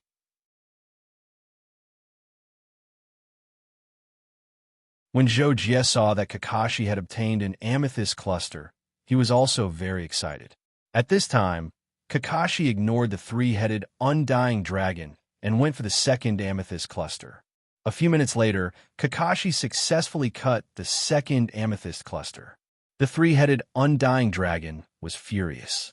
It began to slap Kakashi with its wings, even ignoring the amethyst cluster. This situation scared Jie. He thought that Kakashi would give up, because in such a situation, Kakashi would be slapped every few times he cut, and it would take him more than 10 minutes to cut a single amethyst cluster. However, to Jie's surprise, Kakashi, who had already started to cut the third amethyst cluster, did not give up. It took him more than 10 minutes to cut the third amethyst cluster. Moreover, on the way, the other undying divine dragons that went out to chase Sammy and the others all returned. They attacked Kakashi crazily. Even Jie could not bear to watch their attacks. But anyway, Kakashi cut the third amethyst cluster. Oh my god, he's killing me. Help! After putting away the third energy amethyst, Kakashi finally had enough of the bullying. He rolled and crawled toward Jie's location while pretending to cry and shout. Jie was shocked to see that. He planned to run away, but when he looked closely, he found that none of the undying divine dragons were chasing after Kakashi. He immediately relaxed and sat there unhurriedly, waiting for Kakashi to come to him. The dozen undying divine dragons roared at the same time when they saw Kakashi running away. However, because they knew that it would be useless to chase after him, none of them chased after him. They only roared to save some face. This way, at least it would seem that Kakashi was beaten away by them. "Jocko, I cut 3 amethyst cluster. Am I awesome?" Kakashi said proudly to Joe as he climbed up the sub-peak with his face covered in dust and his clothes in rags. He did not look exhausted at all. Joe saw Kakashi like this. Although he knew that he was fine, he felt an inexplicable heartache. So he nodded and said, "You're awesome. Let's go to the canyon first." After that, Joe carried Kakashi all the way back to the canyon.